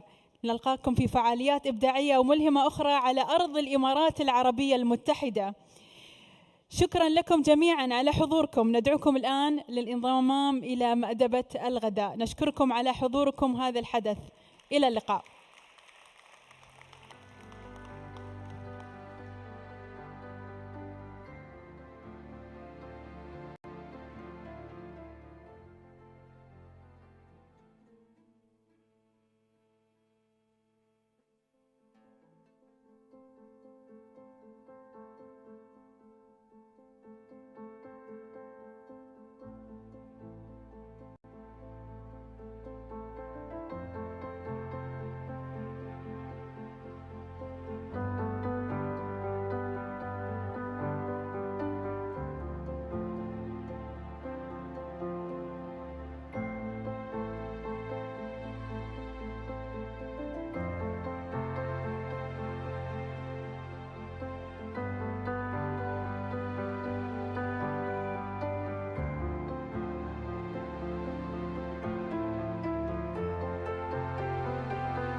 السلام عليكم. تفضلوا على اليمين، على يمين القاعة أو يسار القاعة، الغداء هناك. حياكم الله يا جماعة. تفضلوا. Hello.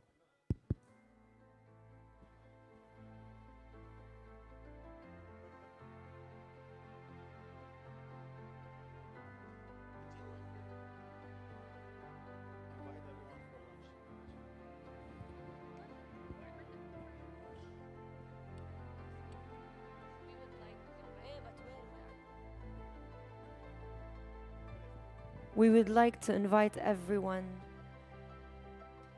to lunch on the left side of the room.